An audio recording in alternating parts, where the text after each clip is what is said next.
Seen you this year, so Happy New Year to you. Yeah, first off, thoughts about where this England team are. Forget the Ashes, right? But where are this ODI side, the T20 side, T20 World Cup to come, and just your thoughts about the team that we're expecting to be confirmed when the teams in the toss take place in about 10 minutes' time. Yeah, thanks, John. Yeah, Happy New Year to yourself. I think it's okay to say it if you're seeing a person for the first time and still in January. Thanks for confirming. I'll make a note of that. Make a note, fella. But listen, I'm excited. As you said, we won't even talk about the series that went down in Australia. It's about the here and now. And the here and now is that England in T20 format is a very good side. I think they're 4 wins out of the last 5. As you said, Phil Salt is in the form of his life. He's been performing extremely well. And when you have that launch pad at the beginning, and he continues that with Butler and the likes, you know, young Bethel. We saw Brook the other evening. I mean, he's just breathtaking. I know there was a lot of frustration, but he just shows you glimpses of what he's capable of. And when he just gives himself a little bit of a chance, not that he faced a lot of balls, getting 130 on 66 balls or whatever it was the other night, which was breathtaking. But it's an exciting team, and whenever Jofra Archer comes into the scene or he's playing, I always get excited. I love watching him bowl. As an ex-fast bowler, just the ease that he sort of approaches the wicket and then he's still able to propel that ball at 90 plus is exciting. He's got good tricks. It's not only with his pace, he has control, and then obviously he'll bowl a couple up top. He'll bowl at the back end, I'm sure, with Sam Curran. And it was interesting listening to Nick Compton there where he's talking about the dimensions. It's very important because with his cutters and his slower balls, you know, you have to be able to, you know, on any given day to be able to adjust. And if there's slightly bigger boundaries, I think they will come into effect. I'm sure Dew, and as he said, it's a little bit tacky, so the ball may be a little bit slippery, but they've still got enough skill. And with Adil Rashid, and as you say, with Dawson, that gives you that control with spin, a lot of experience. One turning it, well, both turning it away, but Adil Rashid's got so many tricks and he just gets better with age. I know you guys were having a discussion the other day, you know, how long has he got? Does anyone really get better with age, Tudes, apart from you? No, if you see me fine move, John. Specimen that you are.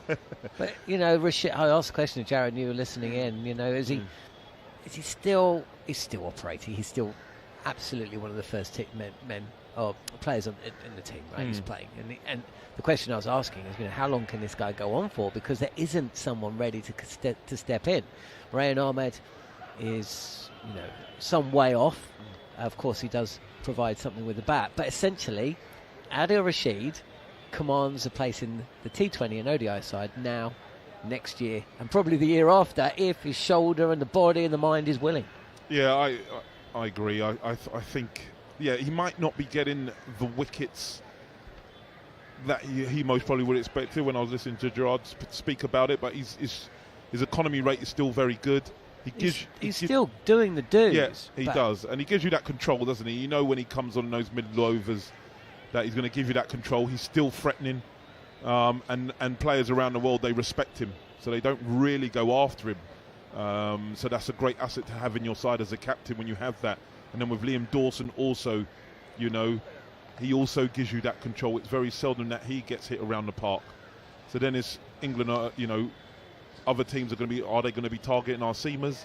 You know, Archer doesn't really go around the park, so it's like your Jamie Overtons and I say your bits and pieces. You know, if Bethel comes on to bowl and stuff like that, they're going to be maybe trying to target them, but you're not looking for 4 off him. He'll most probably come on, maybe bowl a couple if need be. Here's a question for you then, Choose, because the balance of the ODI side didn't look right to me. They're playing in Sri Lanka, so you're not going to be going in with 4 seamers, right? But essentially, going in with Curran and Overton opening the bowling in 50-over cricket, and then a phalanx of spinners, Dawson, Rashid, Jacks, Bethel, Root, Ahmed. I mean, six spinners, and actually they were all used on occasion. This side looks to have more balance to it, doesn't it? You got Archer in it, right? So immediately the balance and the skills, the quality, just raises a notch. You've only got 20 overs to fill, right? So that makes things a little bit easier. So if we're going Archer and Curran to open the bowling, Then you've got Overton to come in, either bowl those Liam Plunkett overs, or he can bowl at the death as well, as can Archer. So then you've got that covered, right? Then you've got Rashid, who's definitely going to bowl his 4. Okay, so you've got 4 for Archer, 4 for Overton, or maybe 6 or 7 between Overton and Curran, depending on conditions. Dawson, you know, his figures in that series, you know, if he can replicate that in T20, forget the wickets so much, but it's the economy, right? The experience he brings and the lower order runs that he can provide if needed. Let's have a look. 1 for 31. He bowled out 10 overs in all these, right? 1 for 31, 1 for 40, 2 for 48 across the ODIs. You know, if he's replicating that in T20, he's bowling 4 overs as well. So it's 4 for Rashid, 4 for Dawson, 4 for Archer. There's 12. Then you got maybe 6 between Overton and Curran. That leaves you 2, right? So that's where your Jacks and your Bethel can come in. That, to me, sounds like a balanced bowling attack. Yeah, it does. You've put that really well there, John, as you rightly said. A lot of options as well for Harry Brook. If someone is not having a good day, he can turn to one of his other bowlers, as you said, Bethel.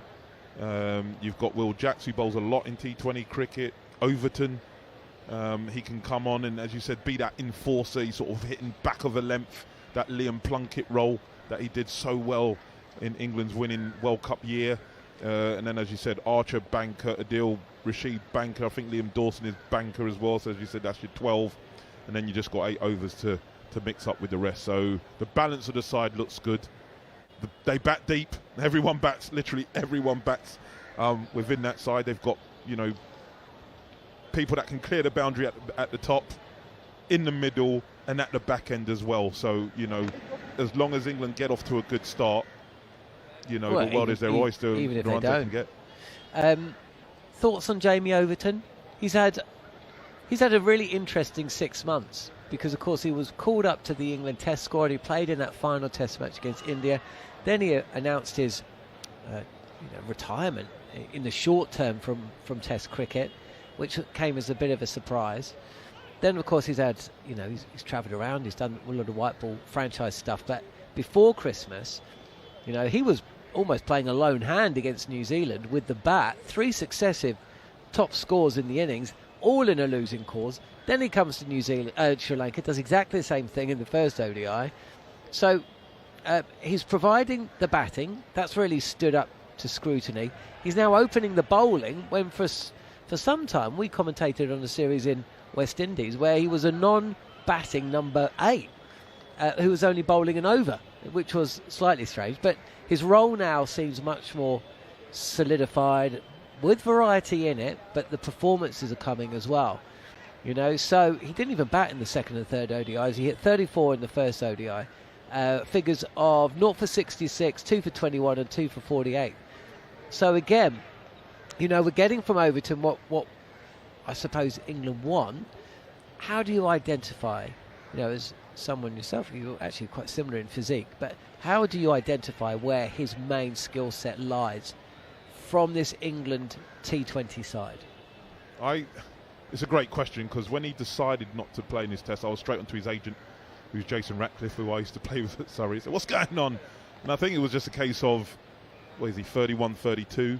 And I think he just didn't really want to go around, potentially wanted to make the most out of what he's got left, and I think he felt that the franchise world was going to be where he's going to his players have got to make their money. All right, I know there's a lot of money in the game. He's got to make his money, so he just felt that was the best way. He just didn't want to go around carrying drinks, and you have to admire that. I like him in T20 cricket. You know, he's explosive with the bat. He's a very good fielder. He fills in those crucial positions, long on. You know, for years, Chris Jordan, my good friend, was fielding there.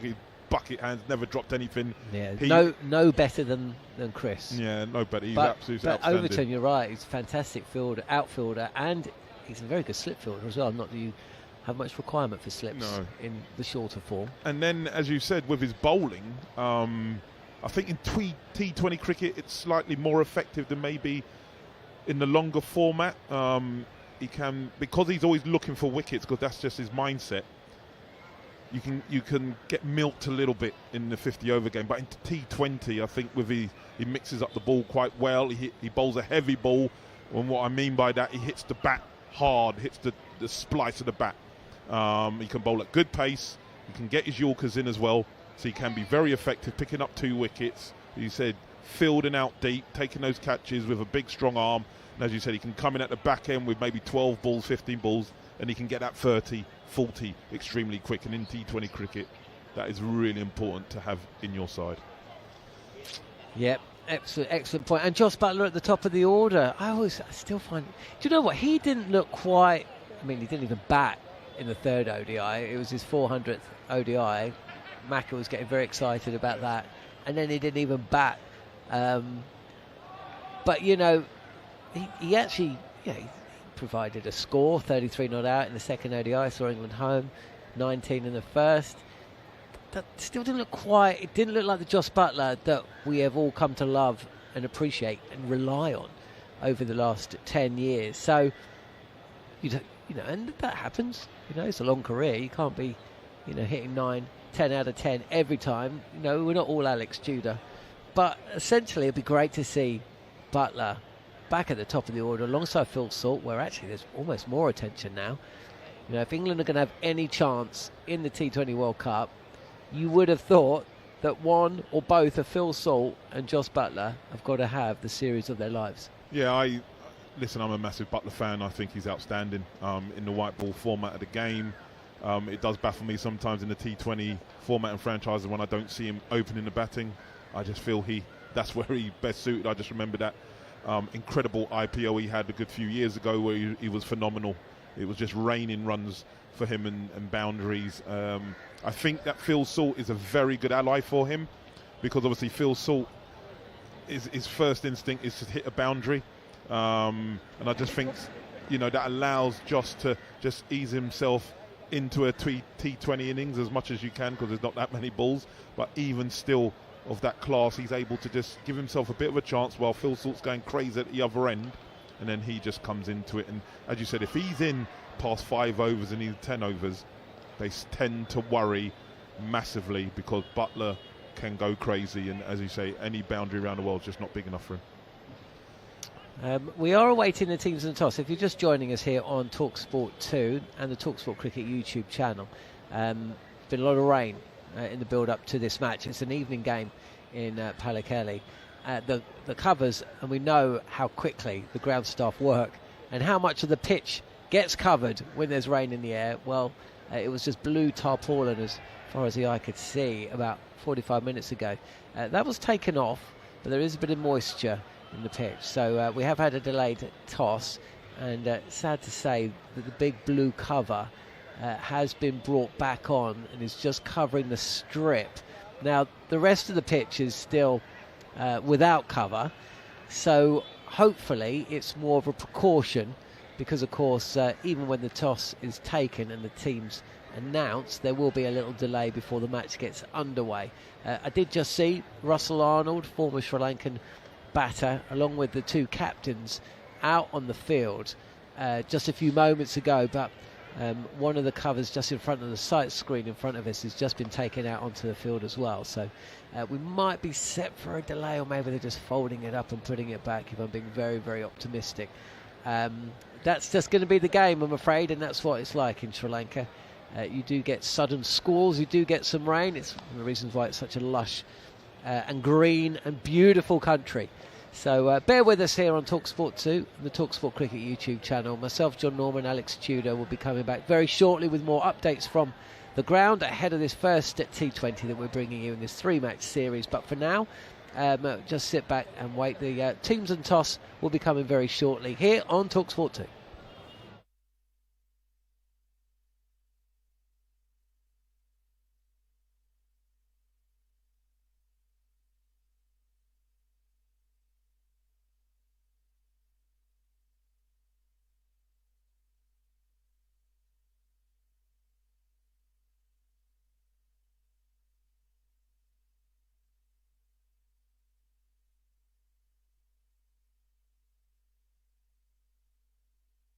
This is talkSPORT 2.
talkSPORT 2.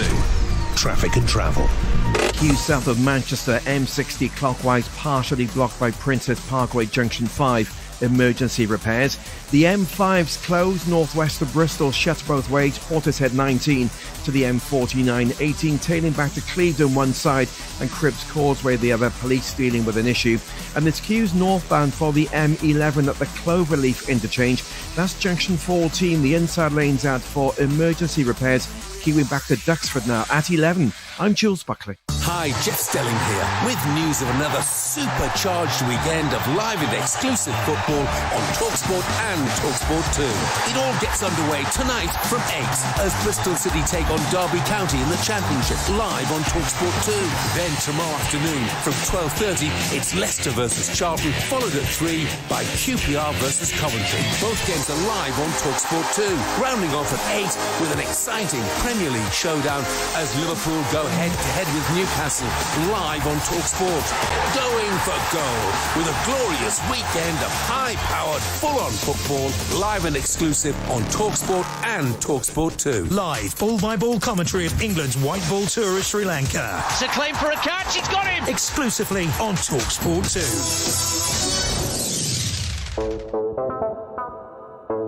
The ball of full length and over the top of extra cover.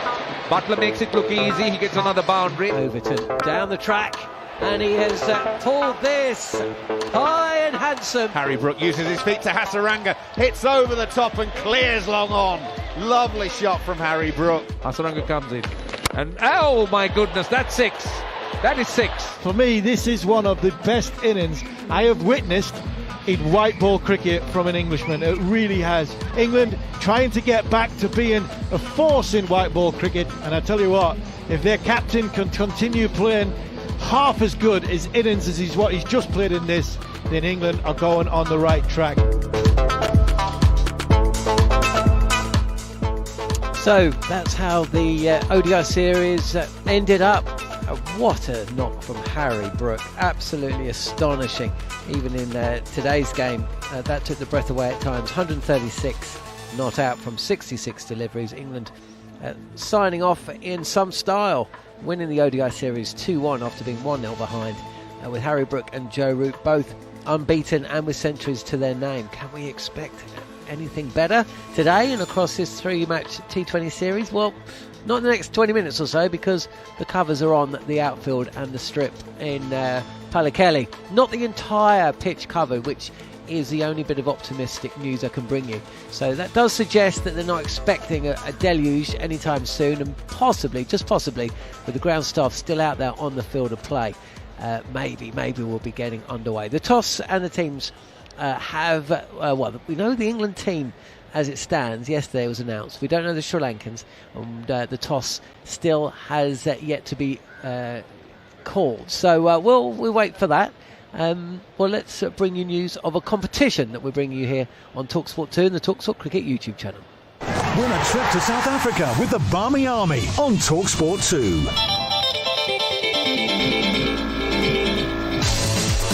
So, England's cricketers and the fans return to South Africa at the winter time, and as always, the Barmy Army will be out there in full force, and this time you could be too. We are giving away a week for 2 at the 2027 New Year's Test in Cape Town. Picture the scene, it'll be amazing. Every day of the match at one of the world's greatest cricket grounds, with flights, hotel and spending money all covered. It's your chance to secure 2 spots with the official Barmy Army. So you'll be right in the mix with the rest of the fans. So write this down if you have got a pen and a piece of paper, or get it on your phone. Just get this down, write down, put it on the fridge if you want. For your chance to win, text WIN, that's WIN, to 83338. Cannot get any easier than that. Texts do cost £2.50 plus your standard network rate. So if you want, you can call 0343 418 7260. That's 0343 418 7260. So the call or text WIN to 83338. Lines close on the 6th of February 2026 at 4 p.m. So that's late next week, and that is when you'll need to answer your phone if it rings. 18 plus, UK residents only. So if you're following us outside of the UK, don't get involved. This is a network promotion for T's and C's at talksport.com. For your chance to win, text WIN to 83338 now. Win a trip to South Africa with the Barmy Army on talkSPORT 2. OK, while we wait for the teams and the toss, let's hear a brilliant interview that took place yesterday. talkSPORT's producer and reporter Scott Taylor is out in Sri Lanka, and he caught up with the man who some feel should be playing 50-over cricket, Phil Sort. He's going to be opening the batting for England today, and he caught up with talkSPORT's Scott Taylor. Phil, thanks for joining us. Welcome to Sri Lanka. How have you had the last couple of weeks off? You feel refreshed and ready to go? Yeah, obviously got back home early Jan, had a bit of time off, and then straight back into it at Old Trafford and at Loughborough, getting ready for this. And it's good to be out here now with the series starting tomorrow. I was reading today it's the first time you've actually been to Sri Lanka. It's the first time you played against Sri Lanka. So how are you looking forward to this next 3 T20s? I played LPL out here a few years ago. What would that have been? 21 maybe. But I've not specifically been here. So I'm looking forward to it, to be honest. And I know they're a strong team in the home conditions. Obviously the boys got the job done in the ODI series the other day. So hopefully we can carry that into this series and put our best foot forward going into what's quite a big 6 weeks, 2 months. Yeah, I know the bigger thing is to come, but how are you approaching these 3 games? Is it about fine-tuning your game, getting everything you need to then elevate in that T20 World Cup? Yeah, I think so, and I think also just as a professional, it's about focusing on what the task is at hand. I think these conditions are going to be completely different to Mumbai and Kolkata, so there's no point looking ahead to that and thinking, what do I need to do in a couple of weeks' time? I think it's be where your feet are, and it's really, really basic, but do what you need to right now to get ready to play these boys tomorrow. Have you had time to look back at the last couple of years? Because obviously IPL winner and your game's come on leaps and bounds over the last 2 years. What have you put that down to? I think just constant stacking of the basics. Quite often I sit in these and people say, oh, what's the one thing? And there is no one thing. There's no golden bullet. I wish there was. I'd be everything. I'd be on the tennis tour, I'd be a scratch golf, I'd be everything. I think it's just about constant stacking of the basics. Do the best you can and always having your eyes open, always looking what you can get better at. I think that's a massive part of it. Just staying as level as possible and stacking the basics one day after the other. And how much has playing all around the world in these franchise tournaments and getting little bits of information from every tournament helped you develop, I say, over the last 2 years or so? Yeah, I think even longer than 2 years ago. I was playing franchise cricket long before I played for England. That's probably what gave my way in. I wasn't one of these guys who England would have known about from the age of 15, 16, 17, 18, didn't play 19s. It took me a bit of time to force my way in at Sussex where I started. So I'd never had that sort of ECB pathway route. My routing was through playing franchise leagues and going away and just trying to better myself. So it's probably the cornerstone of my career, to be fair. And it gets rubbished a lot, doesn't it? Franchise cricket and all the rest of it. But it's been really, really important for someone like myself. Yeah, and I appreciate you say it's been rubbish there, but you do get to play alongside the world's best players. So why do you think it's just a reputation of the money that's spent in it, or why do you think it gets a bad rap? It's probably a combination of that. I've said before in the press, I think in the UK, I think we're quite suspicious of it. I don't know why that is, but I think we are quite suspicious of it. It always draws a lot of criticism and all that sort of a thing. And yeah, we love Test cricket. I love Test cricket. Everybody does. We know that, but franchise cricket and specifically T20 is such a big part of the game now. I couldn't give you an answer, but just always got one eye on it, haven't we? And the fact that you've obviously had a run in the ODI side, but you're out of the ODI side now. Does it help that you've put all your eggs in this T20 basket over the last sort of few years, just to make you the best T20 player you can be, I guess? Yeah, I definitely agree with that. I could spend my time going, I feel like I'm one of the best.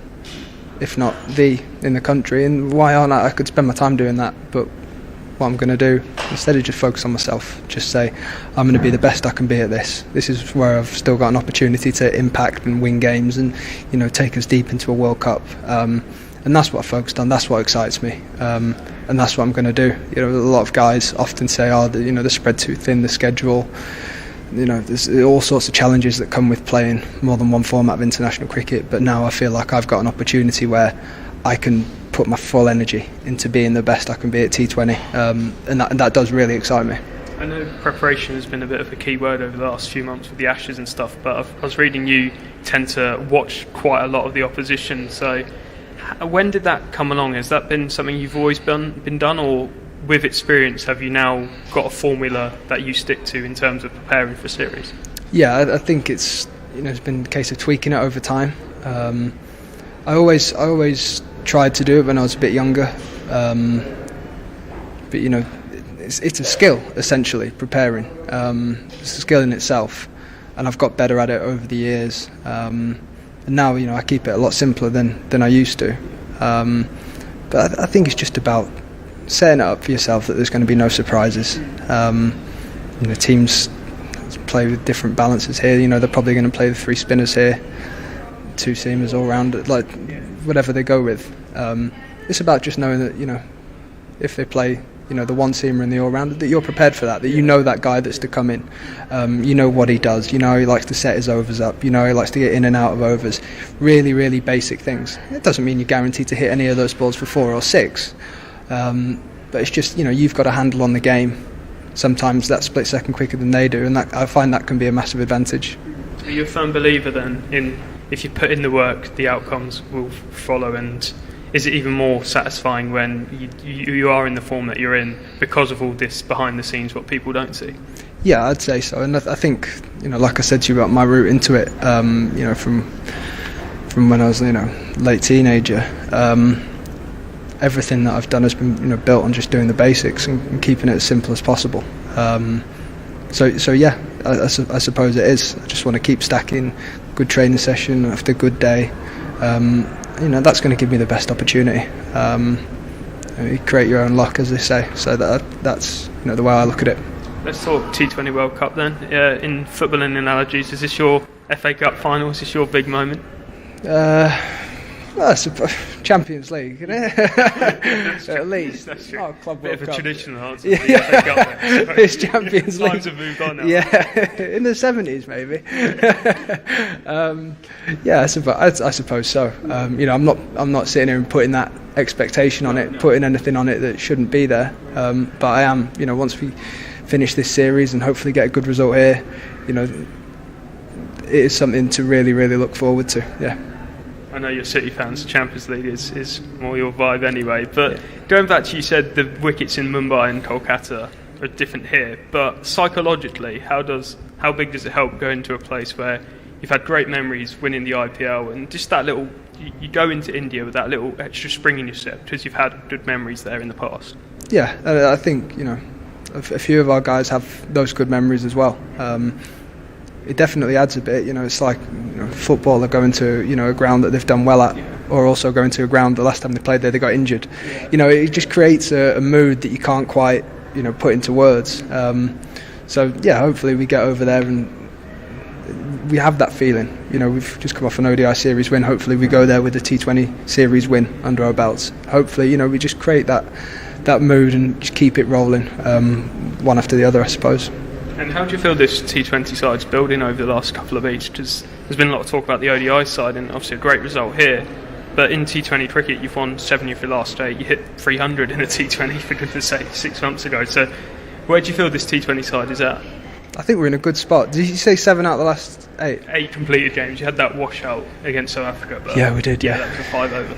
Yeah, I think we're doing well. I think we're tracking well. You know, that doesn't really count for anything tomorrow night. But I think we're in a good spot, and I think it's just about taking care of the basics. It's so boring, I say it so many times, but you've got to take care of the basics, everyone as an individual, and then feed that into how the team's going to play, how we want to play, how we want to put a stamp on the game. And if we do that, we'll be in a good spot. just finally away from this series, away from the World Cup, you've been named captain of Welsh Fire for the 2026 100. Obviously, born and grew up in Wales. How much does that mean to you, as in someone who's born in Wales, to be captain in the Welsh franchise? Yeah, it's obviously, it's massively important to me. And my family. And then to go back and to do the filming the other day at St Asaph Cricket Club, where I first picked up a cricket bat and played before I moved away. It was a really proud full circle moment for me. It's a complete reset now on the 100 as well. Only 4 players at each side pre-auction, so it's an opportunity to have that hard reset and to take stock, and then to come up with a plan and drive it in the direction we've got. Each team will be looking to do exactly that, and it's exciting. It feels like, I feel like this year of the 100 coming is probably going to be the most exciting year. It's definitely going to be the most exciting year from a player's point of view. So I really look forward to that. Phil Salt speaking with talkSPORT's Scott Taylor. Really good interview that. Steve Harmison was listening in as well. He's in Pallekele. Harmy, he really is a thinking man's cricketer. Get the basics right and the rest will follow. That sounds like something that maybe England could have done in a tournament recently, but we don't need to go into that. How are you, mate? You well? You've made it from Colombo to Kandy. How was the journey? Yeah, we made it from Colombo to Kandy. It was it was an interesting journey, about 5.5 hours, and then obviously from the hotel to here, we made the journey, which was, you're sitting in the hotel looking at the hills and going, I'm struggling to see the top of them. So we knew the rain was coming. And then when we were on the journey, Rex Clementine, who is a great friend of ours on the with me and Manners on following on the old cricket collective, he looked after us and brought us up where he travelled with Chelsea Tour. So if you were in Sri Lanka, I'll give him a little bit of a plug, because he comes on free of charge for us in the absolutely with me and Manners talking about Sri Lankan cricket. And you lost me at Chelsea, I'll be honest with you, Harmy.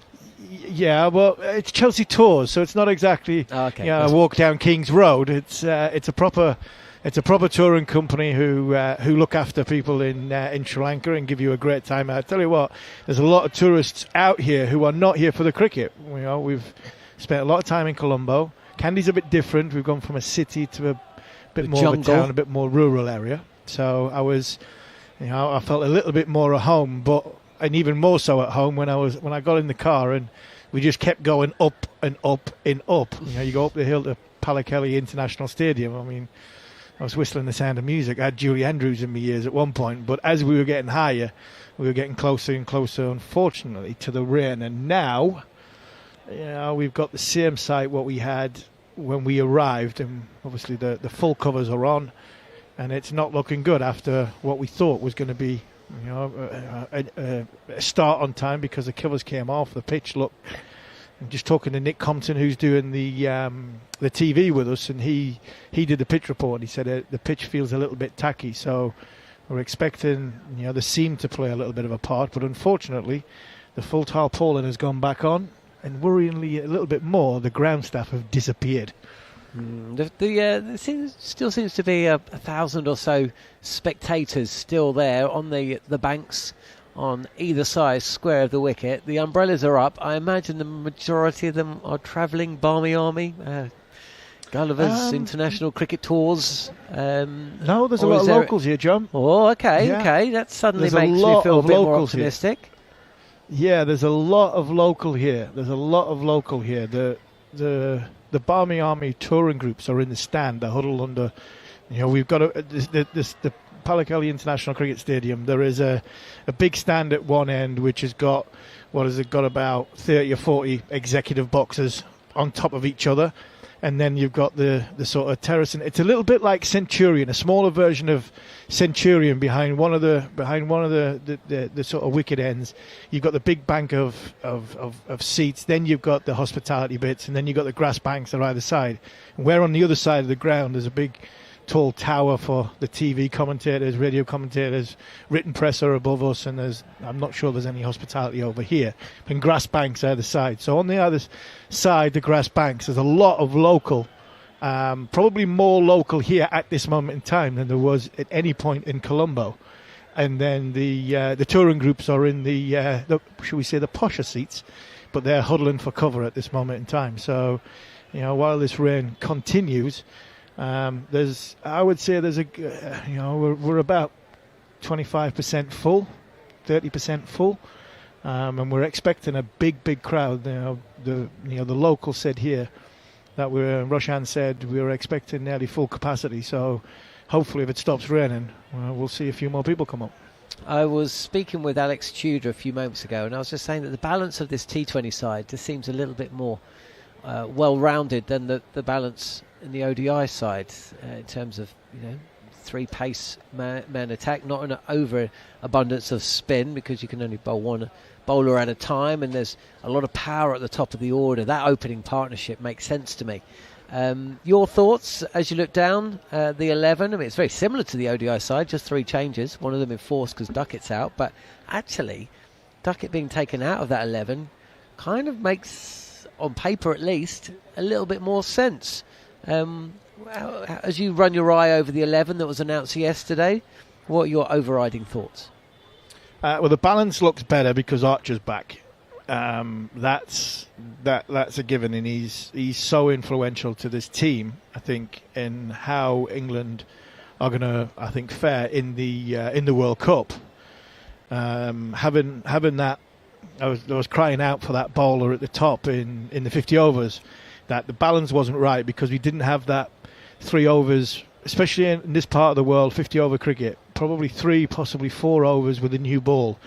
A couple in the middle if you need them, but 2 definitely at the end, where we seen Overton fall short in one game in the game where I think the first game where they got 272. We didn't have that death bowler from one end, and I think Archer's massive in that situation. So coming into the T20 competition, which you need the power play is so important. I think the average score on a power play here is 58. It's a high scoring ground. I think you do need somebody, that bowls seam up in the power play and that has a bit of fear factor. I'm not sure Jamie Overton or Sam Curran has the same fear factor. So it's a bonus having Archer back in. The batting for me, I would have Ben Duckett in the team when he's fit. I would have him at number 3. I would have Harry Brook at 4 and Jacob Bethel at 5, with Curran 6, Jack 7. I don't know why. I don't know why Jack's at 7. I'd rather have him opening the batting in a 50 over competition. I like him to be higher, and the possibility in this game was to bat him at number 3 and have everybody move down 1. But I'd like Brook to go to. I think Brook should take some responsibility as captain. He should go to number 4, and I think that for me would be a lot better than Bethel at 3 and Banton at 4. So from the 2 at the top of give nightmares to every bowler around the world in this format of the game. But I think I would have Duckett at 3. I would have Brook at 4, Bethel at 5, Curran 6, Jack 7 as an Overton 8, and I think that's got a little bit of everything in it, left and right hand combinations, a bit of power, a nice touch, and then towards the end, the likes of Overton and Overton, Jackson, even Archer himself, Dawson, they can clear the rope. So England bat all the way down, and it's a pretty well balanced side, more balanced, like you said, than the 50 over one. Now, Harmy, for viewers to the talkSPORT Cricket YouTube channel, they will be treated by the attire that you're wearing today. I think many of us would have been to Thailand and worn the fisherman trousers and thought, I'll just bring these back home with me. I'll definitely wear them when I get home. And then, of course, they never make it out of the suitcase. Well, they do, but only into the wardrobe. And then you find them again in 15 years' time. And you think to yourself, why did I ever think I was going to wear this when I got home? And the Paisley outfit that you've got on today, it looks beautiful. You look almost regal. Now, the big question for you, Harmy, is in match days 1 and 2, the ODIs, you wore similar looking get-up, and then fast forward to match day 3, the 3rd ODI, you're wearing your civvies again. So what happened between the 2nd and 3rd ODIs? Was it dress down Friday like the kids do at school? Yeah, dress down Friday. No, I'm the only one that's wearing this today. I've misread the communication a little bit. I'm only doing it. I'm only 50%. So I mean, the full attire with a sarong on the bottom half and this fetching outfit at the top. And now I've worn this for the first game. I'm going to wear the red one, the red top. I've got a pair of black jeans on. I'm going to wear the red one for the second game, and then I'll probably come in my jogging pants and shorts for the last one to sort of non-school uniform day. But no, it's lovely and comfortable. It's a nice fetching colour. I think David Gower got a better colour than me. That dark green and gold one, I thought that was really, really nice. But no, when you're in the in the new country, sample the food, drink the beer, wear the clothes, and I haven't quite drank the beer. I've still managed to keep myself sober since August, so that's been a big challenge. But the attire, I mean, it's a lovely, really, really lovely colour, and it's a nice fit as well. So, which is a very, very, I mean, that's a big surprise to get a shirt that fits me absolutely perfectly well, because I'm expanding in areas where I shouldn't be expanding, unfortunately. Got a little bit of breaking news for you here, Harmy. Now, our good friend Darren Gough was part of the commentary team for the first and third ODIs, and then, of course, had to hot foot it. He showed us his flight details. He was very excited. He was going to be heading out to Malaysia for the Pro 10 Malaysian cricket tournament. Unfortunately, whilst Goughy arrived, I believe, a couple of days ago, the tournament has been postponed to a later date. No, it's gone, has it? So it's gone. Has Goughy found a park bench to sleep on yet? I see he managed to find a golf course. I think he might sleep on hopefully that. The clubhouse has got some nice comfy seats for him. Maybe I'll sleep in that. It used to be called the Petronas Tower. That it's got two towers and it's linked by a walkway. So one of the biggest buildings in the world. So maybe you'll go and have a kip up there. But yeah, new dates announced in due time. Essentially, post the ICC T20 World Cup in India due to logistical issues, the tournament has been postponed. So no doubt we'll be getting a message from Goughy. Maybe he'll be back in time for the third T20. Can you give us give Rex Clementine's travel company a shout out, and also just give us an update in terms of the weather and the conditions out there at Pallekele. Well, the update's an easy one. It's still raining. Thanks for that. And there's nobody anywhere near. I mean, the whole ground is covered. Not one blade of grass that is going to be involved in tonight's affair is exposed. The whole lot is covered in a blue tarpaulin, with the square in a dark green tarpaulin as well. So a little bit extra on the middle bit. So that's the easy one. And again, Rex came on to the Cricket Collective with me and Manners 2 weeks ago, Scott? Yeah, 2 weeks ago. We should say he's a journalist in his own right, isn't he? And he's been following Sri Lankan cricket for, 20 years? I mean, he's one of the go-to men, isn't he?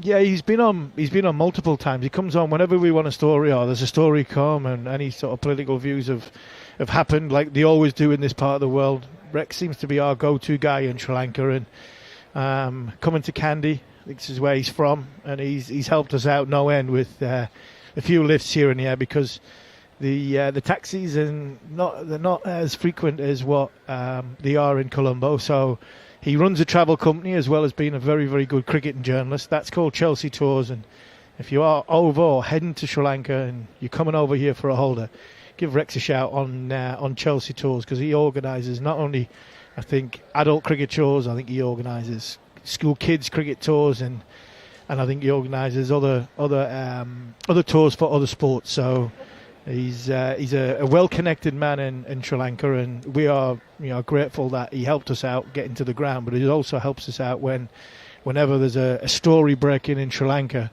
Me and Manners need somebody to talk to. Scott rings him up and he comes on every time, so he's been a good friend to us. Brilliant stuff, and well said. Okay, Harmy, sit back, get your feet up on the table, and we'll be back to you as and when something exciting happens, or if it doesn't, and we just need to chat cricket, because if there's one thing that Harmy can do, it is chat cricket, and he does so regularly on talkSPORT, following on Cricket Show, Cricket Collective, which he hosts with Neil Manthorp, which has been going on now for the best part of 5 years. They've never missed a show in 5 years. And when you add together all the countries that they've broadcasted from, that well, it's taken some doing. There's some perseverance there. Head over to talkSPORT Cricket YouTube channel if you're not already on it now, where you'll find that show as well as plenty of other cricket content. In fact, let's play some of that now, because of course coming up next weekend it's the start of the T20 World Cup. I better book Sam Ellard in for a couple of reporting shifts, thinking about it. I can do that during the rain break, because it is a rain delay for the first T20. We haven't had the teams nor the toss officially announced. The covers are on the outfield, but there are still a good 1,000 or so, maybe more, fans in the ground in Kandy, so they're not going anywhere. They're hopeful of some cricket, and so am I. So we'll bring you that if, as and when, here on talkSPORT 2 and the talkSPORT Cricket YouTube channel. But for now, just sit back and enjoy as myself, Jarrod Kimber and Steve Harmison assess the runners and riders for the upcoming T20 World Cup. Who's going to win the T20 World Cup? What's that? T20 World Cup? When's that happening? In 2 weeks' time. India.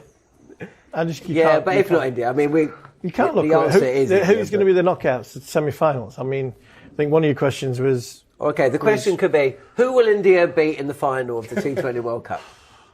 I think the 4 semi-finalists will be India, I hope England. I hope England. For Brendan McCullum and his management, for all of our sakes. It's a long way away, that tournament. Are we sure he's still there? For all of our sakes. For your relationship with but at the end of the day, certain members of the management group. At the end of the day, I hope for England's sake it's England, India, Australia and South Africa. But for me, it's India's to lose. I'm looking forward to the Super Sixes. I'm not looking forward to the tournament. I don't want to get to the tournament halfway through and go, we've got these many games left, which I think we probably will get, with no disrespect to the emerging nations that are in there. Everybody might think it's great having all these colourful teams and everything that goes with it, but I think it's great, but I also don't understand why we have 3 games staggered throughout the day, and we can't just have 3 games with that overlap a little bit, so you can decide on what is the most exciting game to watch. Money?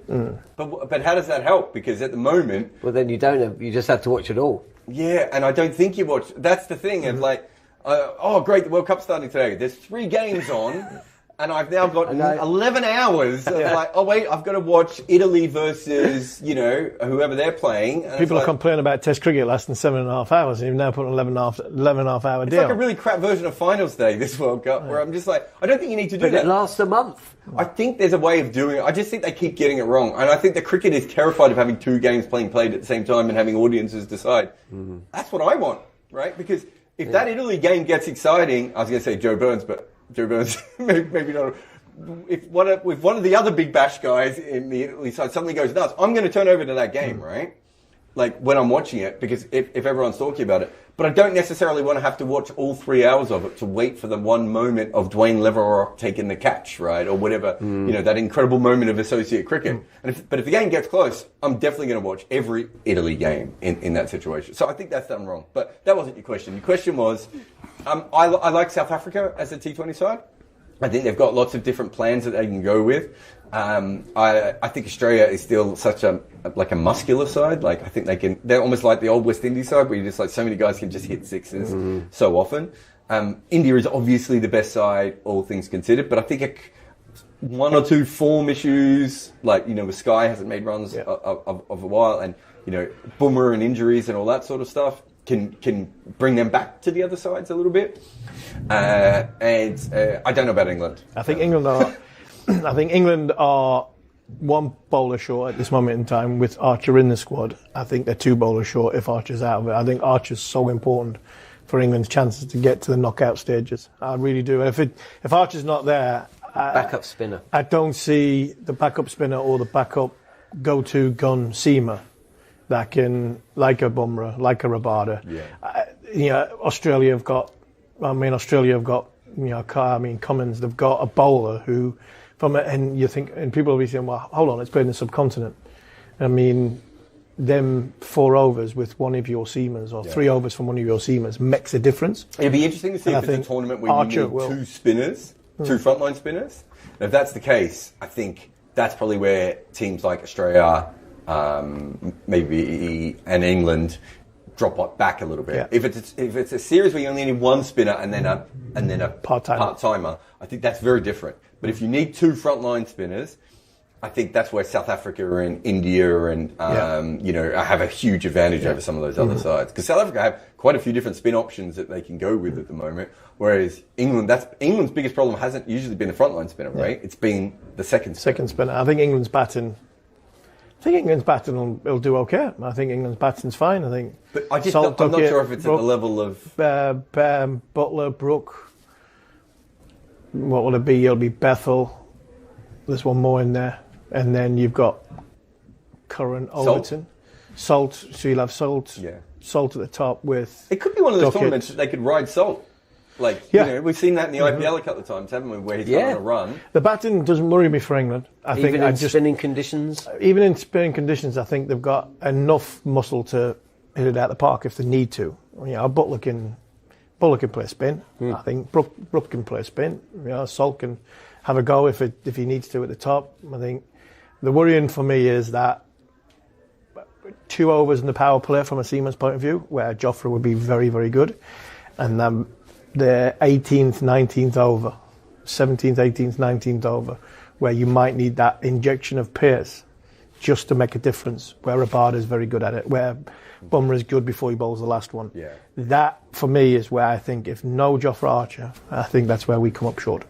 What about the Sri Lankan side, Pakistani side, Bangladeshi side, in terms of the... Bangladesh, we don't know if they're playing, where they're playing. Oh, this is the other thing. That's a big problem, because England play Bangladesh in Kolkata, and then they play Italy the next 2 days later in Kolkata. So if it does get moved, England might find themselves a challenge if they haven't got that seamer right, or they haven't got their bowling right.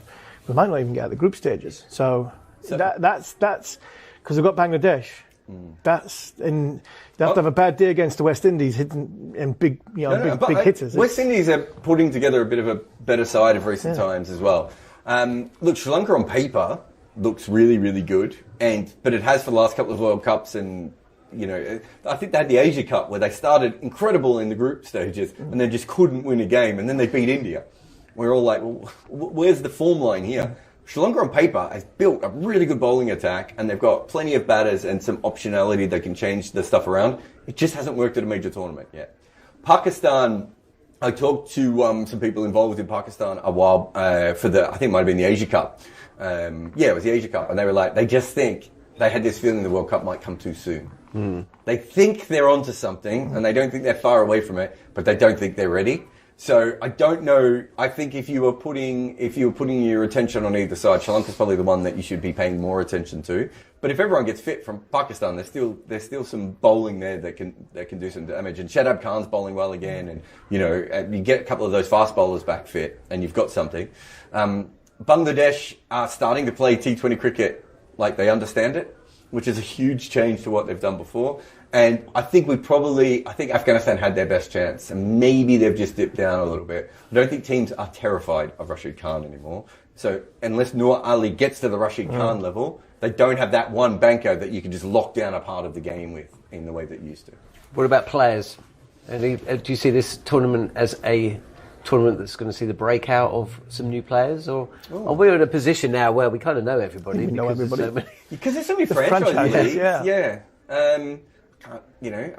You mentioned there Noah. Is he a breakout player? We know about him, but does he need to get this tournament to be the next Rashid Khan? Exactly. He needs a tournament. He might get to the point where I think most fans probably don't know how good he is, and this might be the tournament where everyone goes, "Oh, okay, this is on a completely different level than we've seen before."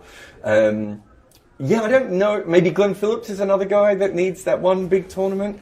I feel like we've been waiting for Glenn Phillips' breakout for 6 years. But he could, someone like him in these sorts of conditions, because he'll get his cheap, disgusting wickets, won't he? And if he gets on a run with the bat, you can't really stop Glenn Phillips. He just goes nuts. So maybe he's another one. Tim David's a much better player than he's been before. If, Australia are smart, they can use him in a much better way. He's learned how to play spin.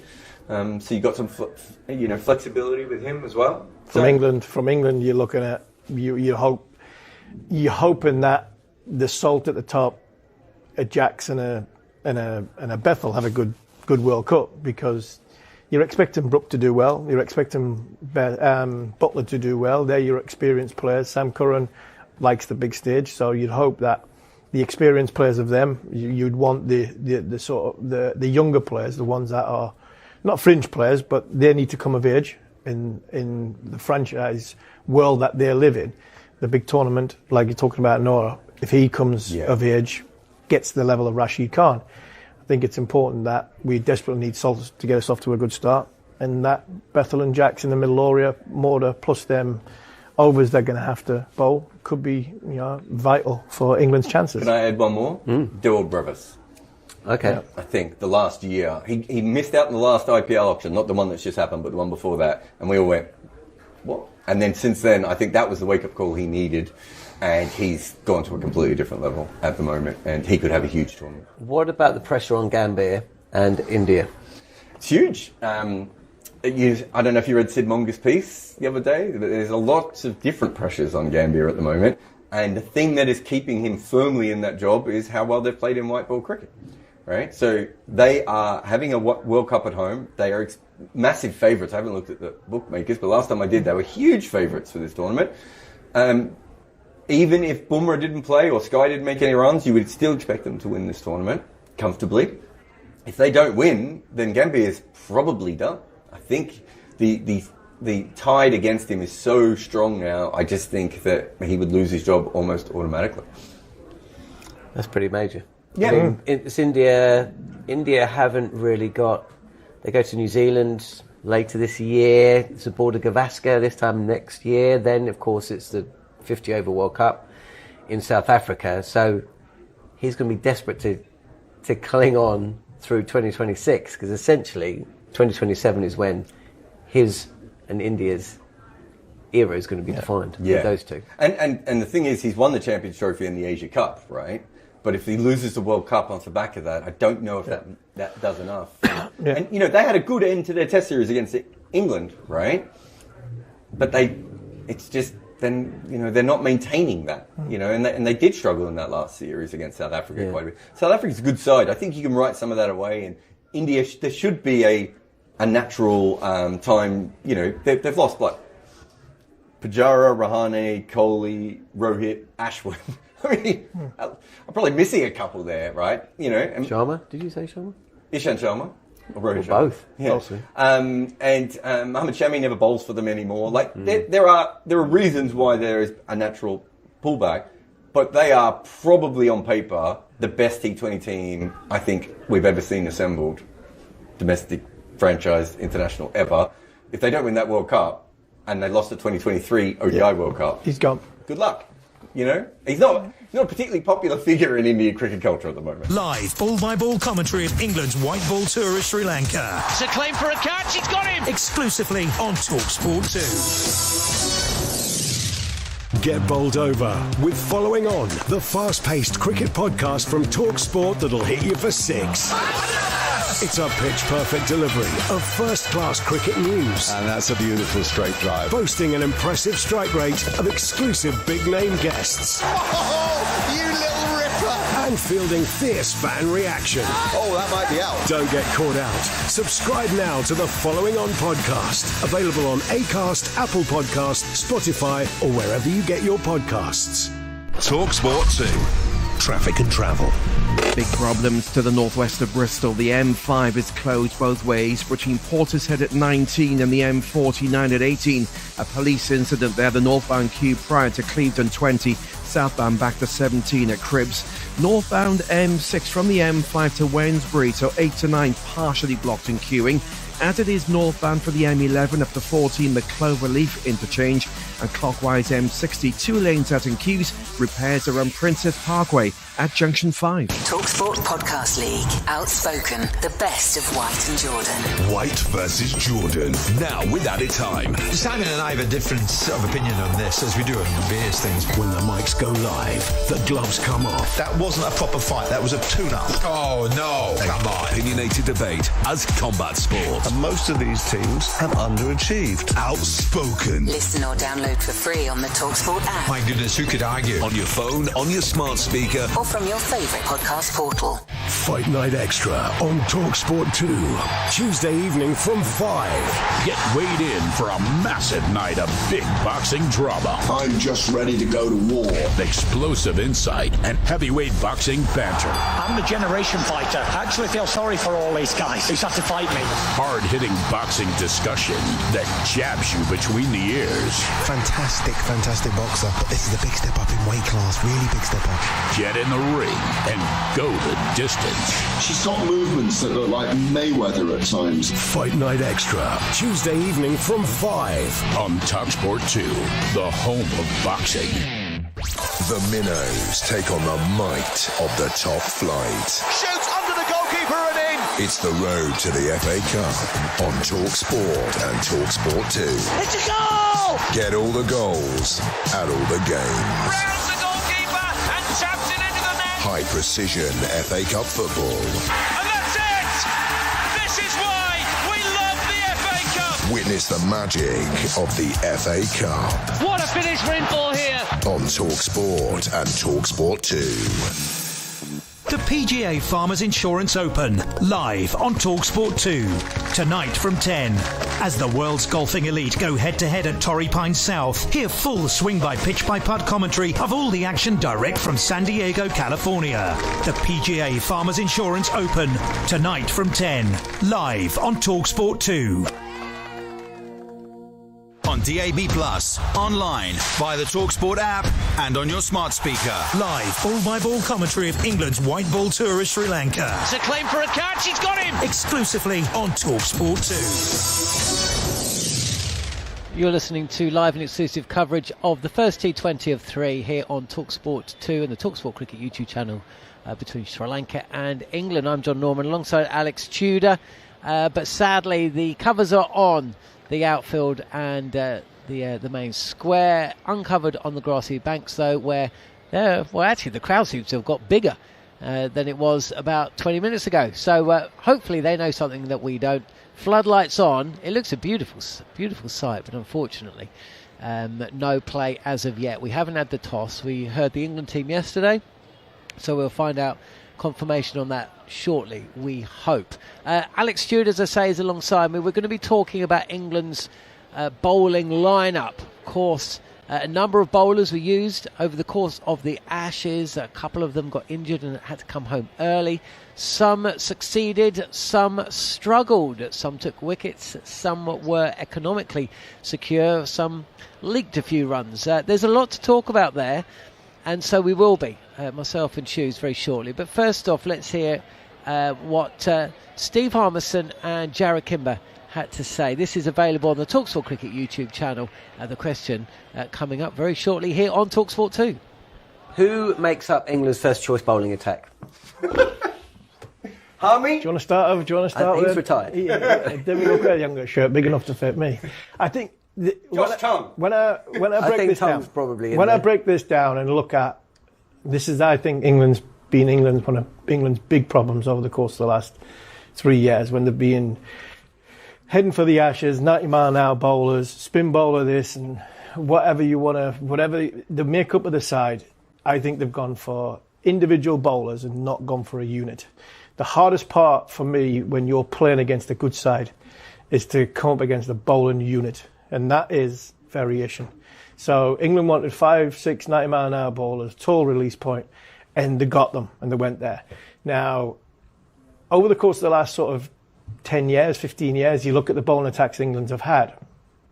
They tried to move Broad Anderson on in the sort of late 2018, 2019, didn't they, that West Indies trip that we had? And then had to go back to them because, one, they were durable, two, they were still our best bowlers. But even that wasn't a balanced attack. But what that did, it gave control. Yeah. So Ben Stokes came in, Brendan McCullum came in and said, right, we're going to score at this rate because we need a little bit more time to bowl the opposition out because, Broad Anderson aren't as potent as what they were when it comes to the wicket taking, but we'll have total control, 2.5 and over, and we'll grind teams down with Jack Leach. That was a bit of a formula, but it wasn't a well-balanced attack because Ben Stokes wasn't bowling either. Now, if Ben Stokes is bowling, that's a different story, the way he's been bowling now. So I think England have got to get back to finding 4 bowlers plus Ben on how they can take 20 wickets on the given surfaces that they're going to play on, rather than go, right, Tongue's in my best 11, Archer's in my best 11, Wood's in my best 11, Carter's in my best 11. They don't bowl together because there's no. Oh God, that pictures up and swings it. Harmison that can bounce it. Simon. So who is there? So when it comes to it, they need an opening bowler that they can give them some control. Who's that? That should have been Atkinson, but I looked at Gus and thought his body language wasn't the greatest. He looked underprepared as well as more than anybody else on that trip, and it shows you. There's 2 things with bowlers: if they get injured, they're either underprepared and they're striving too hard in a test match, and all of a sudden the body breaks down because they haven't got enough volume inside them, or they're over-prepared, their bodies are tired, and they've got too much bowling in them, and you get in the red zone and you run the risk about getting them injured. Now, I don't think any of the England bowlers got into that part. I thought they were all in the early part. So England need to find out who is going to give... If it's not Atkinson, so Jofra's with the new ball. Jofra's with the new ball. Who's his partner if it's not Atkinson? Well, it should be Atkinson. Okay, I don't think Atkinson... I think Atkinson is a first change bowler, but you can't use him because everyone in this team is a friggin' first change bowler. So then you've got 3 first change bowlers. So let's... I'll pretend that you're not going to pick him because he's first change, and you can say because he's injured. Is there a backup Atkinson is my question. I don't think there is. I don't think there is. That's the problem. So I think Atkinson, the biggest issue with Atkinson, and I took so much flack on this view today until the series, was that he doesn't actually move the ball. You have been consistent on that. Right. Yeah. So he might come back to England and the ball might dart around quite violently and look okay, but the minute they get to another pitch where it's a bit flat again, I think Atkinson's going to bowl dead straight again. And I like him when he's fully fit and he bowls dead straight because he's about 90 miles an hour. Yeah. But the minute he's got even a niggle, he drops about 4 or 5 kilometres. Then he can't be first change. And he doesn't seam the ball either, right? So I just don't know how he fits into this side. You're picking him for the games when anyone could take wickets, if that makes sense. Yeah. And that's the issue with him. There's still a lot to work with. You wouldn't throw him away or anything else. But if they're going to make him work, I think they have to make him into a new ball bowler now. Because I'm not sure, I'm with Army, I'm not sure who the next option is. Tongue, you might get away with Tongue in England, where it doesn't bounce as much. You might get away with Tongue in England. That might be the best of a bad option. But I like Tongue and Cars. I'm with you, I'm not convinced Atkinson is a new ball bowler. Yes. But they're the 3. Because at the end of the day, they're probably the 3 best that we've got.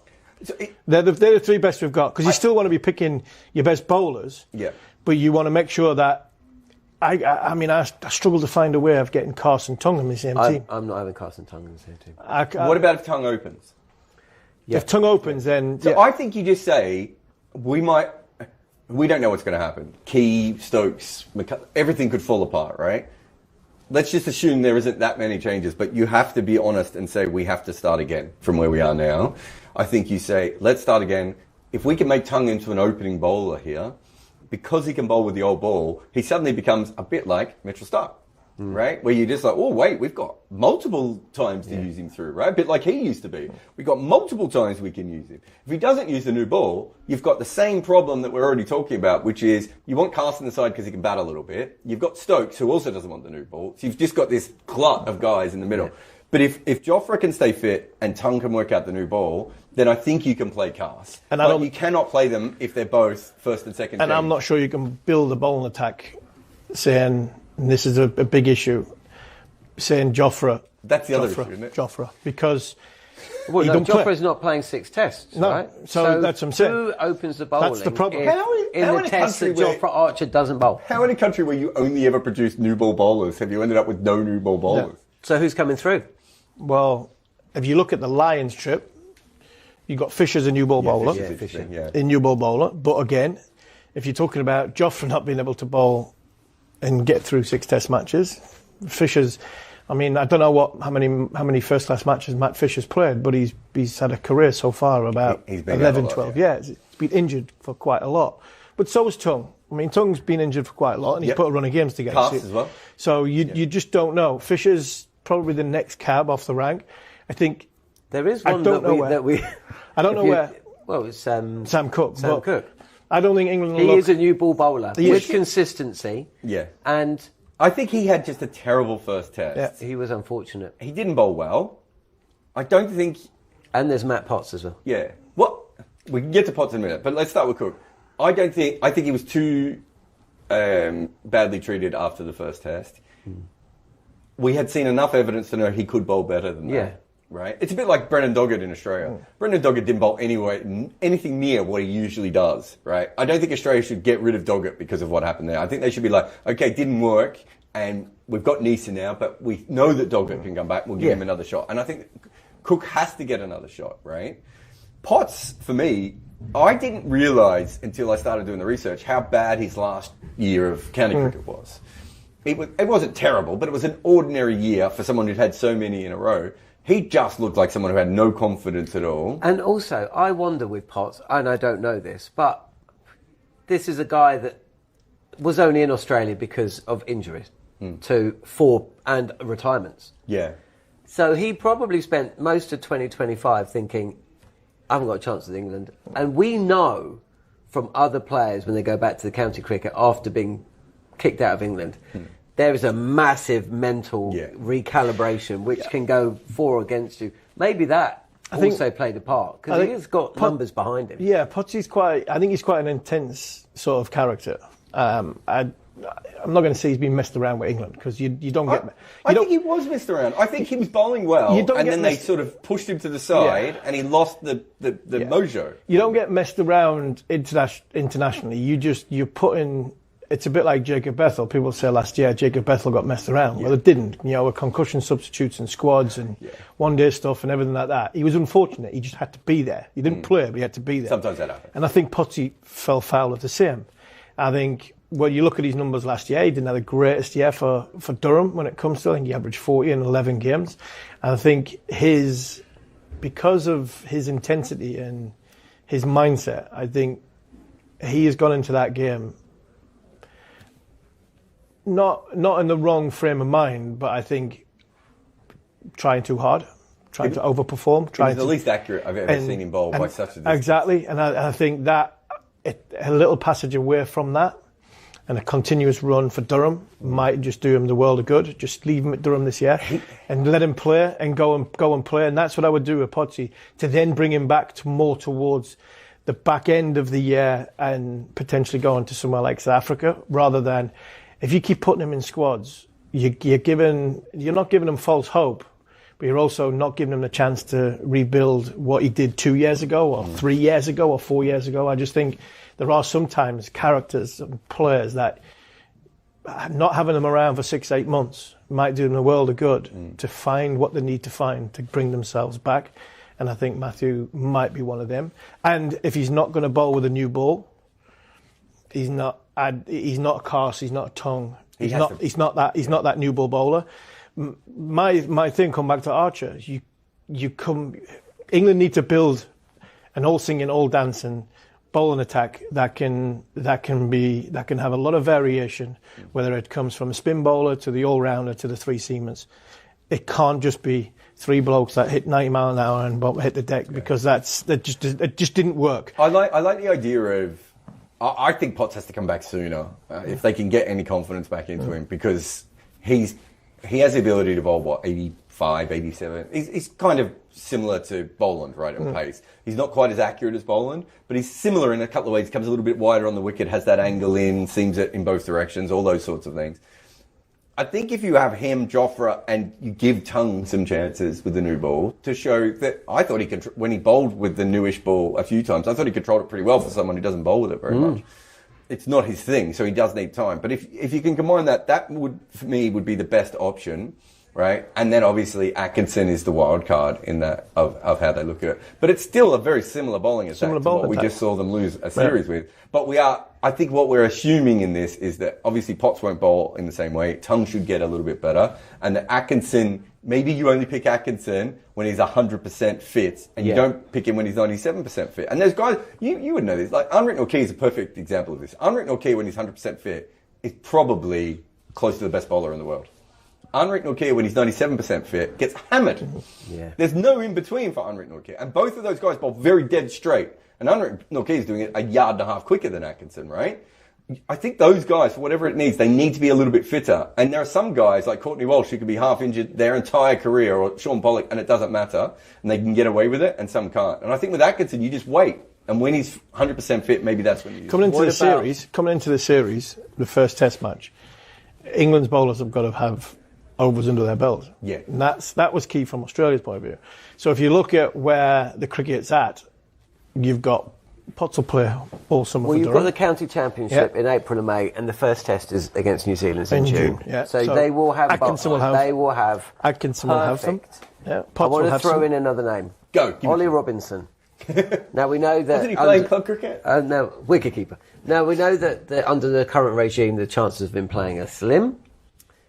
But if we just move all the politics to one side, and going back to what you two have just been saying for the last 10 minutes, just based purely on talent, should Ollie Robinson be in that side, as within that squad, that bowling lineup?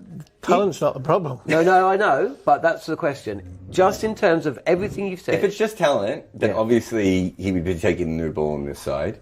There's clearly issues with conditioning and with the way he fits into the squad and everything else. They also, don't forget, played him at Lords when they made him bowl bouncers at 72 miles per hour at one stage. It's a rite of passage for any England bowler. Because that was his plan, and that was their plan. I think if you have Tongue and Stokes, and even Cass in that lineup, Ollie Robinson can bowl for the first 30 overs, and then you just go, we'll see you again at the 80 over mark, right? That's not a conventional way of doing it, but they're not a conventional team, so they can think about it that way. I just think that they have issues with him, with his effort, with his... Absolutely. And everything else. That I'm not sure this... In terms of skill... He's the best, he's the most skillful new ball bowler in England, I think, still. Don't play. Unfortunately, don't play. No, I'm talking about talent. I'm not talking about all the other stuff. He's not out the team because of talent. I know, that's why I'm asking you. That's the thing. He's not out of the team. It's a specific question. Even if all the other stuff out the way, is he in England's top 3 or 4 fast bowlers? Yeah, he probably is. He probably is. But do you see what I mean, though? You could use him better. You could use him better. I mean, he shouldn't be bowling between overs 40 and... Yeah, I mean, we had Hoggard. You bowled as much as you possibly could with a brand new ball, and then Huggy, unless you were going to bowl 2 foot outside off stump, you sent Huggy down at fine leg for the next 40 overs.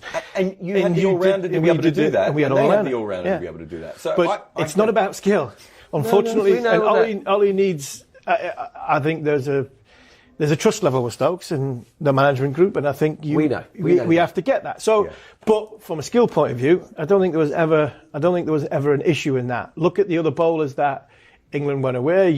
I've not seen much of Laws. Laws was somebody I like Laws a lot. Gilchrist's numbers looked very good when they were away. Is he fashionable? We don't know. I don't know a great deal about him. Mitch Stanley bowled a little bit, but I think he's a longer term work in progress. The one that I'd love to get in the team, love to try and find if he can get some like a level of consistency, but he's only 21 and he's not ready to come in yet and he gives you the left arm option, and that's Josh Hull. So these are the ones that I think England like and are trying to develop, but they've got to find a formula for me, which is a balanced 5-man attack. And two things we haven't spoke about. And one is the spinner. That's the next question. But the biggest one for me, they've got to get right. And it sounds as though, it's not the most fashionable thing. You need to get a bowling coach. Because even at Test match level, you need a bowling coach. You need a bowling coach that's got something about him, that knows the game, knows his bowlers, understands the plans that you're trying to execute. Because I know Keezy said Tim Southey's a good bowling coach, and we'd rather have him for 10 months. We'd rather have somebody that was good for 10 months rather than somebody just for the sake of it for 12 months. But the actual 2 months he missed was the Ashes.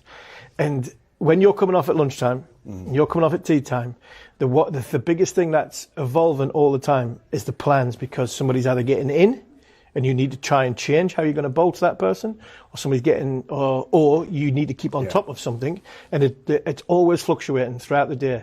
So having that bowling coach that knows that bowler, that knows that bowler, and can go over and sit down and go, no, you might be having a bad time at the minute. You might be going at 6 and over, but what you're doing is working. He's getting it through there for 4. He's getting it through there for 4. So you might bowl 5 overs, 6 overs for 30.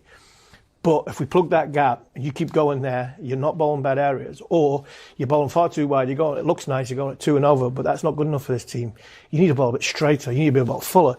This is what a bowling coach can do to a bowling unit. And David Saker is a very, very good bowling coach. But 5 or 6 days or a week before, trying to get used to all of these bowlers, new people he didn't know, that is something that goes hand in hand with a balanced and a varied attack. And that's something I don't think England... it's a little thing where people might say, oh, well, that's not going to win you the Ashes. I'll tell you what, it's going to go a hell of a long way to making a difference when your 5 men go and sit in a corner at lunchtime and go, right, we are on top of this guy, or this guy's getting away from us. And he's sitting down on his computer throughout the whole of that 2 hours going, right, I've seen this, I've seen that, we need to move this, we need to do that. I'd love to know. I'd love to think it was happening in Australia. It looked like a team that didn't have a fielding coach, that had a bowling coach that wasn't sure what the bowling unit was trying to do, and that had just got rid of a couple of key analysts who usually had it loud. That's what it looked like from the outside. Funny that. And that's exactly what they were. Okay, who's the spinner? Who's the spinner? Liam Dawson. Yeah, I mean, I can't disagree with that. I mean, if you're going to go down the road of having fast bowlers and you're going to have an attacking bowling unit, formula bowling unit, you need a spinner that's going nowhere. Yeah. That's killing the game. Joshua Giles bowling over the wicket because he's tall and he was from there, and I'm looking at the big fella there, the king of Spain, and he bowled it at that leg stump and basically said, right, I'll come into the game when I need to come into the game, but I'm just going to give you guys a rest and I'm going to try and create pressure and absorb pressure. It's also one of those things of Dawson can do that. Yeah, Kesey has talked about, we don't look a lot at county cricket and everything, right? I've seen a bit of Dawson playing county cricket, but I've seen him playing franchise cricket. I remember him when he was, 18, 19, right, to now. When he was 18, 19, he was a part-timer bowler with a nice delivery. He's a really smart bowler now. And we've seen him in the test match. He has limitations. No one thinks he's going to be ripping teams out on the 5th day. But that's not what we're saying his job should be, right? He can field, he can bat, he can bowl defensively, and if it's spinning, he's going to be in the game. He's not afraid of left-handers, like all these little things that you need to be. He's a competitor. I just don't really understand. Why do you think a part-timer who's an off-spinner is going to be better against Australia's left-handers than a full-timer who's a left-arm finger spinner who's used to making sure that left-handers can't smack him in T20 cricket? I just think that the thinking is wrong here, right? It's like, he's short. I'm like, well, at least he's going to hit the right length 5 balls in a row, right? Unfortunately for Dawes, unfortunately for Liam, I think Liam is in the category of Sam Cook and 1 or 2 other county cricketers that England look at the first-class game in England with such disdain and such disregard that picking Liam Dawson, I think, would go against everything that this management team and the way the ECB look at first-class cricket. Because all of a sudden, if we're picking... But he is a white ball player, though. Yeah, no. He's a franchise player. And he plays for England. Like, Sam Cook, I get you, right? Yeah. But that doesn't make any sense with Dawson, because at one stage, remember, they were trying to convince him to come on tours and go, you might not play, but you'll be in the squad. And he was like, no, I'm going to play in this T20 league. Like, he's actually one of them. Yeah. He thinks in that way, and I think you're right. With that bust-up. At Old Trafford. Old Trafford, yeah, possibly. When he didn't bowl the line Stokes wanted him to bowl. Which is also part of it, right? It is part of it. But it's also, if you're going to get picked, you work to a team plan. And that's what Stokes will say. You don't come in here and, we're not a team of individuals. England played like a team of individuals in Australia. But for the last 3.5 years, it's all been about the team. And I think what they now have to do is find a bowling unit that can bowl for a team, and a spin bowler in this environment with the skill sets of the seam fast bowlers that England have got. I think Dawson probably fits it the best. Not Bashir, because I feel sorry for Shoaib. I really do feel for him. I mean, I seen somebody give him 0 out of 10 in the thing. I was like, "What? The lad didn't even play. Yeah. You've got to give him a chance." He got negative out of 10. I mean, just don't mark him. And that should have been like, this is not that mark for the player. This is the selectors and just don't mark him at all. That's like giving me or you 0 out of 10. I mean, we played as much. And all we're doing is we're ridiculing the lad even more because, again, I think something for a period of time, Shoaib Bashir, go and find and Shoaib Bashir would be a better option. Find a county, stick with that county, play 14 first-class matches, play 14 first-class matches. Go on all the A tours. Go to us. If you're not going to go on the Lions tour, then go and play in Australia. Go and play first-class cricket in Australia. Go and play grade cricket in Australia or first-class cricket in South Africa, Zimbabwe, and get Shoaib Bashir to learn about Shoaib Bashir because what I see in that lad is his best ball is very good. Very, very good. You don't pick spinners for when they're 21. No. You pick spinners for when they're 28, 29. Absolutely. 30. So you don't want to ruin him. So let him go and find him. And that's the thing for me. That's why I'm pleased he didn't play by the end because you could see the way it was going south. I'm actually pleased they didn't play him in the last Test match because, I mean, it would have been a hiding to nothing. And then all of a sudden, if he does play, he goes up like Jax did, and then you get 0 out of 10. I just think Shoaib Bashir now needs to go and find Shoaib Bashir. And I think what hopefully I'll find is by the time he's 25, 26, he'll have had a couple of good years in first-class cricket. He might have had a few life experiences away from it. He'll learn about himself. And the best ball he can bowl now, hopefully he can do that when he's 26, and he'll become back a better bowler. And if he doesn't, well, it was fun while it lasted. Finding Shoaib Bashir sounds like a brilliant TV show. Right. So your bowling attack for that first test against New Zealand, England is Ben Stokes, Shilf Archer. Yep. Josh Tongue opening the bowling, Liam Dawson and Brighton Cass, or Gus Atkinson, whichever one you want. Brighton Cass, same. Exactly same. Dawson at 8, Cass at 9, Archer 10, Tongue 11, Tongue with a new ball. Yeah, I think it just give him the go.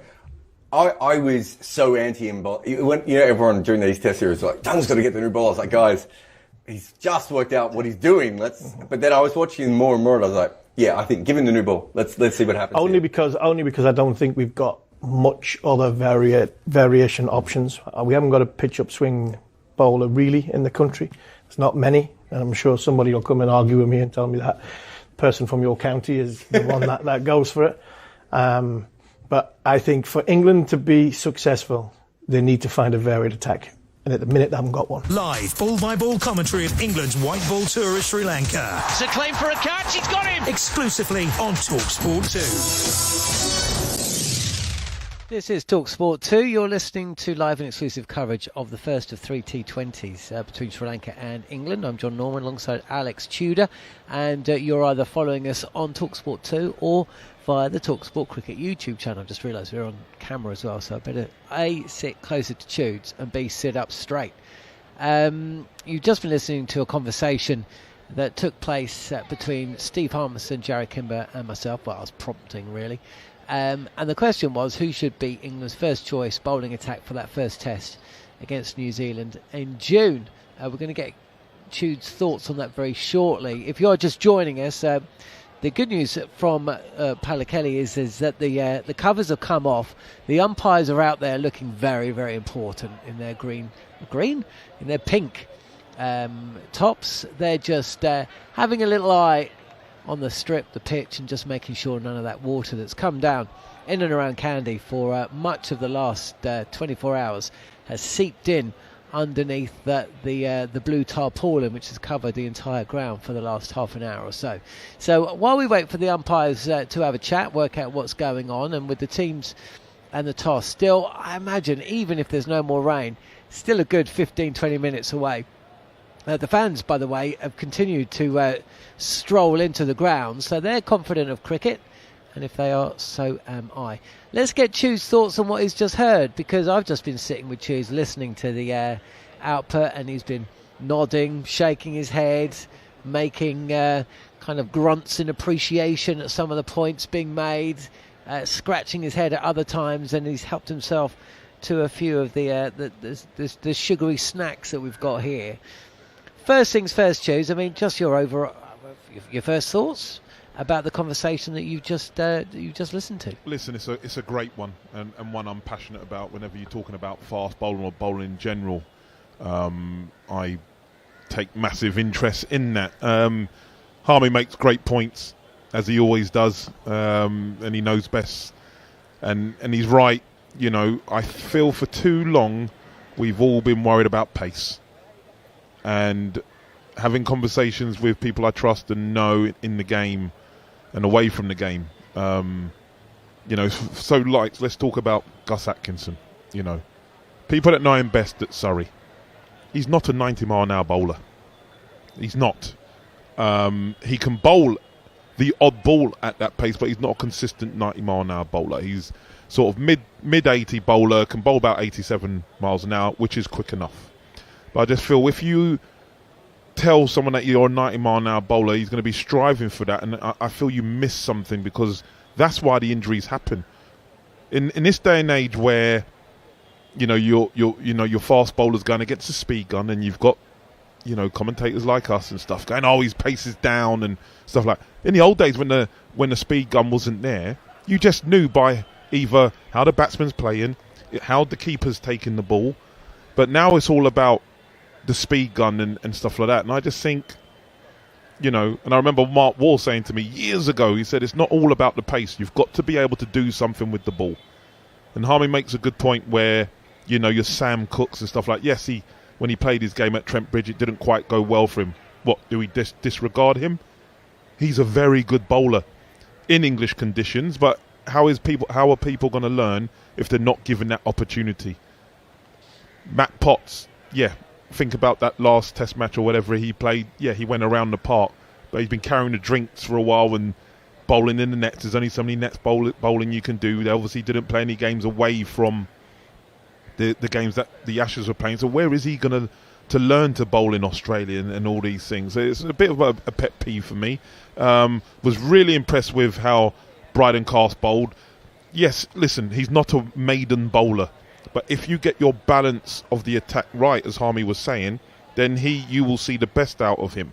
Obviously, if you've got bowlers leaking and then he's coming on, then he's leaking, that's not best how you're going to use someone like a Bryden Cast. He's a tall bowler, he can bowl at good pace, and he's a wicket taker. Like Josh Tong, he's not a maiden bowler, he is a wicket taker. So who is our captain? Ben Stokes. He is not a maiden bowler. He is a wicket taker because he bowls to take wickets. I would say within that setup, there's only really Archer that gives you that control. So you have to get your balance of your attack right. You have to, the conditions you play in, where you're playing. If you're playing in England, you don't need 90-mile-an-hour bowlers. You need bowlers that can bowl consistent line and length, move the ball from straight, which you're going to get bowling in England, and then you just do it that way. But obviously we were building up to the Ashes. We wanted all these 90-mile-an-hour bowlers, but unfortunately, some of them broke down. And I just think bowling at 90-mile-an-hour at a consistent basis is a recipe for disaster on your body. You just have to see me climbing these stairs at talkSPORT Towers and see how hard work it is. I know a lot of people say getting lifts. I don't do lifts, but it's hard work. And I take my hat off to your Brett Lees and stuff like that are able to constantly bowl at that pace, but they're few and far between. I mean, I take off my hat to Mitchell Starc. His pace was consistent through the 5 test matches. He bowled at good pace. Because he's left arm, he gives you that natural variation. He can swing the ball back into the right-hander away from the left-hander. It's a skill thing to do, and I think with England, and you mentioned a name that I perked up to, Ollie Robinson. I know a lot's gone on, but that boy can bowl. He's tall, comes from a slight angle, a bit like Boland, and he is a skillful bowler. Do we just disregard him? He's got a fantastic record in Test cricket, and sometimes having time away makes you think, does he still have that appetite to play at Test cricket? I think he does. I think you may have to have a little look again. I don't think he's disregarded. Just because he doesn't bowl 90 mile an hour? You don't need to bowl 90 mile an hour. There's times, it's a bit like batting. You can't be a one-trick pony. Can you adapt? We need bowlers that can adapt. And like Harmy said, and I agree with him totally, you need a balanced attack. And the reason why that 2005 Ashes worked, all the bowlers did something different.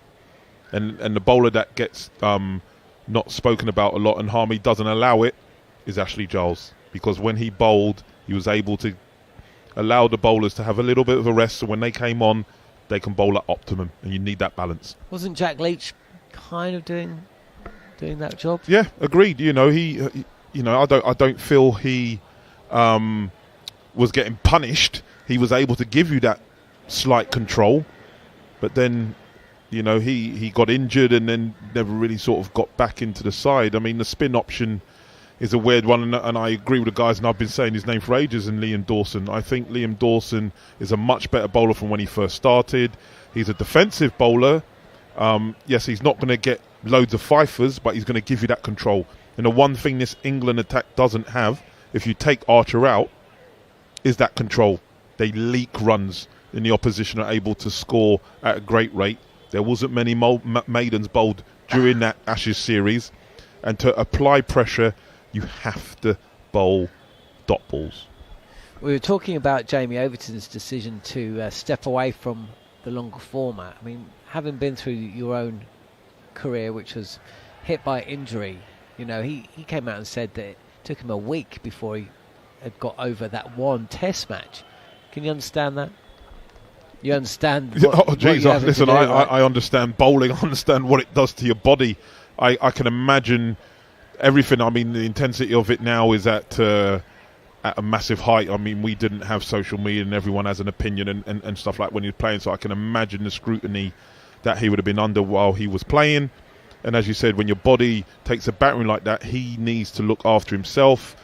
I think he's not too long just got married, most probably thinking about starting a family and stuff. He has to think of life away from the game, so he most probably felt that the shorter format is best suited for him, and you have to respect his decision. A lot of people say, with Test cricket and everything, and I'm an advocate for Test cricket. It's the greatest format and one that I hope stays for a long time. But the franchise cricket gives these lads a good living, and you've got to make the money while you can because you're a long time retired. Okay, brilliant stuff, Tudes. More of Tudes to come. Steve Harmison, Roshan Nabasingh, and myself as well, John Norman, here on talkSPORT 2. We're just getting a little bit of news, and it seems like we are going to get a toss in about 13 minutes' time. And then the game, a 17 overs aside game, so we've lost 3 overs per innings, will get underway at 10 past 3 UK time. So before that, let's hear another cricket chat that took place a week or so ago. Steve Harmison, myself and Jarrod Kimber talking about Jacob Bethel. Will Jacob Bethel play 100 tests for England? No. Why? Cool. It's cut. I don't think he'll have a chance to play 100 tests. 10 tests a year next 10 years. No. Just checking my maths. He's already played. Yeah. I think that for a player like him, who's all formats, it's going to be very hard for anyone to play 100 tests. And I think he's going to be off playing in leagues, and who knows what the future will be in 5 to 6 years of Test cricket. So this isn't specifically about Jacob Bethel. It's about the world in which Test cricket currently lives in. What a great question it is. I'm the same. I think the world of Test cricket will make Jacob Bethel not play 100 Test matches. If he has the mindset of, I want to be the best Test cricketer I possibly can.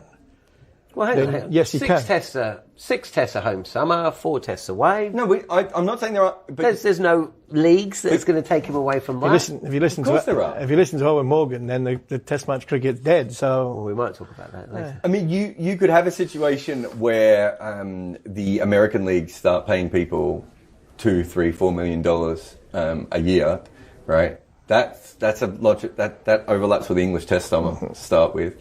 You got IPL owners, and you got Google and Microsoft executives involved in that league. There's so many changes, but also I think in all format situation, I think it's tough. On top of that, he still doesn't know how to make runs. He has all the natural athletic batting gifts that you need. He sees the ball early. He's got incredibly fast hands. Like if you were building a computer game batter, he would be like that. But there's still a bit of Zach Crawley in him, in that can he make runs consistently? The amount of times he goes out to bat, and I'm like, he doesn't know what he's doing here. He doesn't know how to work through the situation because he hasn't done the hours of making runs, right? And that's how Zach Crawley was picked, right? Although Zach Crawley might get to 100 Test matches. Zach Crawley also plays county cricket, right? And Jacob Bethell will not be playing any county cricket. So I think it's hard with all that because I think he'll have a couple of form dips. I think all format cricket will change a little bit. The 100 might be the biggest tournament in 6 years' time, right? Like, well, he would have still played 10 tests, 70 tests by then. Maybe. It's possible. I think there's too many question marks to be definitive to say yes. I think it's more likely no, and that's why we both automatically went no. But, you know, as I said, if you're building a batter in a lab, I can see why players love him. Former players, they go absolutely gaga when they see him play, and I absolutely get it. The time, the footwork, the batting athleticism that he has is so obvious. I think I compared him to Sobers and De Villiers with the hand speed. They're pretty good. Right? But Sobers and De Villiers, from a very young age, made a metric ton of runs. Yeah. Right? Like, we knew that it was coming with them. Even when Sobers took a while to make it in Test cricket, we knew it was coming. They'd made lots of runs. They built all these records. He hasn't done that, right? And making runs and being good at batting are linked to each other, but they're not exactly the same thing. You know, you can be a Chris Rogers type guy who just knows how to nudge and get off strike and be good at Test cricket, right? And you can be James Vince and struggle at Test cricket, right? And if you were looking at James Vince and Chris Rogers batting the nets, 9 times out of 10, you would say that Vince is the guy more likely to be successful. But there is something about the ability of knowing how to make runs, and Bethell just hasn't learned that skill yet. And he might learn it in 3 years' time, or he might never learn it. Yeah, he's obviously got time on his side because he's still a young kid. I want to see him bat in England when the ball's doing a bit and moving. That's going to be a challenge that for him. innings at the Oval, Yeah. when he didn't, again, there's a couple of times where he hasn't been able to bat himself out when the ball was doing something. He doesn't know what his plan is. I think his angles as well. I think we've seen him. I was one of the Test matches. Poland was it the first innings? Poland bowling round a wicket. Yes. And then he got him out first ball over the wicket, and Jacob hadn't sort of adjusted himself. First innings of fifth Test. Yeah, and I think the other challenges that he'll have, and this is largely down to the fact that how good he is that he's going to move format to format to format. So he said, he did a good interview with NASA, and he's level-headed, and like we said the other day, we can see why England decided that they were going to have him as captain in Ireland. There is a very, I think, older headpiece on that young shoulders there. But I think what he said into NASA was, I try and play the same way all the time. Well, playing the same way all the time, I think in England is going to be a little bit different when you've got 4 people standing behind you, when the red ball's coming down, and now you are number 3 for England. He is number 3 for England for the next summer, possibly the next 2 summers. So I only say no, not because I don't think he's very good, or I don't think there's ridiculous potential.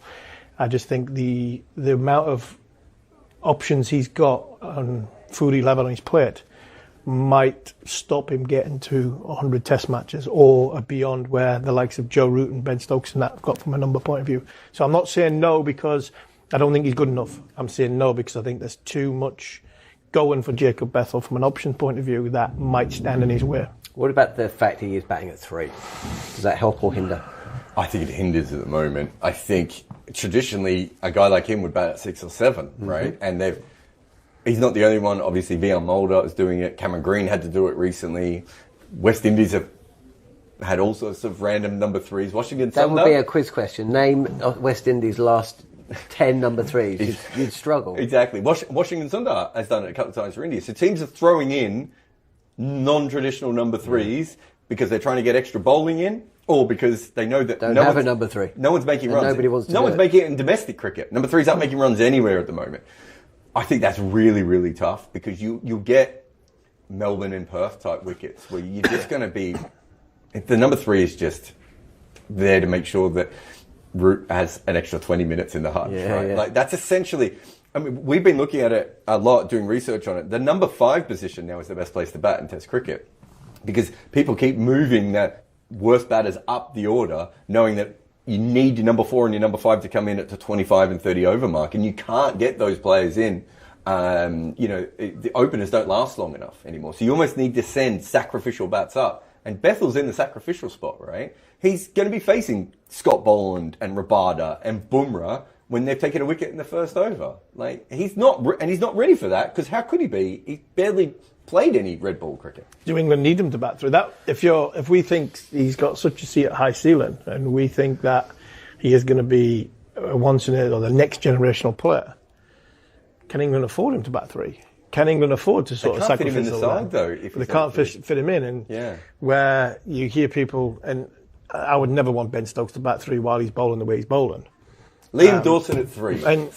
But when you talked about Jacks, that had a bit more sense to it. But can England afford to have Jacob Bethel, if they think he is going to be the next superstar, just constantly get bombarded of it walking out first over, facing one of the sort of big guns with a brand new ball? That for me is probably a different question. It's all part of it. It's all part of the same question. But I'd rather have him at 3 than not have him in the side. At the end of the day, he has to. If he has to bat, he's not batting anywhere else. He has to bat at 3 because they have to get in game time in cricket, right? Like, he has to bat a lot in cricket at the moment, and he's not batting a lot. Does Harry Brook? Well, that was my next question. My thing was Harry Brook. Brook's not batting at 3. We know that, but. Could Brook not bat at 3? I think Stokes makes the most sense. And I know there's reasons why he doesn't want to do it, and it may not work. But I think as the team is currently constructed, I think that makes the most sense. There's been these really big chats on the internet recently, on Reddit and forums like that, about the fact that we used to bring batters in at like number 6 and number 7. Yeah. And now we throw them in. Like Ponting, started at number 6, right? And then he went to number 3 and he faced the West Indies, and the Aussies went, oh, he's not quite ready. So they moved him back to 6, dominated number 6. And by the time he went back to number 3, he was probably already one of the best players in the world.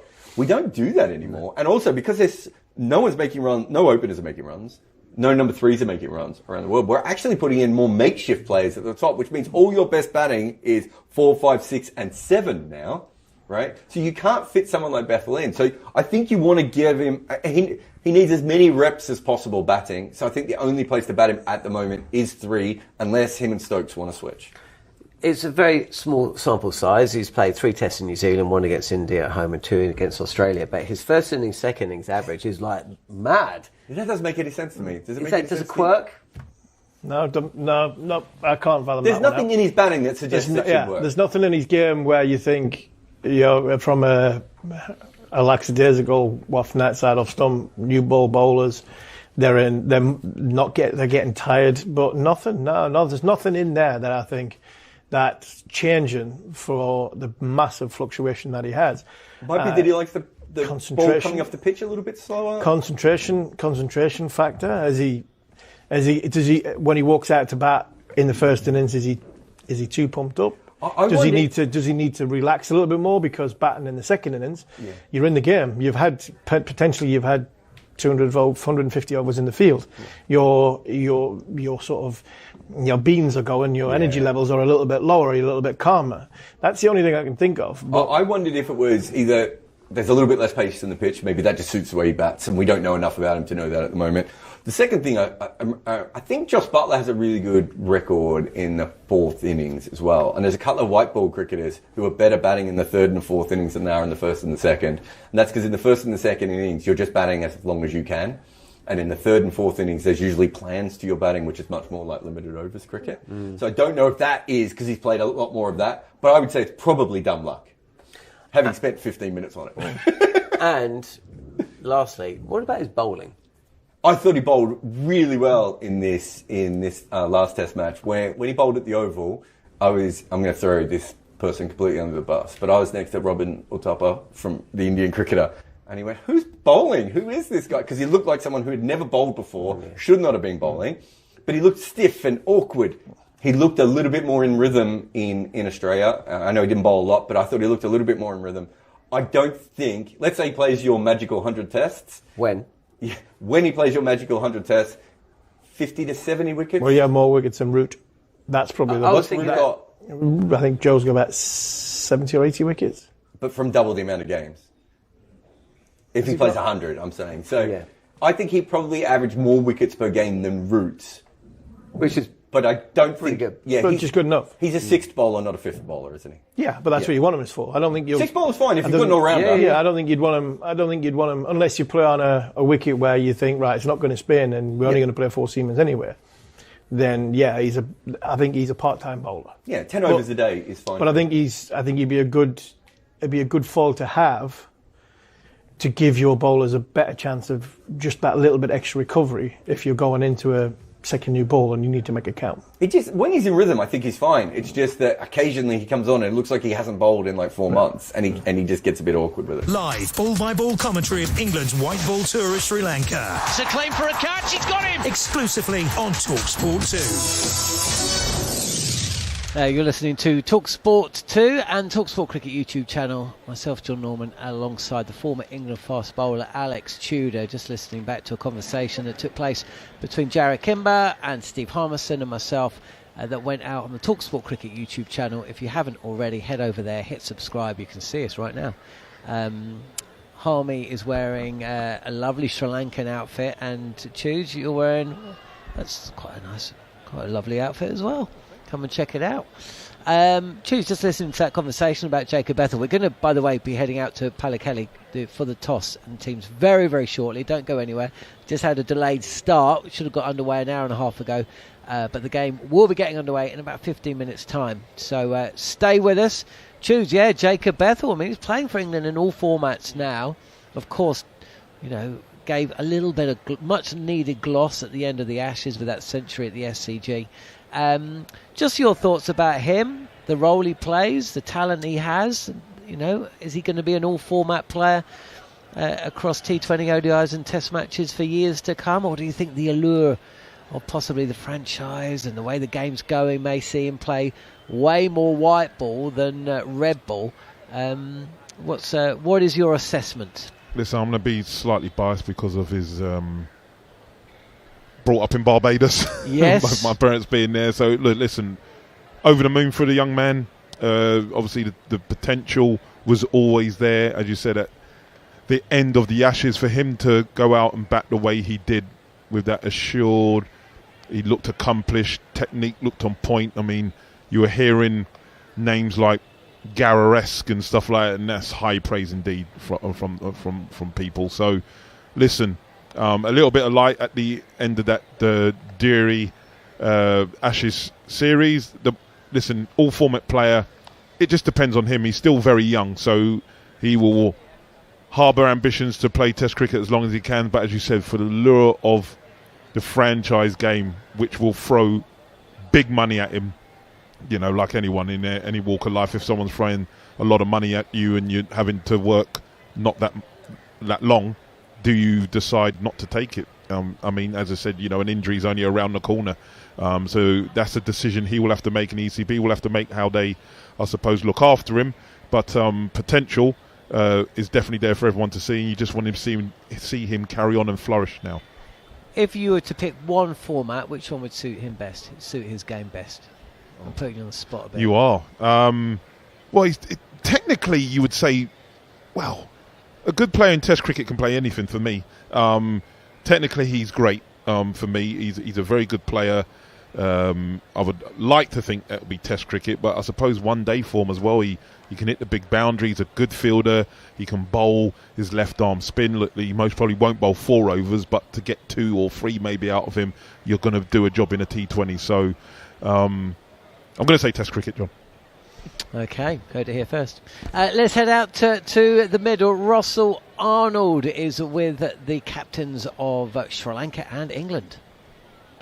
Things are getting quite exciting out here because we are only a week away from the T20 World Cup, and we have now moved to another venue that will be used for the competition. First of 3 games, Dasun Shanaka, Sri Lanka's captain, Harry Brook, England's captain, and our match referee from India, Narayanan Kutty. Dasun. We'll have a bowl, please. I heard you say bowl. Yes, please. Your thoughts on the pitch? It looks like a good wicket, so hopefully we can bowl well, get a few early wickets and put them under pressure and then chase the score down. England have been very good in this format of late. A little bit of a break for this mob. How are they feeling and looking forward to this? Yeah, good. Everybody's really looking forward to it. Obviously, big series against Sri Lanka, a good side in their own conditions, but then with the bigger picture looking towards the World Cup. How much of the focus is there? No, definitely just trying to concentrate on one game at a time, staying in the moment as much as possible, and that's been one of the key messages going throughout this last couple of years. And how's the squad looking? The team today, Jofra's back, so you must be happy with that as well. Yeah, everybody's, like I said, everybody's really looking forward to going out there and getting under the lights and playing again tonight. Good luck. Thank you. Cheers, mate. You're welcome. Dasun, your thoughts on having to bat first and set a target? Yeah, very happy.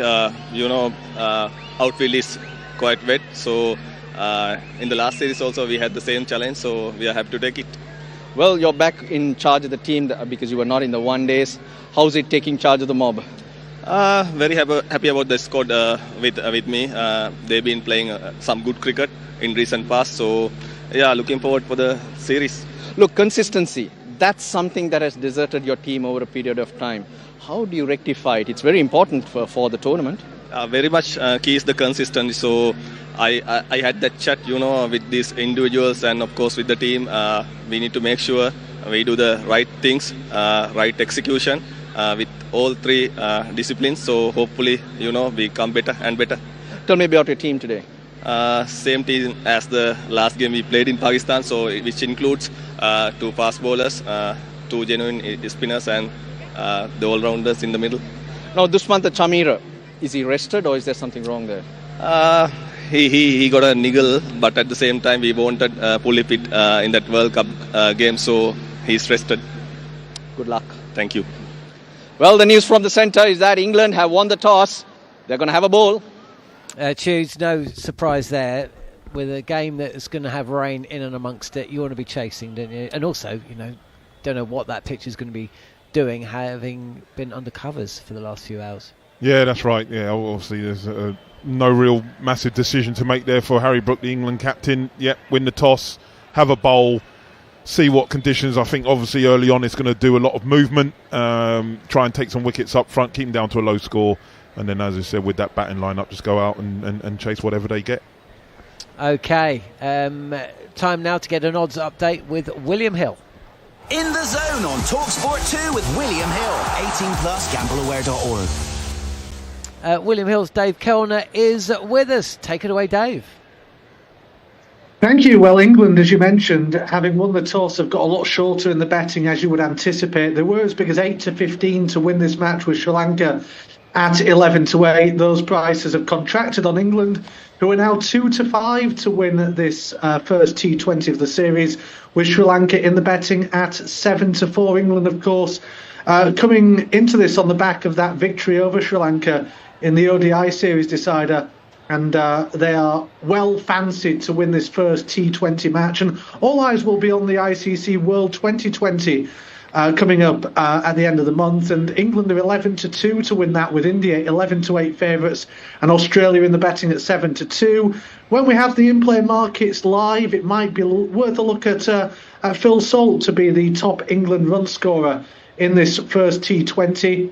He's been in fine form in these T20 matches, and he cracked 89 against Ireland back in September, 85 against New Zealand in Christchurch in October, and he's only behind Australia's Glenn Maxwell and the Indian legend Rohit Sharma, having scored more T20 international centuries than Salt's tally of 4. So that's worth a look when all the markets go live. But England very popular in the betting, and having won the toss, they are now 2-5 England to win this first T20, with Sri Lanka in the betting at 7-4. Brilliant stuff. Thank you, Dave. That was today's odds update with William Hill. 18+, gambleaware.org. In the Zone on talkSPORT 2 with William Hill. 18+, gambleaware.org. Right, before we head over to another superb bit of cricket chat between Jarrod Kimble and David Bumble-Lloyd, I will just read out the team sheets. We know England, Phil Salt and Jos Buttler opening, Jacob Ethel, who we've just been speaking about, myself and Alex Tudor at 3, Tom Banton in the side, probably ahead of Ben Duckett at 4, Harry Brook, the captain, at 5, Sam Curran at 6, Will Jacks, Jamie Overton, Liam Dawson, Jofra Archer and Adil Rashid make up the 11. So 3 pace bowlers and a sprinkling of spinners as well. Sri Lanka, we didn't know, it's quite similar, like England's actually, to the ODI side. So the opening partnership of Nissanka and also Mishara, who will be opening up in about 15 minutes' time, will take to the field as they did in the T20s. That's a right-handed, left-handed combination. Kusal Mendis at 3 scored 93 in the first ODI that Sri Lanka won, not out. Dhananjaya De Silva continuing his run back in the white ball side at 4, with Charith Asalanka at 5. He's the skipper of the ODI side. It's Dasun Shanaka who's the skipper of the T20 side. He's carded at 6, with Yanith Leonaga at 7. We saw him hit a mighty ball at times in the ODI series. Hasaranga, the leg spinner. Then we've got Tikshana as well as Ishan Malinga, no relation, and making up the attack, Patarana. So that's the 11 for Sri Lanka. We'll talk about that in more detail very shortly. But as promised, let's head over to a conversation that took place between myself, Jarrett Kimber, and David Bumble-Lloyd. Posed the question, why can't England ever maintain success? Why is it that England don't maintain success for long? Why is there no these 50s? And that's it, really. There was a period around 2010. 1880s? Obviously, just before the wrong one was obviously discovered. Yeah, have they ever had a 10-year period outside of the 50s? Dominance? No, they haven't. No, we haven't. So why not? I don't think there's any reason, is there? Is that maybe dumb luck? I don't. How many teams have had a 10-year period? Well, India have just had one. India, South Africa. Well, all of them. Australia. What's our Indies, Australia, South Africa, Look, Pakistan. New Zealand. Pakistan have had. Oh, the 80s? Yeah, the 80s. They had a terrific record against the West Indies, who were the dominant side. Yeah, that's another one. Look at the window that we've got in our climate. What window do we have? May, July, May, June, July, August. He makes a fair point. I was just in Delhi, and they were all people in Delhi were wearing beanies, right? It was 26 degrees, but they were wearing beanies, and it got down to about 12, 14 at night. So they have a bit of and everyone said, "You enjoying the winter? Yeah, you enjoying the winter?" And I went down to Virat Kohli, where he learned his cricket at the West Delhi Cricket Academy. They had the full, not just the synthetic nets working; they had the full normal nets working, right? Now, maybe the pitches aren't quite as good at this time of year because it does get cold at night and everything else, but you could play cricket on those pitches 12 months of the year, right? Like a turf pitch in India, unless you're right up in the north, maybe in the mountains or in one of the wet areas, you probably play all year. In England, you can't play for the majority of the year cricket. And not only that, we would all argue there's probably about 1.5 months of the summer where it's not even a normal kind of cricket because you're playing on puddings where the balls. And it's not the dominant sport of the country. It's but you can argue that about New Zealand, Australia, South Africa as well. And the West Indies. West Indies probably is on the edge of that too, aren't they? I mean, if you're talking about... You're right, though. He is right, though. Isn't that another part? I don't know. I don't know the answer to this amazing question I've come up with. But I do find it interesting because, you have these very, very short periods, windows, from, say, 2003 to 2005, where England were terrific and they won. Yeah. They beat everyone. And then you've got 2009 to about 2013, 12 again. Yeah. And you're right about talking about the seasons, but also think about fitness. What is one of the problems that England always seem to encounter, and that's injuries to some of their better players. I don't know whether maybe that's dumb luck. It's inevitable that you're going to get injured. The quick ballers around the world get injured. Can I give you something on this, though? This is probably less to do with very modern cricket, but traditionally, how many England bowlers were great for 3 or 4 years and then were crocked because they were bowling in 30 games a year in county cricket, where the Aussies are bowling in 8 to 10? Well, I understand that, but at that time, they would be playing on uncovered pitches. Yeah, but it's still... You would get, where you landed, when these fast bowlers, Fred Truman, Brian Statham, going back to that era, Les Jackson and Harold Rhodes, they landed softly and made an almighty hole. And so it didn't impact on you. It's a lot of running in, though, as well. Yeah. It was back foot, no ball law and some of that, so I'll give you that. Way back. But 3-day cricket was the norm. And so you weren't out there for 2 days. But Australian cricketers and South African cricketers, West Indian, Pakistani, wherever, as far as top level cricket, so top level professional cricket, are playing 40 to 50 days a year. Yeah. And English cricketers are playing 80 to 120. Yeah.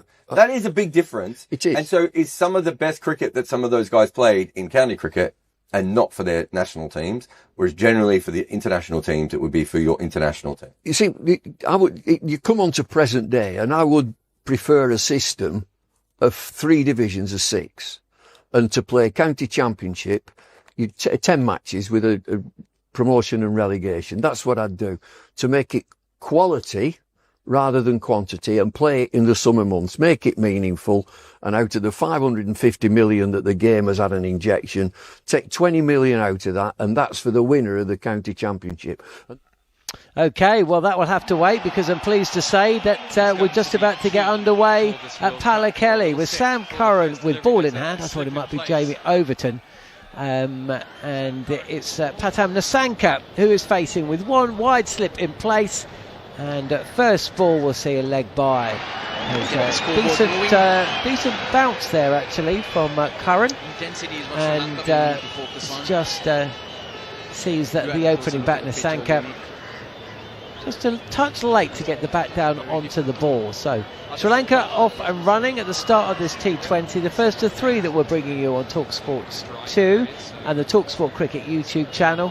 17 overs aside. We were supposed to get underway at 1:30. It's of course now 3:10 in the UK. So instead of coming towards the end of the first innings, we're starting it.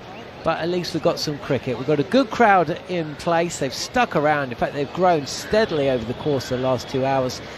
Sam Curran is in again. He's over the wicket. This is driven beautifully past short mid-wicket. Jofra Archer back in the side. One of 3 changes for England. Can't prevent the ball from reaching the boundary. So Mishara off the mark with a boundary 4. A little punch of the gloves between Mishara and Nasanka. The ODI opening partnership continuing that role for the T20 series, and Sri Lanka are 5 without loss. Let's head over to Pallekele with former England fast bowler Steve Harmison alongside Roshan Abasingh. Thank you, John. Yes, it's a good start for Sri Lanka. It's a lovely evening, I can tell you.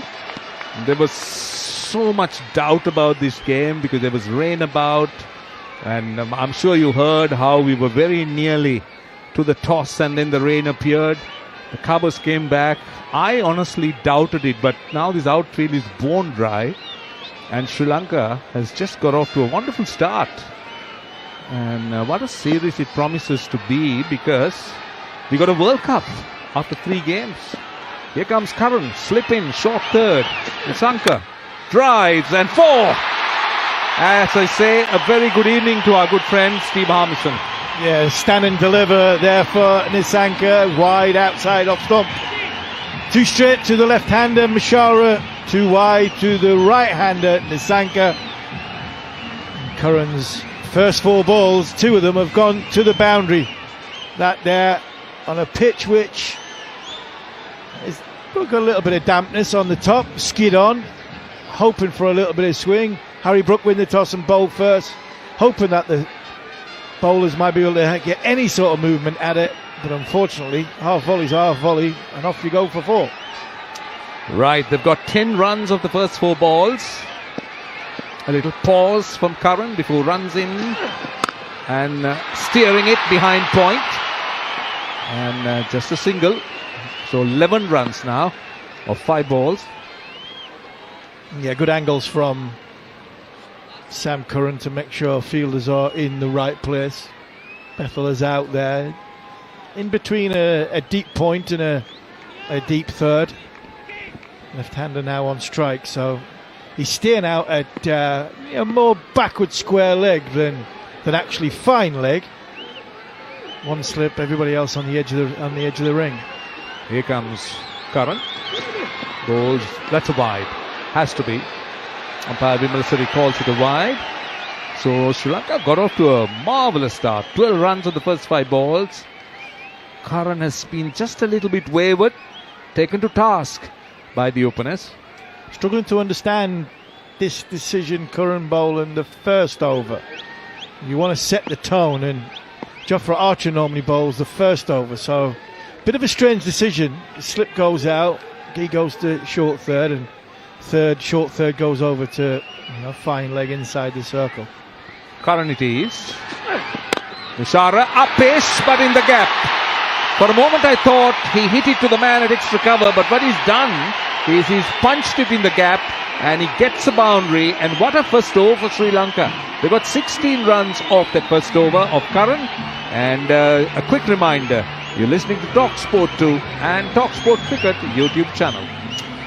The ball's gone in the air between the sort of cover and cover point. Two fielders converging on each other, and unfortunately it was in the air but nowhere near the hand. Again, I still don't really understand why Jofra Archer didn't bowl the first over. Unless they were keeping him for further down the line and he's 4 overs in the middle, then it's a strange decision. You want your best bowler to set the tone, you want your best bowler to sort of take the new ball and hit that first over, hit that first ball and get you off and running, especially in an even shorter game. But unfortunately they've gone to Sam Curran, he's conceded 16 and Archer's going to bowl the second over, which is, I just don't understand this one. Right, so it's going to be Archer. He has no slips. He's got a short fine. A square leg out of the boundary, mid-wicket, mid-on. There is a deep, a slightly square third, a back to point, cover, extra cover mid-off. So this is a big moment for England because Archer's coming back after injury. Has a very smooth run, runs in to bowl to Nissanka and bowls a fairly gentle first delivery by his standards. That's 138. Now, Archer is someone who can work up a good head of steam, and it's dug out by the batter to the man at short extra cover. You see an injury, Roshan. I'm not so sure. Big Tudes is in the studio in London. He knows what a fast bowling injury's like, especially a side injury. That's 8 to 10 weeks of a recovery. Archer bowls, Nissanka driving and a single. I like to keep an eye, if we get the speed gun, on the pace he's bowling, because we do know that he could bowl, crank it up. He could go to 145 if he wants and more. Absolutely, especially in the shortest format, in excess of 90 mile an hour plus. But I think he played in the third test match in Australia, which meant he would have getting injured in and around the sort of 21st of December. So you're only looking at 4 or 5 weeks, 5 weeks, 6 weeks, till actually getting ready to come out here. So a side injury normally takes a little bit longer than that. I just wonder if the injury was a little bit of a red herring. England had lost the Ashes and they sent Jofra Archer home. Bowls and bowled, very well bowled. That had decent pace again. Speed gun suggests that it's in the mid-80s, but it certainly had nice carry through as Mishara played inside the line. It was fast enough for Mishara. It was bounced as well. Bounced and seamed away. And this is what should have been the first over. This should have been Jofra Archer first over, setting the tone. Bang. Not Sam Curran coming into the second over. Well, Jofra Archer's put a little bit of pressure on, especially with the new ball first over, 6 balls, get off to a good start. Archer comes in, ball of full length and dug out by Mishara. So England just regaining that control after those runs conceded in the first over. Archer bowling within himself, hasn't really let himself go here. 137, 138. That's again another Yorker. Mishara digs it out, pushes on the offside. 17 without loss. As Archer turns again, almost at the 30-yard circle. Not exactly there, but about a few yards in. Maybe from the pile of sawdust as he runs in. Goes, and Mishara is dropped. He's dropped. For a moment, he was looking to get the elevation over short mid-wicket. It was Dawson who leapt in the air, got a hand to it, just couldn't hold on to it. Would have been a good catch. It would have been a good catch. I actually think he's thinking it's coming quicker than it actually is. I think Mishara's clossed it a little bit, and I think Liam Dawson's got more time than he actually thinks. It's a great effort. It is a great effort, but it looked as though he jumped a little bit too early and he was on his way down when the ball hit him in the hand. So Jofra's not happy. It was a well-directed delivery and possibly a catch. Yeah, 50-50 chance. Archer bowls. That's closer to Nissanka, and that is quicker. That was visible. 140 that was, and a very good over from Archer comes to an end. Just 2 runs. England 18 without loss. Sri Lanka 18 without loss. And a quick reminder, listening to talkSPORT 2 and watching us on talkSPORT Cricket YouTube channel. Good over from Archer, 2 off that over. I'd like to have seen that one first. Then Sam Curran comes on. All of a sudden, there's a little bit of pressure. If Archer bowls that first over for 2, there's a little bit more pressure on Mishara and Nissanka to come at Sam Curran. And even if he does bowl the odd wide one, I think the pressure that's been built for the first over, if Archer had bowled it, then it would have been a lot easier to come into the second over. But Overton comes in. It's Overton. Bowls the first delivery, and that's hit high by Mishara, and it's gone a fairly long distance. For a moment I didn't think he got hold of it, but eventually it fell, or it landed a good 20 yards back. So 6 off the first ball. Yeah, I get what you're saying, Roshan. It didn't sound right, did it? It sounded a little bit clunky, but it didn't go like it was clunky. It's gone over the Sri Lanka dugout, heading towards the changing room area, and the ball has to be checked because it's bounced off the concrete. Everything's all right. Jamie Overton's got it. Lined up again. Runs in from over the wicket. Bowls. Mishara doesn't time it. Finds the man at mid-wicket, looking to drag it from wide outside the off stump.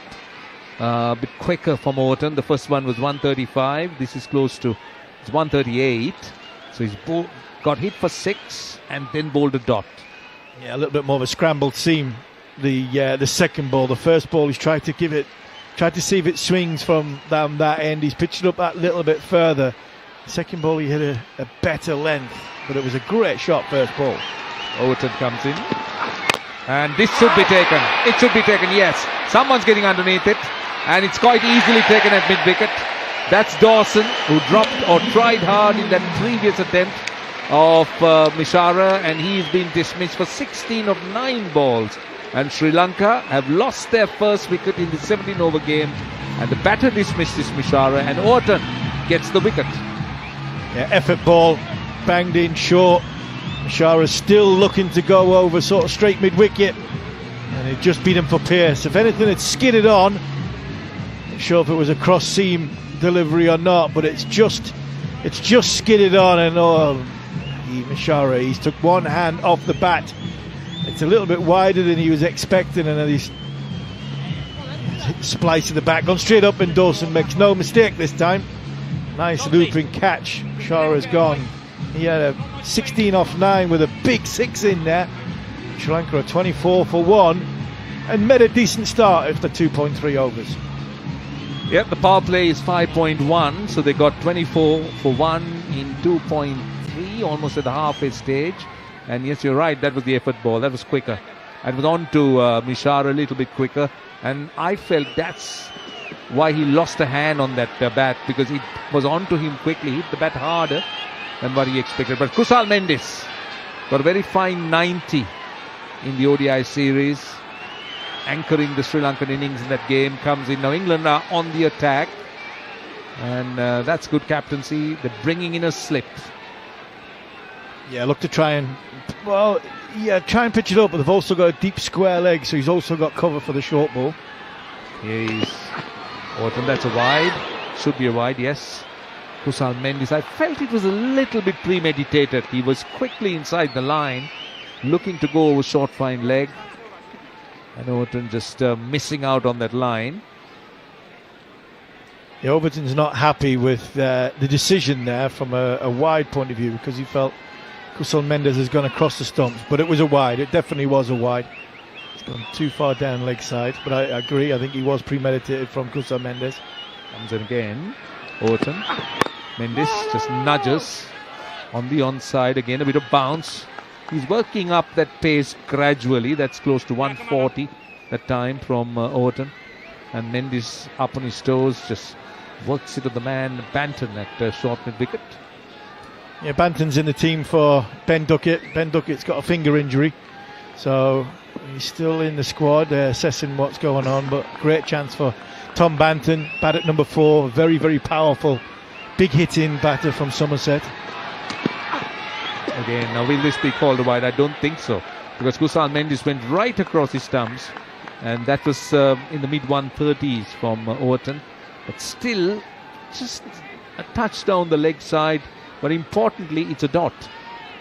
Kusal Mendes just needs to stand still a little bit there. I mean, he's gone for the sweep shot, which it's fine, it's not a problem. But he's gone too early and too far. Here is Overton, bowls, and Mendes doesn't get off the mark. Finds the man at short mid wicket. It's a brilliant over when one considers that he gave a 6 off the first ball. The next 5 have been absolutely fantastic. It's 25 for 1 in 3. Quick reminder, you're listening to talkSPORT 2 and you're watching us on the talkSPORT Cricket YouTube channel. Yeah, great comeback from Overton. He the first ball wasn't a loosener by any stretch. It was a fantastic cricket shot. Into the ball was Mashara, hit it for 6, and you're thinking, right, you've got off to a good start. Can you pierce the field? A couple of boundaries like that and try and put the bowler under pressure. But it was a great comeback from Jamie Overton, and Kusal Mendes, last 3 balls really was a little bit scrambled brain, muddled thinking of what he was trying to do, too much predetermined what he was trying to do, and he did nothing really in the back end of that over. Archer bowls a good Yorker, very, very good Yorker. Pace on that time, and Pathum Nissanka was quick to try and just dig it out. That was a good first delivery from Archer.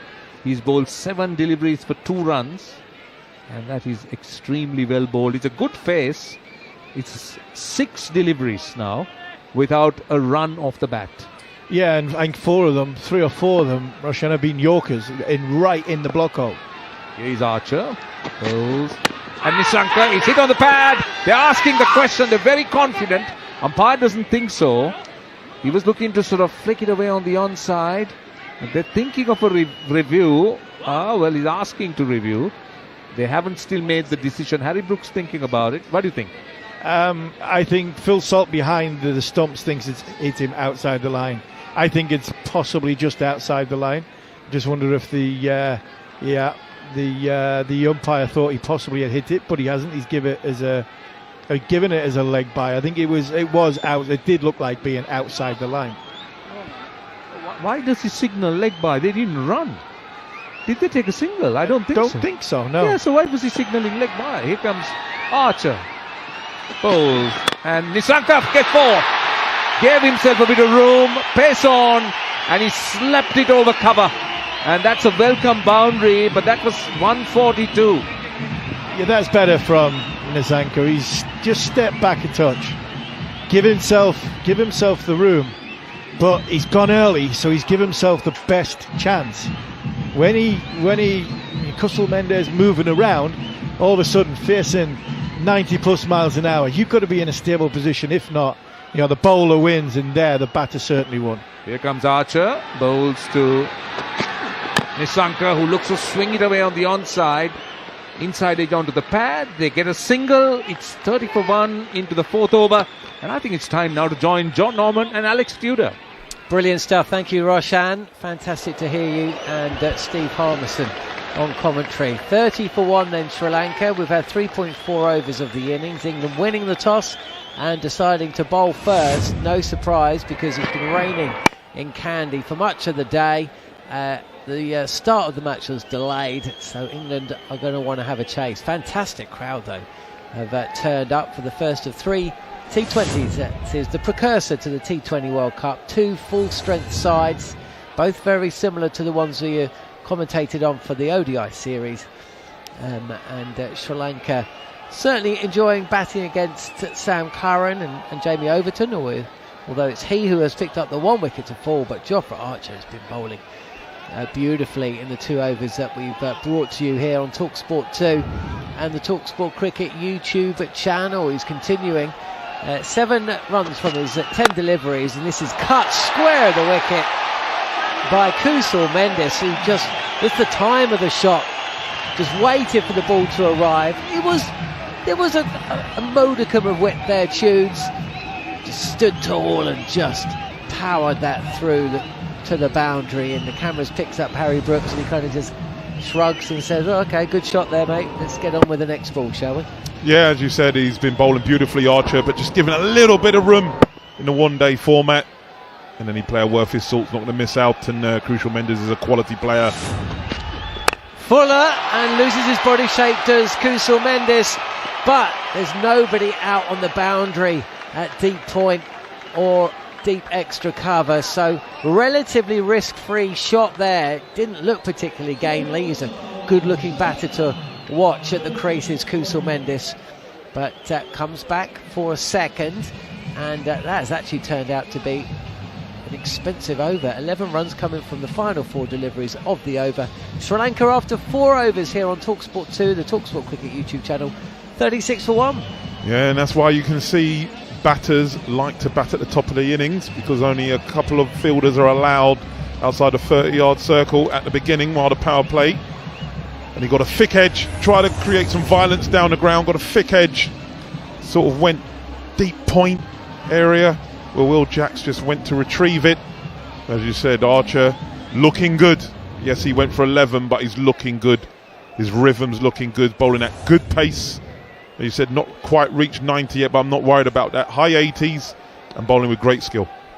Well, here's another bowler who bowls with great skill and great heart, great experience. It's Liam Dawson, and he's going to bowl his first delivery of the power play. Now, the power play is not going to be 6 overs. This is a 17-over game. And Dawson is in, leading edge there. Nissanka trying to play to the leg, and it just pops up. No run. So Nissanka, the opener, is going at a runnable 11. Kusal Mendis is 6 from 5. The one batter to 4, Mashara, top edge pull, same over. He'd larruped Jamie Overton into the stands to 6. Tried to repeat the shot, and he was caught by Liam Dawson, who'd actually put one down. Stinging chance on the reverse. Oh, how was that missed? How was that missed? Leg stump, Alex Tudor. There's a shout for leg before as well. I don't know if the batter's got anything on the ball. The ball sailed down to the fine leg, but it's not the fine leg boundary, is it? It's actually through vacant first slip. He's gone on the reverse. He's confused me. Dawson wants to review, and Harry Brook, for the second time in this short innings, decides not to. 40 for 1 Sri Lanka. Let's unpick that. Well, I thought he hit the stump. He's gone for a reverse. Has it hit the stump, or has it hit Joss Butler's left? Well, possibly. pad? I mean, unless his left pad sounds woody. I reckon he's hit the stump, you know, Johnny. But the bells, they must be, I mean, have they got the wind bells on? I'm not sure. No, this is pushed through. Nissanka has wristily played at this delivery, which is not particularly wide. It's about 4th stump, and I don't know if he's under-edged or guided this past short third. Either way, it's gone to the boundary. 4 more. 44 for 1 Sri Lanka to start their innings. I think it's one where it's just skidded on. So it's just sort of gathered pace, and he's played it well in the end. He's watched it. You've got sort of Adil Rashid in the 30-yard circle at third, and it goes past the left side of him. He just has to turn and chase it to the boundary. I tell you what, he hasn't under-edged that. He's from the full face of the bat, but he's hit it so late. As he's Dawson this time, not giving any room whatsoever, fires it in on the pads, no run. Yeah, he's played it so late, the ball's almost past the wicket by the time he connects. Just seeing this again, the replay. Did the ball hit the stumps? Oh, it did. The ball hit the outside of leg stump and deflected down to the boundary. So, oh, incredible. Down the track. Oh, spanked. What a shot from Nissanka. Moves to 21. And that's gone all the way for 6. That's another incredible shot. A shot of disdain down the track, and has just spanked Liam Dawson over the boundary for a maximum. A shot of disdain, a shot of class. Nissanka beautifully played. A couple of skips down the wicket. Over long off. Fantastic shot. 50 up for Sri Lanka and cuts. But this time fielded forward point. And Tom Banton there in the side. One of 3 changes from the 3rd ODI. Along with Phil Salt at the top of the order, and Jofra Archer who's taken new ball duties with Sam Curran. But Alex Tudor, this has been an eventful start to the Sri Lankan innings. 5 overs in, 50 for 1. Yeah, it's exciting, isn't it? And this is what we want, and this is why we watch it and listen to it. As you said, going at 10s. They haven't bowled that badly. As you said, Sri Lanka, they've always been, I've always, even growing up and watching Sri Lankans, I've been lucky enough at my cricket club at Spencer, our chairman at the time was a Sri Lankan diplomat, and we had overseas players, and we had some gun overseas players, quality batters, pleasing on the eye, only small in stature, but man, they hit the ball extremely hard. Adil Rashid about to bowl his first over, and it's clipped away in front of square. On the leg side for a single, Nissanka is 21. That shot was played by Kusal Mendes, who was the player of the match in the first ODI with a beautifully weighted 93 not out. That's the end of the power play, by the way. 17 over fixture this after rain delayed at the start of the game. And Rashid is in again. This is very wide, and it's a very, very slow turning leg break. Nissanka just steers it straight to extra cover, no run. Yeah, and listening to JK talking about Adil Rashid the other day as well, he was saying his leg spinner when he bowls it is a lot slower. This time on the pads, it's a googly, I think. Either way, it's forced through mid-wicket for a single. So the field's spread now. You only have two fielders outside the circle for the power play, which has just come to an end, and Sri Lanka got off to a really good start. Just the one wicket to fall, that of Mishara. He went for a 9-ball 16, and since his dismissal, pulled, and that would just drop short. Now, if that shot had been played inside the power play, it would have been gobbled up by mid-on, but now the field is spread. Of course, the batter will say, well, I wouldn't have played it inside the power play, or if I had, I would have got more on it and cleared the infield. Either way, another run added to the score here on talkSPORT 2 and talkSPORT Cricket YouTube channel. Sri Lanka 53 for 1, and this is driven bristily by Nissanka, who moves to 23. Yeah, he's looked good. He's a good player, in-form player as well for Sri Lanka. Needing to carry on. As you're thinking you're going to need a good score against this England batting lineup. So what is a good score? Well, they don't look as powerfully stacked as England do in the batting order, as Kusal Mendes gets down on one knee and sweeps to Jacob Bethel coming in from the deep mid-wicket boundary. Whereas England go in with a real power punched, Phil Salt, Joss Buttler, Jacob Bethel, Tom Banton, Harry Brook, those five, they're all going to be striking around between 120 and 150. Nissanka, Mishara, Mendes, Dhananjaya De Silva, Asalanka, that top five, I'm not sure they're going at quite that tempo. I mean, Nissanka at the moment is pushing 120, Mendes' strike rate of 110. So, different approaches, but of course the bowling is slightly different as well. So really interesting matchup that we're bringing you on talkSPORT 2 and talkSPORT Cricket YouTube channel. Welcoming back Sam Curran. His first over was expensive. The first over of the innings, gone for 15, and his first ball travels fine for 4, but I think Kusal Mendes feel he could have spanked that for 6. It was on the pads, he was down early, he just didn't quite get the connection, otherwise that would have sailed away to the banks. Yeah, it's not how you want to start as the bowler, just getting the line wrong. Boundary first ball, you're trying to claw it back. The batter's going to know that. So Kusal Mendes, good player. It's just working out the angles, where are the fielders. As I always say, hit the ball where the fielders are not. That is the trick. Steps away this time, and Sam Curran sees him coming, fires it across. It's just about in the tram line, so it won't be given as wide.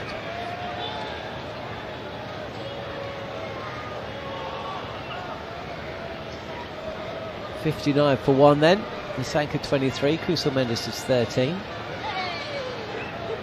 How are your QPR boys doing this season? Do you talk about we do all right, and then we'll lose, and we lost against Wrexham the other day 3-2, and yeah, frustrating, but as a QPR fan you sort of know how it's going to be. If we get to sort of mid-table, we sort of threaten we're going to get into the playoffs, and then we lose a few and you go down, and the teams really with a little bit more finance are the ones pushing because they can buy in January.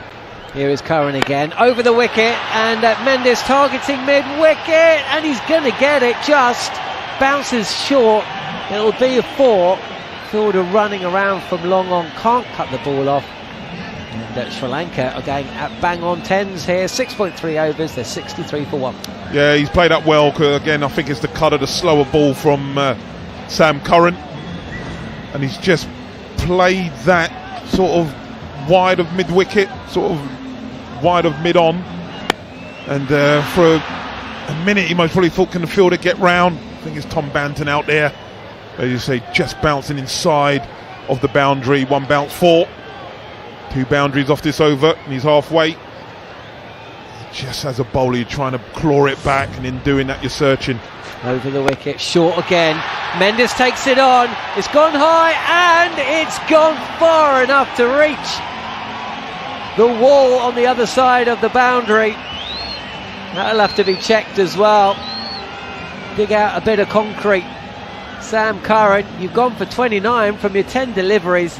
Sri Lanka now are better than 10 and over, and Harry Brook, who's got a sizable blue towel just tucked into his trousers, is drying the ball at every opportunity, and England just seem to be struggling. Sam Curran in particular, with it's either dew or it's just the moisture that the ball is picking up from the surface, because of course there has been a lot of rain.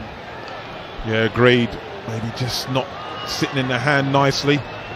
This is Fuller. I think that might have been the moon ball from Sam Curran, if not just a cutter. It looked at, 85 kilometres an hour, and the batter, Kusal Mendes, hasn't been able to lace that through the covers, so it's a dot ball, and Sam Curran needs a couple more of those. Both batters now on 23. We talked about strike rate a few minutes ago. Well, Kusal Mendes is listening. He's now up to a strike rate of 176.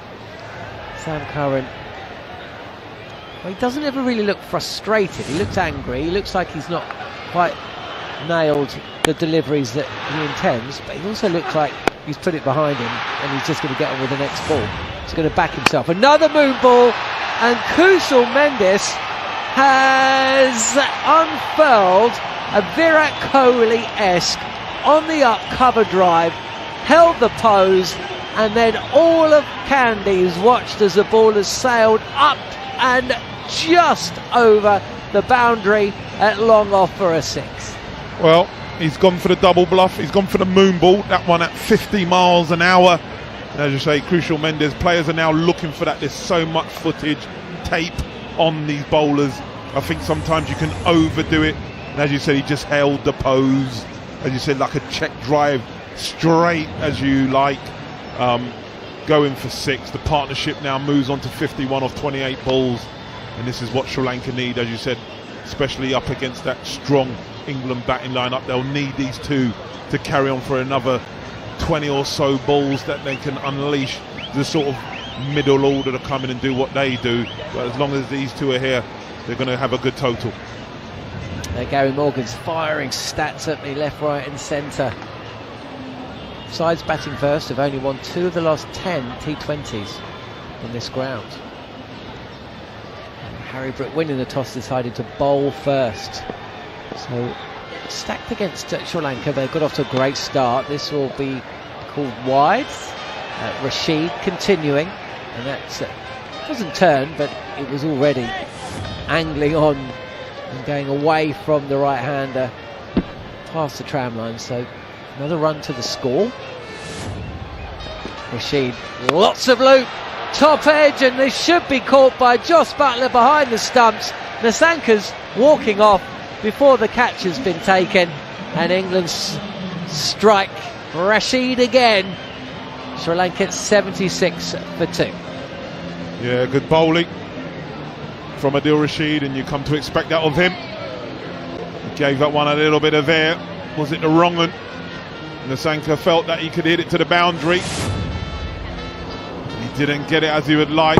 A thick edge, outside edge, and as he hit it, he just turned his back into the safe hands of Joss Butler with the gloves on. He wasn't going to miss that. And Adil Rashid doing what Adil Rashid does, comes in those middle overs and gets wickets, and the Sanka has to depart for 23 from 20 balls faced, and the score is 76 for 2. He's done his job though, in a way. I felt that about Mishara. 16 from 9, 23 from 20. Mendes is still there. Shortened game, so 10 overs remaining for Sri Lanka to get a score up around, I don't know, 200? 180? I'm not sure. It's difficult to call, really. We've had the power play, of course. That inflates things. But this is the position you want to be walking in to bat if you're a middle order, and it's Asalanka who's come in ahead of Dhananjaya De Silva, the left-handed ODI skipper. He was the T20 skipper as well. Bit of politics there, I think. Oh, that's a beaut from Adil Rashid. First ball, and he beats Asalanka, who's unsure really whether to stay behind the line or come forward. In the end, he comes forward a touch late. He's beaten past the outside edge. No run. 76 for 2. Down the track. And this is whipped by Asalanka to Will Jacks at deep mid-wicket. And Kusal Mendes just sends his ODI skipper back. He's got his eye in as Kusal Mendes. 29 from 14, and he has doled out some punishment. Certainly Sam Curran is, if not smarting, has been left counting the cost of his 2 overs. It's been expensive. 35 runs from his 2 overs.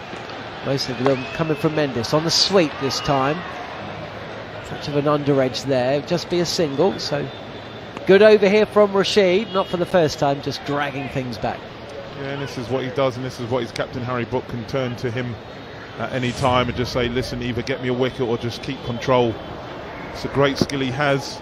As you said, he's probably missed that sort of quicker leg spinner, which he doesn't have, but the one thing he does in this format. This is on the pads, and the left-handed Asalanka just pushes defensively back to Rashid. Gary Morgan's telling us that there's rain currently in the, well, I can't pronounce that, Malanganaya. You did well there. You did well. Malanganaya on the sweep this time. Asalanka will take a single. The important thing is it's heading towards Pallekele. How does Gary Morgan know that? He's like one of those old ham radio enthusiasts. I didn't even do ham radio. I don't even know. You pop up in, isolated spots around the world, ping out your signal, collect signal pinged back. I never quite got it.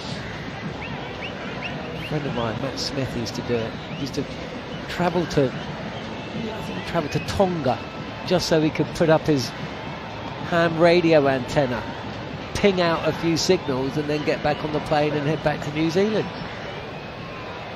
79 for 2 then. Sri Lanka, 8 overs bowled. Asalanka and Mendes at the crease. Kusal Mendes, who's 30 not out, going at a strike rate of bang on 200. Liam Dawson, who's 1 over's gone for 10. Slow left arm. He's bowling round the wicket. And this is wide, and Asalanka helps himself. There's a fielder out there, and Jacob Bethel runs around, settles under the ball, takes the catch, and Asalanka's got to go. Dawson strikes, and Sri Lanka lose their third. 79 for 3 here on talkSPORT 2, the talkSPORT Cricket YouTube channel. Yeah, and it's the 2 bowlers, as you said, old heads, know their game. Just sort of getting the ball out of the hitting reach of Asalanka.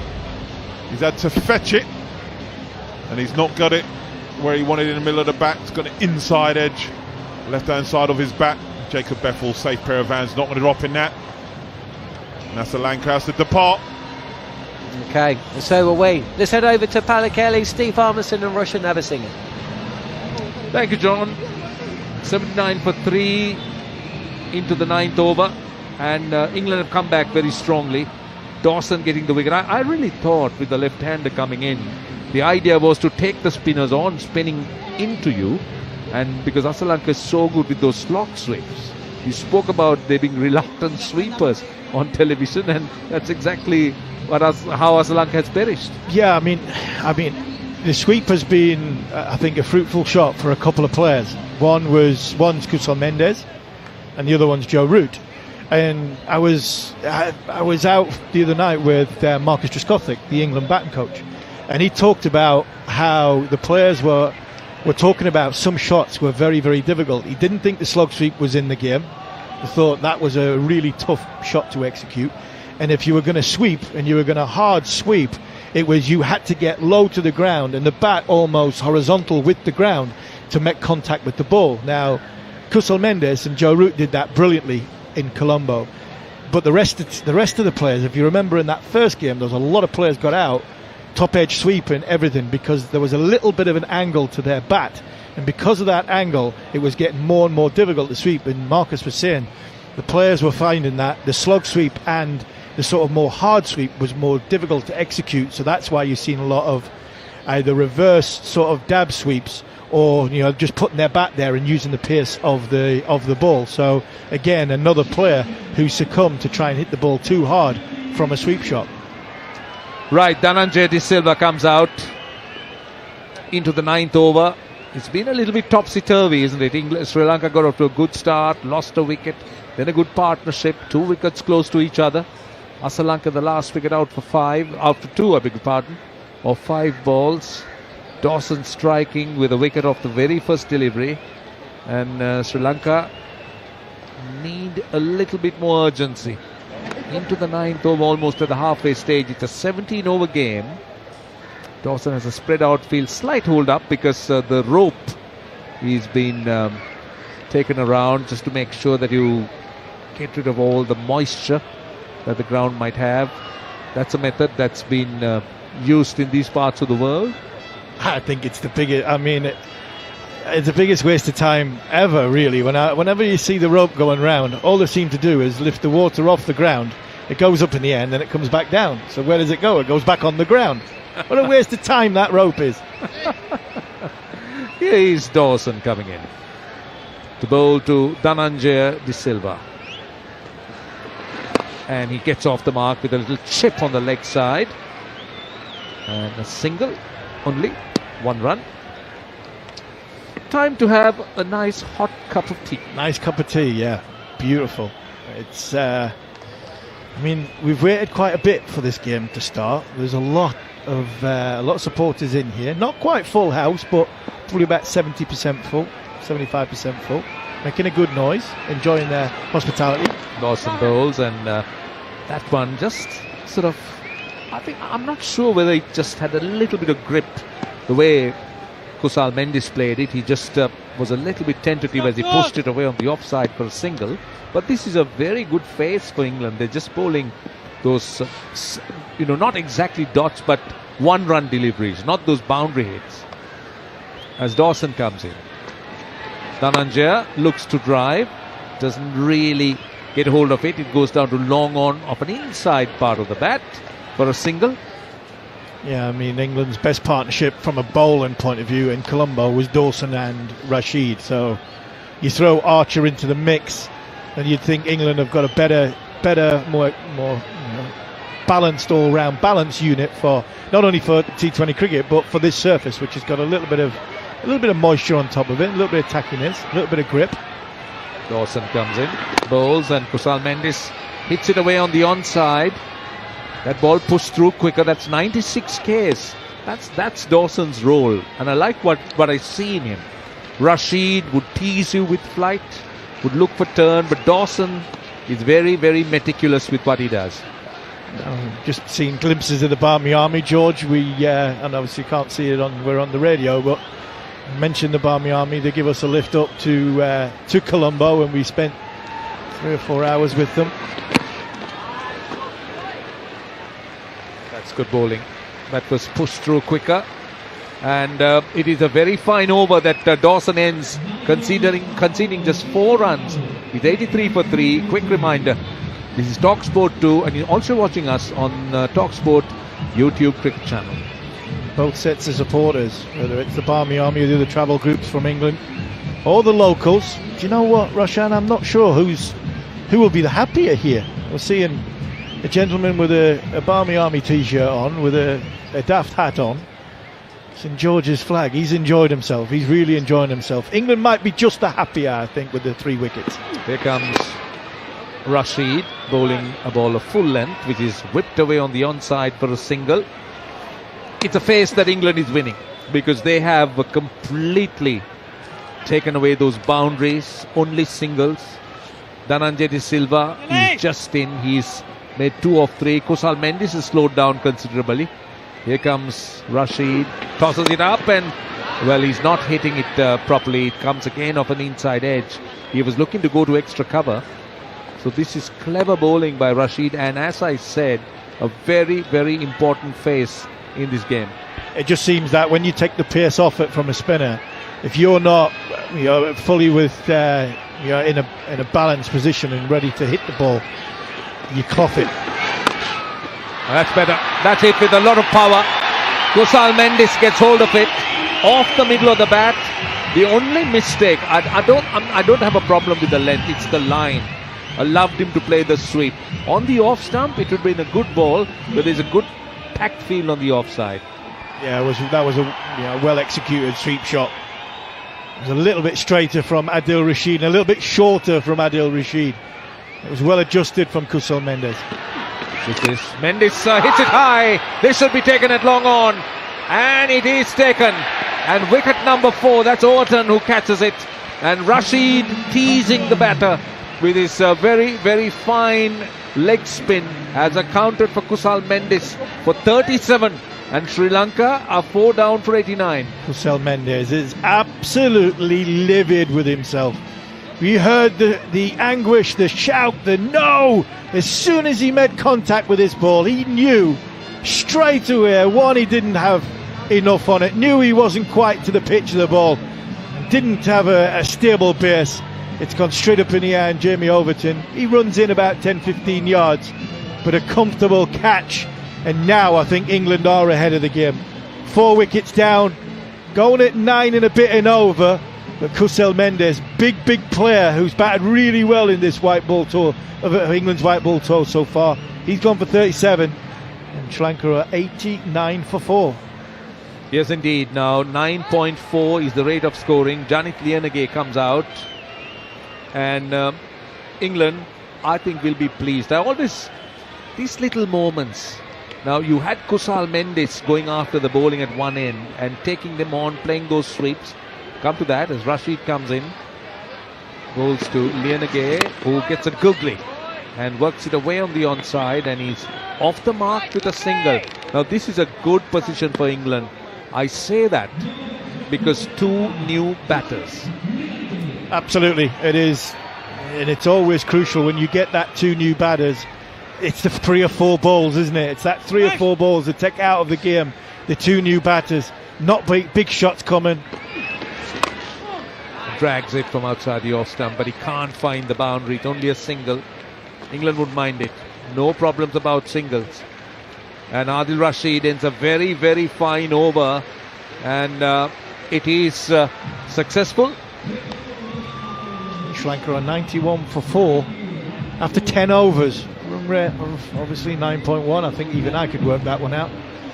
7 overs left. Looking at a total, wow. Can they get to 160? Can they get to 165? Possibly more. I mean, they'll want that. They'll probably need that, because I'd imagine the wicket will get a little bit better with the moisture that's been on it. Just ball skidding on. Yeah, I think England are just slightly ahead here. Average first inning score of 168 on this ground, and that's in 20 overs. Dawson it is. In the middle of a very good spell, bowls to, lucky, he's going to get runs off an inside edge and a boundary. It doesn't matter for Sri Lanka as long as they come. Dhananjay De Silva was looking to charge and gets it off an inside edge down towards fine leg for 4. So Sri Lanka will take every possible run. Good from Dhananjay. I mean, 2 new batters at the crease, but they've still got to be proactive. I don't think he was coming down the wicket to play the big shot, possibly messing with Dawson's line and length. Got a bit of luck, but 4 off the first ball. Dawson bowls wide, and he goes over extra cover, and very nearly a stunning catch, if there was one, because what a great effort by the man running in from deep extra cover. That is Bethel. Outstanding effort. Dhananjaya gets 2, but very nearly. Dawson having his second wicket. It's going down as a chance, but not many on this field you'd have been saying that was a chance too. Jacob Bethel come flying in, running in top speed, diving full stretch. It's a great effort from England's left arm all-rounder. Here is Dhananjaya, was nudging it and running with the shot. He gets a single. So it's a very gradual process for Sri Lanka. They're not being able to really accelerate. We're getting another look at that effort by Jacob Bethel on this large screen provided. That would have been a fantastic catch from Bethel. Lianage struck on the pad. They're very confident. Very, very confident, unless there was an inside edge. I'm not so sure. Lianage is looking at his bat. There is a conference. There is a chat. I heard 2 noises in my ears. They've got 2. You might as well go for it, yeah. Harry Brook goes for the referral. Has it hit both pads? Has it hit an inside edge? It's straight. I'm not thinking it's going down. I think the umpire is given not out, possibly because he thinks there was 2 noises and he's thinking there's an inside edge on it. Yep, let's see. We're getting that. That looks out. That looks out to me. Unless there's an inside edge, definitely it looks out to me. Yeah, it's not hitting the leg stump and it's not hitting the off stump. And it's not hit the bat either. Ultra Edge shows that it's not hit the pad. It's hit the front pad, which is probably going to hit middle and leg, and it's hit the back pad, which was hitting middle stump. So this is surely going to be given out. Yeah, I think Lianage is walking away because after he saw that on the big screen, he realizes that is heading only in one direction, and those are the stumps. And Sri Lanka are definitely losing their way. Here comes the other thing is it's straightened.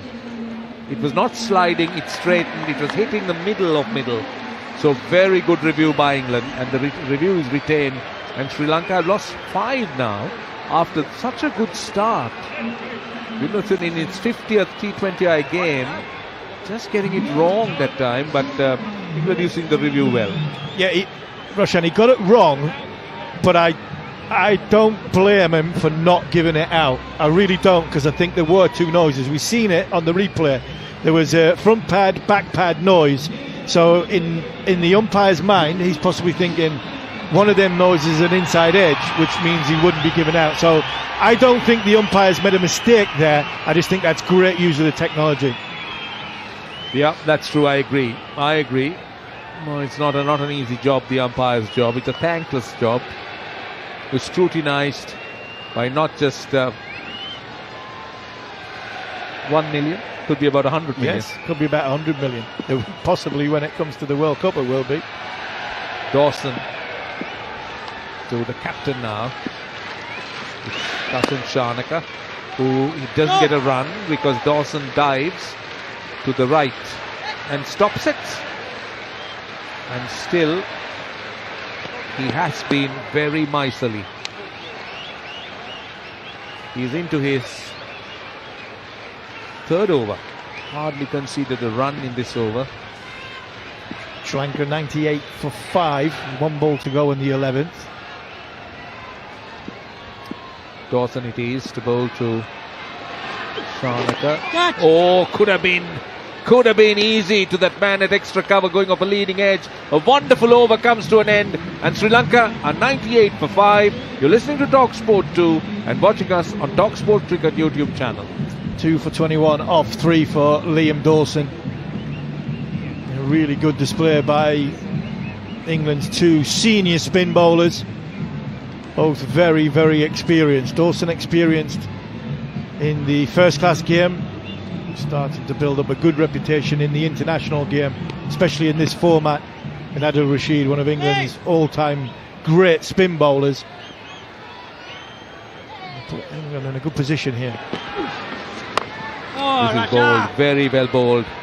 I think Rashid knows exactly the pace to bowl on the surface, bowl slower, and Dhananjay De Silva didn't know much about it. Rashid again, Dhananjay looks to go over extra cover, misses. Well, he hasn't picked that one, because that is an absolute beauty of a googly. It really was. That's missed off stump by millimetres. Unfortunately, it hasn't quite come back enough, that googly. And again, he's not reading him at all. He's completely deceived and baffled. This is brilliant bowling by Adil Rashid. Yeah, I mean, we've seen Rathnayaka, and he's one of his early, he's further fourth game in Colombo, and he's playing him off. He's the only one that's playing him out of the hand. This should be taken, I think, by the man coming in from backward square leg, and Dhananjay De Silva's rather agonizing wait is over. Wicket number 6, and Sri Lanka in a lot of trouble at 98 for 6, and struggling and unfortunately going quite fast down the slippery slope. And I think it's time to join John in a rather, what should I say, cold England? Is that the right word? That's fair enough. I actually think today's the first day that the sky looked bluer and it seemed hotter than it looked in Sri Lanka, Tudes. Certainly wasn't any rain today, which has made a nice change. It's raining wickets in Sri Lanka though. Sri Lanka got off to a terrific start, 76 for 1 and now 98 for 6. And it's Adil Rashid who, not for the first time, and Liam Dawson doing the damage. 5 of the 6 wickets to fall have gone the way of spin.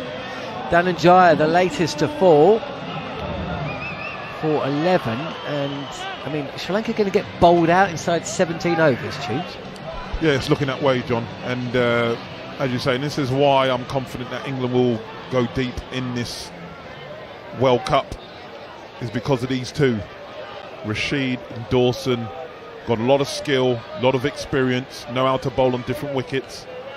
It just gives England that little bit of an edge. As you say, Rashid just does what he does. 3 for 17, 2 balls left. This is turning away from the right-handed Hasaranga, who will no doubt have a big role to play later today. He was quite expensive on his return to the side in the 3rd ODI. Wasn't as effective actually, 1 for 76 from his 10 overs. But that was the innings that saw Harry Brook go, I don't know how you describe that innings, Tudes. 136 from just 66. Off the pads this time from Shanakat. Clipped away for a single. Applause at Pallekele. Rashid's 4 overs have been bowled. 3 for 19. Tudes, maybe you were right earlier on today when you said he just gets better with age. That was almost flawless today from England's number 1. Yeah, he's just class, and it's the bravery he shows, you know, in this modern game where I always complain about the size of the boundaries and stuff like that. He got a decent sized boundary today. It was 70 odd yards, meters on both sides. And he just, the ability to just keep it flighted, but to keep the batters guessing. As I said, Dhananjay De Silva looked like he had never faced wrist spin before, and I'm sure he would have had, but he was flummoxed by the spin of Rashid, and it's just the skill that he has, the control. Dawson, who's playing a fine supporting role himself. Start of his 4th over, he's gone for just 21. 2 wickets in there as well. That is a single to start the over. So 100 up for Sri Lanka, but they've lost 6 wickets. 5 overs remaining, and Dawson continuing round the wicket. And this is clipped away for another single in front of square. Just the run, 1 run, and Sri Lanka just seemed, I don't know whether to stick or twist at the moment. No doubt hoping for more pace on the ball. Thing is though, Tudes, actually, apart from Sam Curran, whose 2 overs went for 35, Jofra Archer and Jamie Overton. Well, Overton's bowled just the 1 over, picked up a wicket. He went for 7. Archer's gone for 13 from his 2 overs. So really it's just Sam Curran, 2 overs, 0 for 35. He's been expensive. England have kept a good control apart from that. Dawson continuing, and this is punch to the left of short extra cover, who Harry Brook it is, dives to his left but can't prevent another run. 102 for 6 in Sri Lanka. And where Rashid gives flight, Dawson gives you nothing. He's firing them in with a little bit of drift coming back into the right-hander. It's good bowling. Yeah, they're a good combination, these two, aren't they, Dawson and Rashid? We're going to see a lot more of these. That's a bit flatter, just as I say that, and it's been clubbed over deep mid-wicket by Shanaka. Dawson, I don't know if he dragged that down, or maybe just that dew factor we were talking about earlier, a bit of moisture. Didn't release the ball. You don't see that too often from Dawson, do you? But as soon as it was pitched short, Shanaka's eyes lit up and he's powered that away to the boundary for 6. Yeah, he was wiping his hand profusely afterwards. As you said, he just stuck in there, absolutely drag it down. Batter worth his weight. He's not going to miss out on that 83 metres. This time just goes on with the arm, and Shanaka making a touch of space, easing away from the wicket, pushes that to the covers for a run. 109 for 6, and Sri Lanka needs some big overs. Earlier on I was suggesting maybe they'd be looking at 180, maybe even 200 after they got off to such a quick start, but they have been dragged back. 109 for 6. What total do you think is realistic for Sri Lanka from here? Well, I mean, listen, can you get another 50? Possibly. Give yourself a chance, try and get up to 160. But someone's going to have to take a risk, and in doing so you might lose your wicket. It's going to be pushed into the mid-wicket region, and fielders come in from the boundary. Banton, is it? Very, very quickly. I think both Hasaranga and Shanaka wanted 2, Phil Salt wanted 2, but such was the speed in which Phil Salt fielded and the power of the throw, they stayed where they were, and that was a wise decision. So just a 1 run at the end of the over. That's Dawson bowled out, 2 for 31 to go with 3 for 19 from Rashid. And in this 17 over game we've got 4 overs remaining. You'd think Archer would take 2 of them, and probably Jamie Overton. I'm not sure we're going to see Sam Curran again, but you never know. Possibly, if they're feeling that's what they're going to do at the death in these innings, they may do it, where he sort of bowled the last over a couple of times, but we'll have to see. I suppose they want to mix and match and just see things ahead of the T20 World Cup. Of course, want to win today, but they also want to work out, the matchups and the combinations. And it is Overton, and he's in now. Short delivery, and Hasaranga has a flick at this one, but can't connect. Goes through to the keeper Butler, who's going to be opening the batting later today. Well, in about 4 overs time. What kind of target will he and Phil Salt be set? 110 for 6 Sri Lanka. Hasaranga and Shanaka at the crease. The captain of Sri Lanka in the T20 format. Didn't play in the ODIs. Across the seam delivery there from Jamie Overton. Just getting some sawdust down. Just felt like he slipped a little bit. This is very full, it's quite wide, and possibly a touch slow as well from Overton. Gives a grunt as he releases the ball, and the batter Hasaranga is reaching a touch. That was actually there to be smashed, and instead just steered it straight to the fielder inside the circle at extra cover, and it's just a single. That's what he does. Back of the length, mixes up his pace. Again he goes full and wide, and Hasaranga throws a bat at it but can only get a single to deep backward point. So this is a decent over here for Jamie Overton, who was hit first ball for 6. Was it first ball? Certainly in his, I think it was first ball hit for 6. Since then he's taken a wicket and gone for just 2 runs from his next 8 deliveries. 111 for 6 then here on talkSPORT 2. Sri Lanka goes straight at this time. This is flicked towards the fielder running in, Sam Curran at deep square leg. Much like Jacob Bethel, can't quite get to the ball before it lands in the surface. Didn't look quite as graceful as Bethel, truth be told, but the end result was the same. Technically it's going to go down as a chance.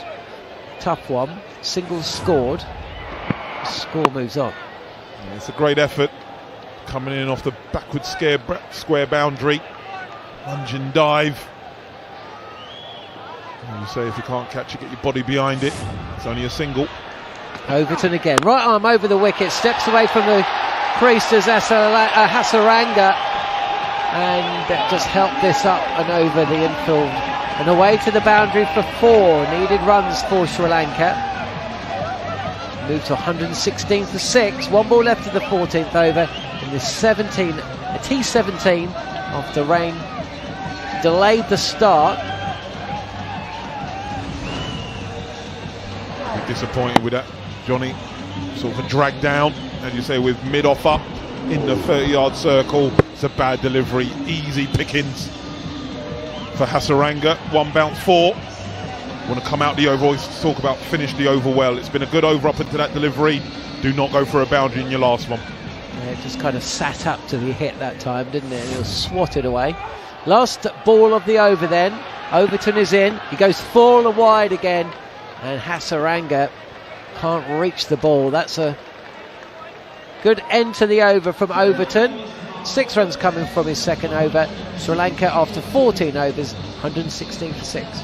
Yeah, great last ball. As you say, full Yorker wide. Good pace, 85 miles an hour. Jamie Overton, big strong lad. Has the ability to bowl at good pace. As you said, normally hits the splice of the back and get them Yorkers in. Bowls those cutters, got it wrong, second to last ball. Got that Yorker right though. As we look at the great man on the screen, Sanath Jayasuriya, honestly, used to give me absolute nightmare trying to bowl at that man. I looked up expecting to see Harmy.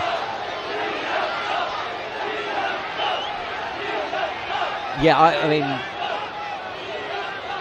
Sri Lanka have had some fine opening bats over the years, haven't they? But he's still the one. He's still the one that is the standard bearer.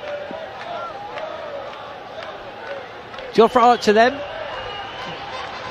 He's in, right arm over the wicket, targeting the stumps, and Shanaka has just stepped away a touch and has helped this up and over deep mid-wicket for 6.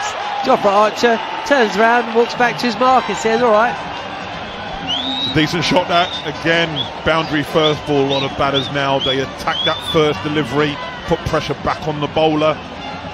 As you said, Joff just turned around and went, yeah, fair enough. Good shot. Got it wrong. It landed in the crowd as well, and I think somebody has taken a fantastic catch there. I mean, that takes some work, doesn't it, when you're surrounded by a mob? Well, maybe he hasn't actually. I think he's dropped it. Wasn't really in the slot, was it? Shanaka moves to 16, and Harry Brookwood's got that blue towel out again. Archer ready to go. 122 for 6 then, he's in again. Short, and Shanaka takes his eye off of it and almost continues through with a, I wouldn't even say that was a half shot, Tudes, it was a quarter shot. Back, there's more chance of that taking the edge and going through to the keeper than it. And Shanaka actually connecting from the full face.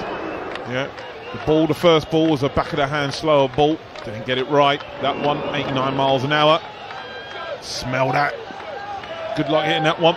Good pace, and with Archer bowling super close to the wicket.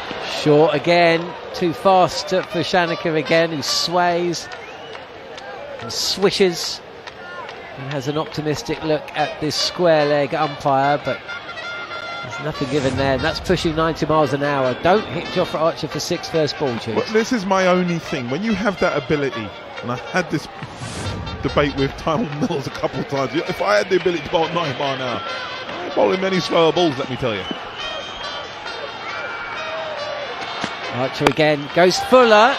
Shanaka stepping across the wicket towards the offside, and he just lofts this ball up to Phil Salt deep mid-wicket. He collects on the bounce. And Sri Lanka move on. 123 for 6. I asked you what score would be a realistic target. I can't remember what you said. About if they can get to sort of 150, 160? 160, yeah, for a 17 over thrash. Give you a chance, get early wickets, you never know. As you said, Sri Lanka will want to see the back end of Phil Salt and Butler. As you said, try and get into that middle order. They can all bat, yes, and they're quality. As you say, give them a test in conditions they're not used to. And we could see a great game here. It's Hasaranga. First ball against Archer, just eases us through cover point for a single. And we'll be happy with singles from here, that's for sure. Seeing a replay of a drop catch would have been a really fantastic chance from Liam Dawson. There's a couple have just evaded the England fielders. But when you consider it's spin that's posed the real threat, Sri Lanka have a few of those themselves. This could be a nip tucker as Archer is in again, short and pulled by Shanaka. No great power or timing, and it slips as well at the non-striker's end, and that's to send back Hasaranga. Wild throw from the boundary. Butler can't take it. Phil Salt's back. No, Phil Salt's apologising for the throw. It's backed up by Liam Dawson. That's the end of over number 15. So we've got 2 overs remaining in the innings. Sri Lanka 125 for 6, and it'd certainly take 160 from here, Chiefs. Yeah, definitely. I think, you know, England go for less than 10 and over in these last 2. They'll be happy with their work. Sri Lanka just trying to get as much as they can. Harry Brook turns to Sam Curran. I thought he would do, but this is their plan, I reckon, leading into the World Cup, where he'll be bowling at the back end. They want to improve on those figures. He's gone for 35 from these 2. Well, this is where he comes into his own a little bit, and the one thing you got to love about Sam Curran, he's always up for a battle. He is indeed. Saw that even at the end of his last over, which was expensive. 1 ball to go. Didn't look like a bowler that was, you know, letting his confidence take a beating as the ball was. And that final ball also went the distance. He just keeps going. Wouldn't back against him taking a wicket or 2 in this over.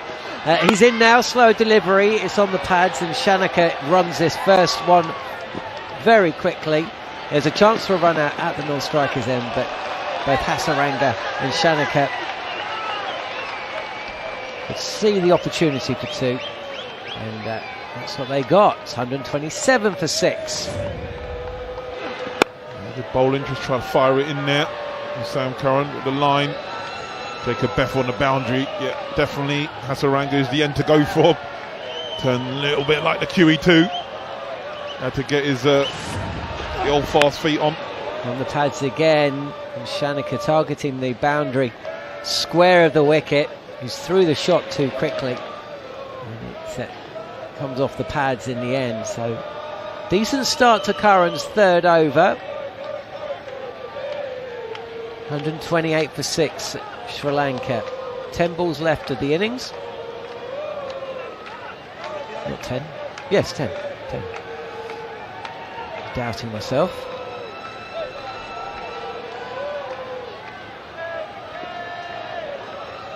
And Curran ready. And he's in over the wicket. This is an on-off stump and driven. Shy at the stumps at the non-striker's end from the fielder, and Hasaranga would have been well short, but the ball misses by quite some distance, and actually there was just a threat of overthrows there. And as a bowler, you're happy. So you're just going for a single. And penultimate over. Definitely happy with that. Yeah, Hasaranga would have been out by quite some distance, but Harry Brook didn't come close to connecting there. Curran is in again, down the track and caught by Brook just on the edge of the circle at mid-off. Shanaka targeting the long off boundary, couldn't quite get the connection, and Sam Curran does pick up a wicket in his third over. Sri Lanka 129 for 7 now. 8 deliveries left in their innings. Yeah, good from Sam Curran. Trying that slightly wider out of the hitting arc. Unable to get it over the skipper, Harry Brook, who's on the 30-yard circle at mid-off. Safe pair of hands. And Shanaka has to depart for 20. 16 balls faced. Sri Lanka 129 for 7. Live here on talkSPORT 2. Yep, Shanaka walks off with a shake of the head. Sam's getting involved. Good crowd for what day is it today? It's Friday night? Friday night in Kandy. Where else would you be? Rather be than in the cricket ground Pallekele. Second T20 will be Sunday afternoon, so again we're expecting another good crowd there. Somebody's brought in the baby.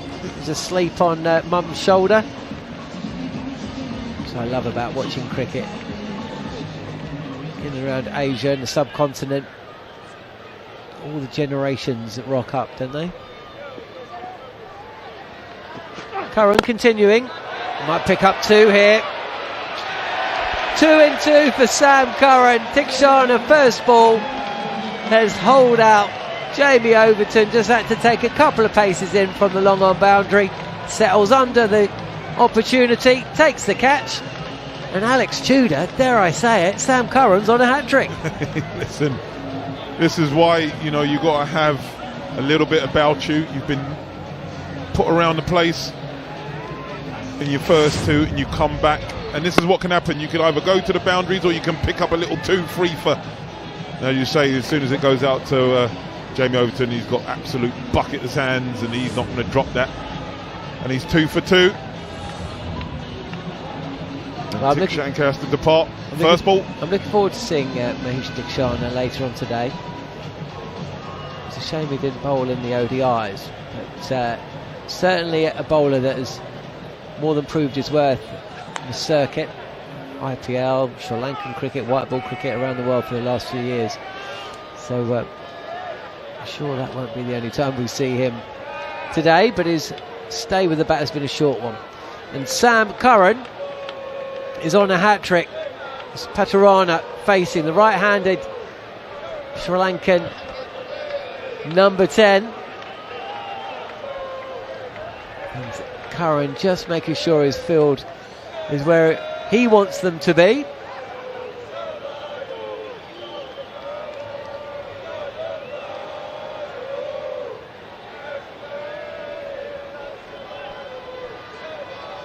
Why a lot of bowlers love to bowl sometimes at the back end. Your hero or villain.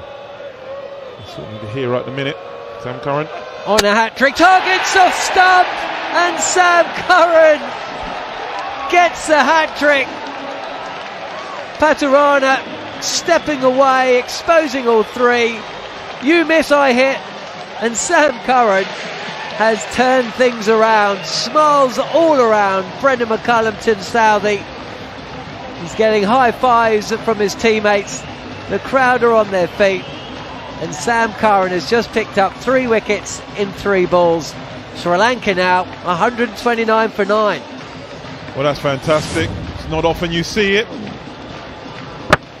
And Sam Curran puts himself in there with many. Absolutely perfect when you're going for a Yorker. Get it up there, bowl it with good pace, bowl it straight, bowl into the lower order. You get it right, he's going to miss, especially as he's trying to get on with it. And he's gone. First ball, Sam Curran hat-trick. Absolutely phenomenal from the young man. Good bounce back. How can you go for 35 runs from 2 overs and then get a hat-trick? That's the game, Johnny. That's the game. And as a bowler, as I said, you've got 6 deliveries where you can do something. You can bowl an absolute shower. But then you can come back. And that's why the difference between the mentality as a batter and the mentality as a bowler. If you bowl a bad ball, just shrug your shoulders. Yeah, I bowled a bad ball, get back with it. He's now got 3 for 38. Everyone forgets about the first 2 overs. And all we're going to be talking about is that hat-trick. Well, Sri Lanka have lost 8 wickets for 53. Jamie Overton to bowl the final over. Targets the stumps, and Hasaranga will be... Well, he's going to get 6. He's going to hit the Toblerone. Nobody out at wide, long off. And Hasaranga has just smoked Jamie Overton's slower ball to the boundary. It's given us 4. We might see that one again. I feel like it hit the boundary on the flush there. Let's have a look, shall we? He's gone for that slower ball again, like an off cutter. 74 miles an hour. Hasaranga deep in his crease. Looks like mid-off must be in. It's a safe shot. Whoa, leg stump goes for a walk, and Jamie Overton has followed up with a perfect riposte. Hit for 4, first ball, takes out leg stump second, and Sri Lanka, incredibly, didn't even bat out all their 17 overs. 16.2 is all they lasted. Overton picks up his second. England's bowlers have been fantastic. After a fast start for Sri Lanka, they were 50 for 1 after 5 overs. They've been bowled out, Choose, for 133, and England in a great position to go on and win the first of 3 T20s. Yeah, they've been fantastic. If you just take away those 2 overs from Sankaran, they bowled well as a unit. As you said, Jofra Archer, come on, bowled extremely well, apart from when he got hit for that 6. He bowled his first 2 overs with good pace, with good control.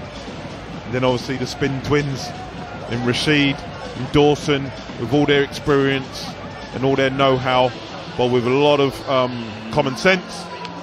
And they got 5 wickets between them.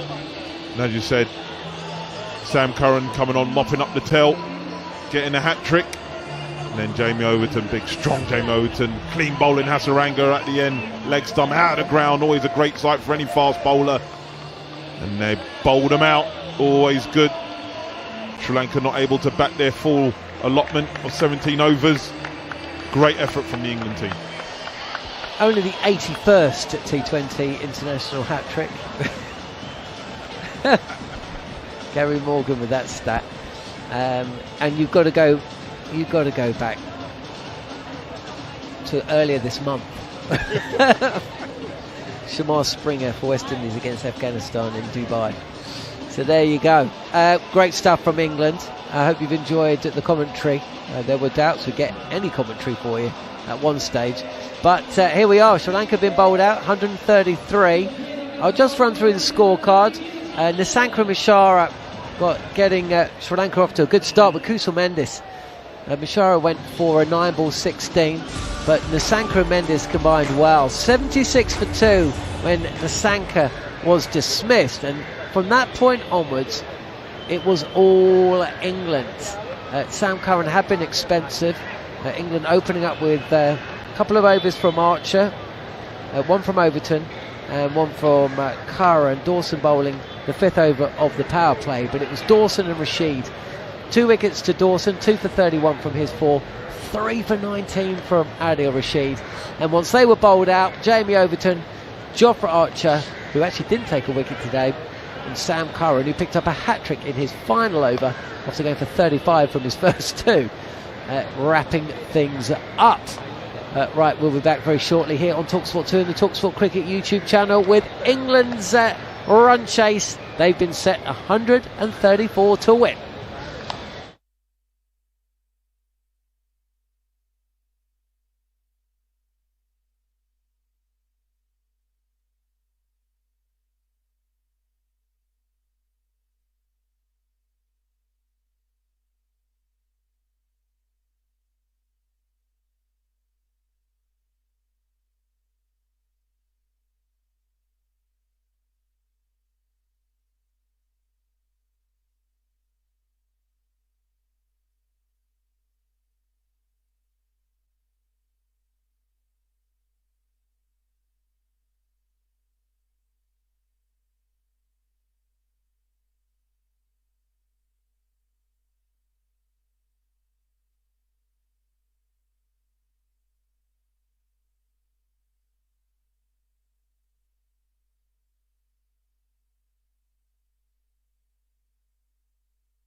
Live ball-by-ball commentary of England's white ball tour of Sri Lanka. It's a claim for a catch. He's got him. Exclusively on talkSPORT 2. Win a trip to South Africa with the Barmy Army on talkSPORT 2.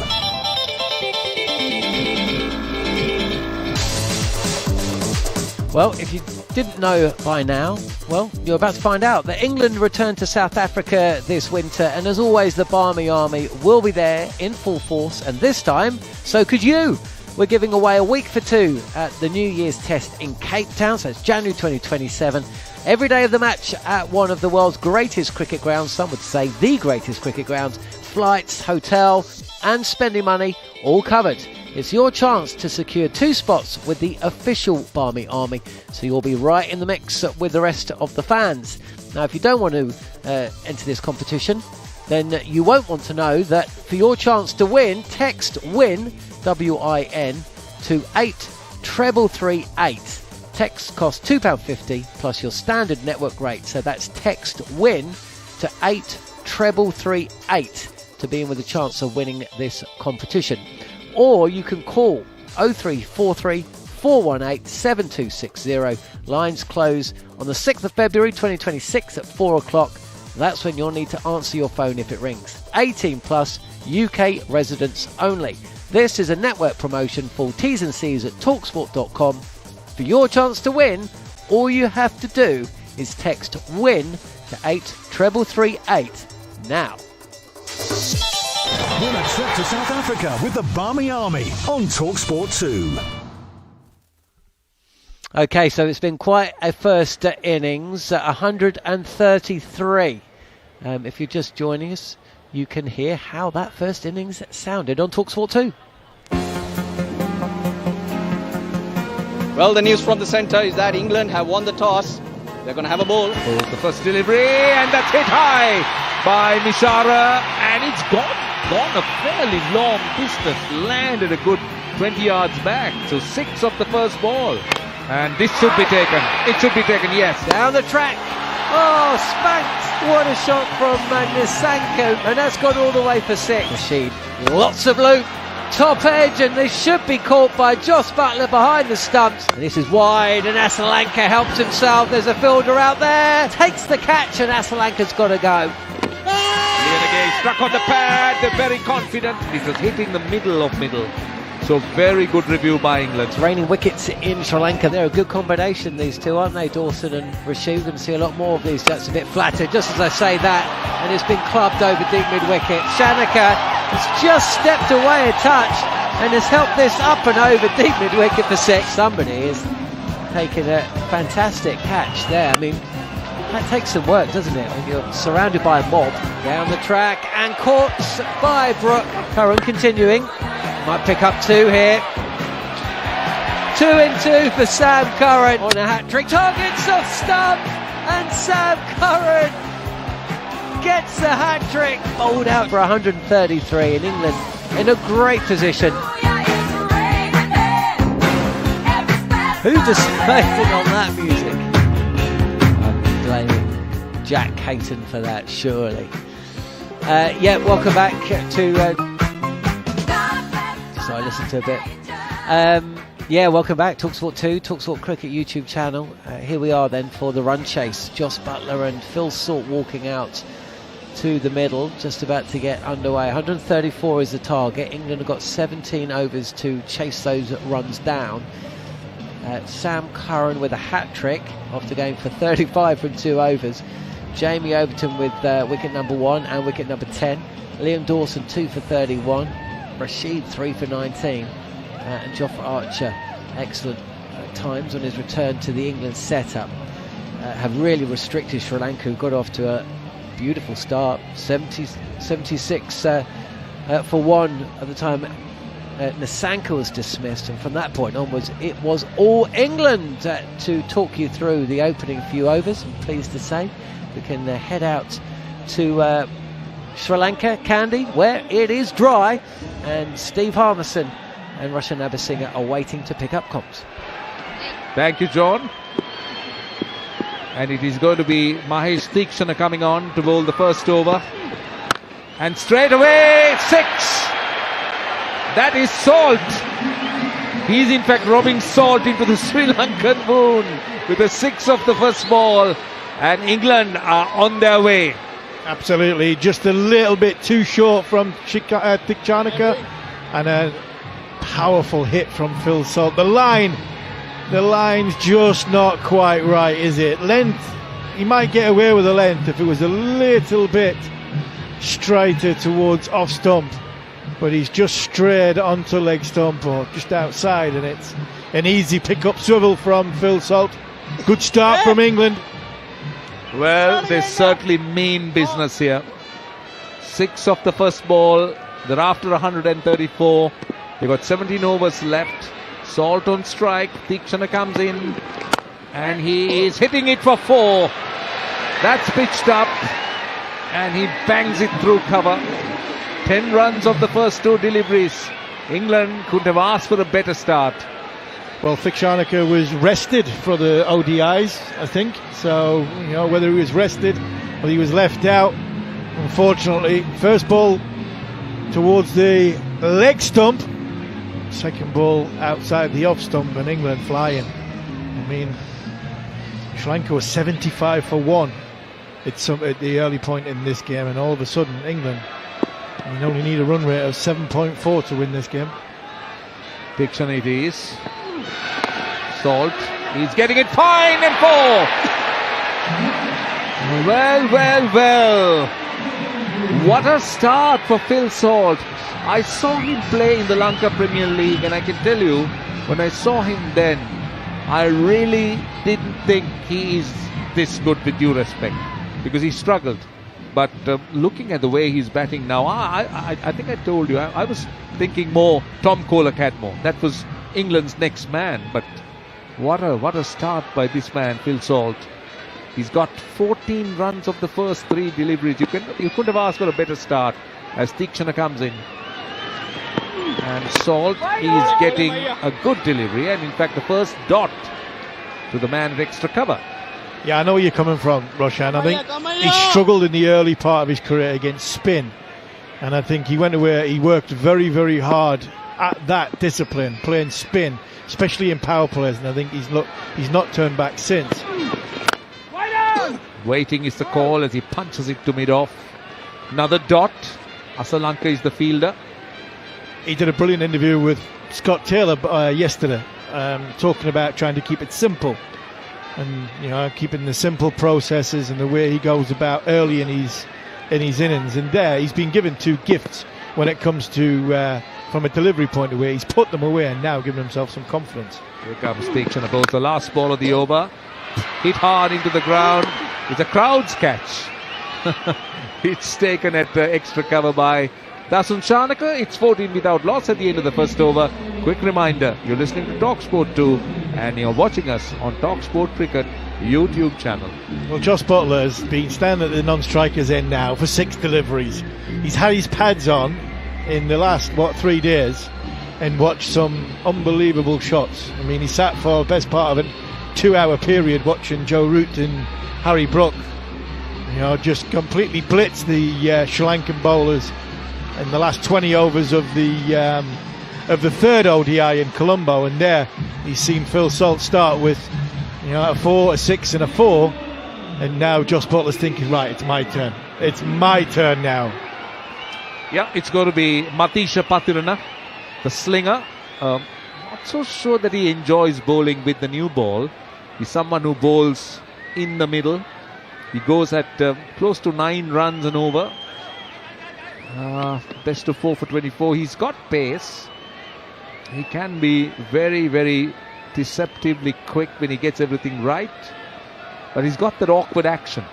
Short third, short fine leg is always very, very dangerous. With Matisha Pathirana bowling pace on, deep backward point, deep square leg. Pathirana comes in and bowls a ball of full length. And as I said, it goes past the outside edge. That was the perfect start for him. If he can land it around there, he has pace. There you are. That's what I'm talking about. A near 90-mile-an-hour delivery. 90-mile-an-hour delivery. Kusal Mendez is standing probably about 5 to 10 meters from the in from the inner ring, the inner circle, and it's just knocked him clean off his feet, taking the ball just above his head, clean off his feet. What a delivery, first up that was. Well, from this part of the world in Kandy, as here comes Pathirana and bowls to Butler, and he's got to get runs. He's got 4 of them.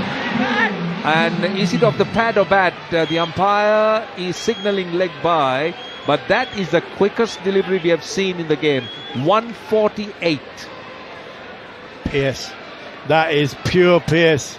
Not only just mentioning there, Josh Butler's waited 20 overs in the last game at Colombo and 6 balls from Phil Salt in this to get into the game. I mean, he didn't face anything like that at Colombo. You didn't see anything in the first over. As the talkSPORT listeners join us, we've got a bowler here who's bowling rapid, 92 miles an hour, that last delivery. Here is Pathirana bowls, and again well bowled, very well bowled. That's slower, good 5k slower, but quick enough. 143. Getting into the block hole. Sri Lanka was 75 for 1 at one point, bowled out for 133. The main story in that first inning. Sam Curran with a hat-trick. Started expensive, come back brilliantly. 3 for 38 off his 3 overs. Sri Lanka, other than Kusal Mendes, capitulated. Unfortunately, in that middle overs, and England took full advantage. Pathirana bowls a full toss. Oh! That bounced awkwardly for Kusal Mendes, who did extremely well to take it. Good keeping by the wicket keeper, but that missed everything because that was pace on again.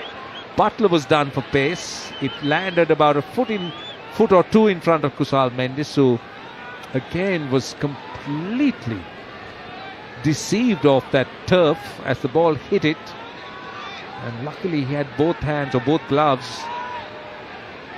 He is bowling quickly. He is really bowling with pace on. Kusal Mendes has done unbelievably well to stop that. It's gone above the stumps. A full toss above the stumps. This delivery, will this be called a wide? Yes, it is confirmed wide by the umpire.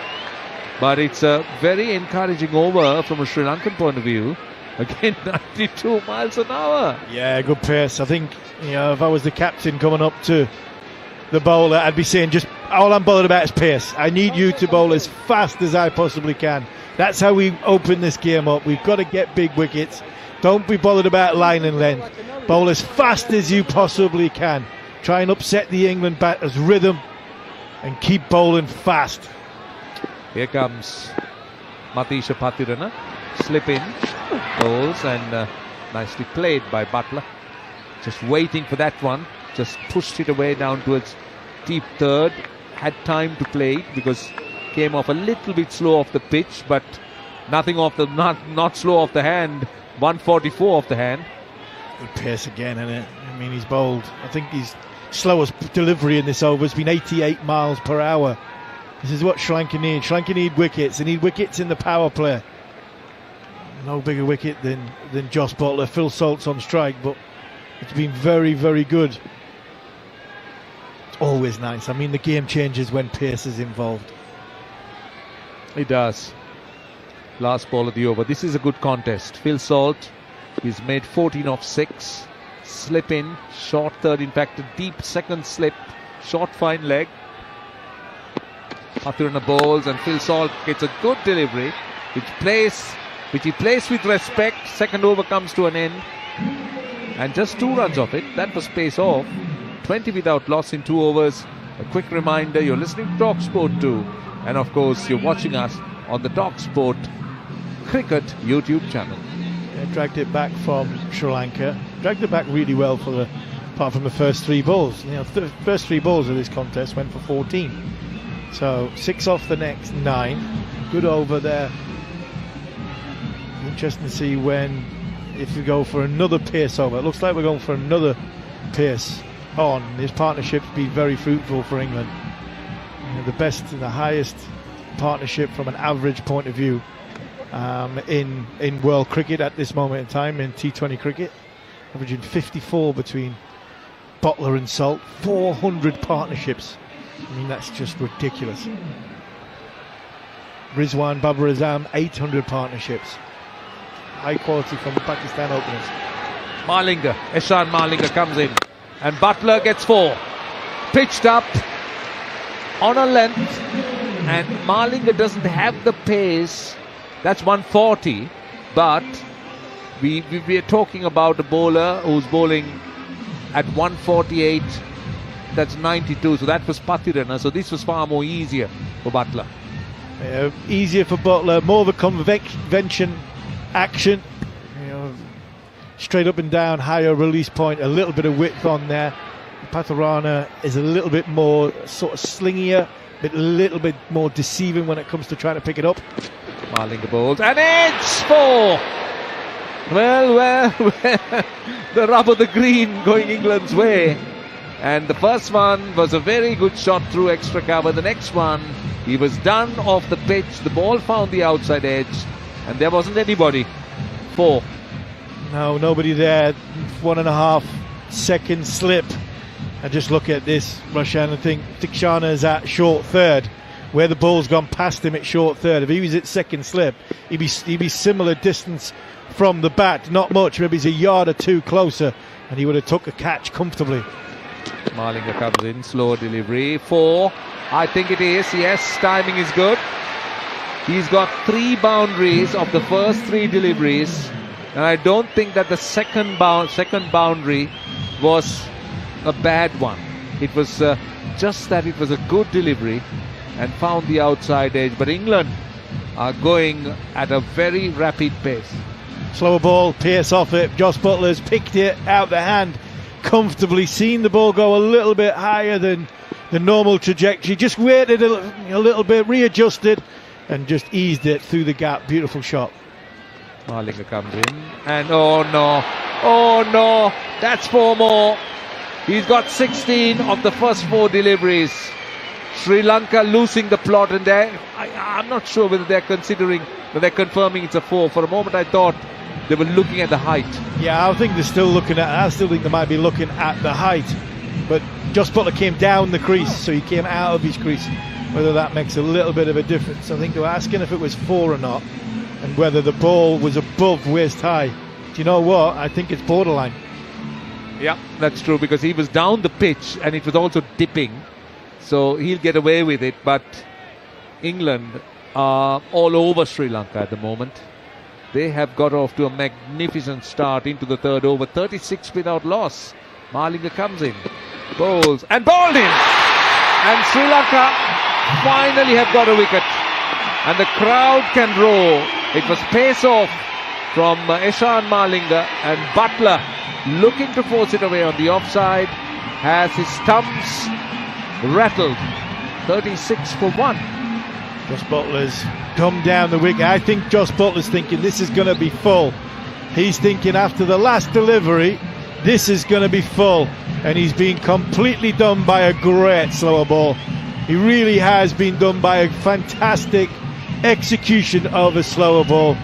The one before, the slower ball earlier in the over, was far too full. This one was driven into the surface.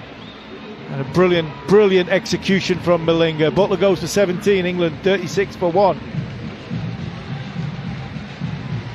36 for 1, 1 ball to go. And it's Jacob Bettel coming in at number 3. So it's a left-hand, right-hand combination. Batted extremely well in that last limited over game, or the ODI game. But his innings was overshadowed because we did see a breathtaking 100 from Harry Brook, and another wonderful 100 from Joe Root. Joe Root got 111 off 107 balls. Joe Root's innings was overshadowed as well, wasn't it? I mean, nobody really mentioned it other than the fact that he got player of the series. Yeah, that's unfortunate and unfair because Joe Root batted so well. But I think that innings by Harry Brook was so special. I'm not so sure how many players could do that and play like that, and how many times Harry Brook could do that, because it was just outstanding, out of this world. Right, so the left hand on strike. Bethel, last ball of the over. Malinga comes in with a slip. Bowls outside the off stump, and Bethel goes square down to deep cover for a single. 17 runs in that over, but more importantly, a wicket for Sri Lanka. 37 for 1 in 3 overs. This is talkSPORT 2 and talkSPORT Cricket YouTube channel. 17 off the over, another brilliant over from England. Put pressure on the bowlers early in the overs. First over, Salt had 14 off the first 3 deliveries. Butler there, 16 off the first 4 deliveries. Patharana bowled brilliantly in his first over, and he bowled with pace. Different test for Jacob Bethel. A different test, a different action, something different out your sort of eye line. A little bit more of a slingier action, and if you don't quite watch the ball closely, you could be done by just a little bit off-putting, as it normally would be if the release point was straight up and down. So he's got to be watchful.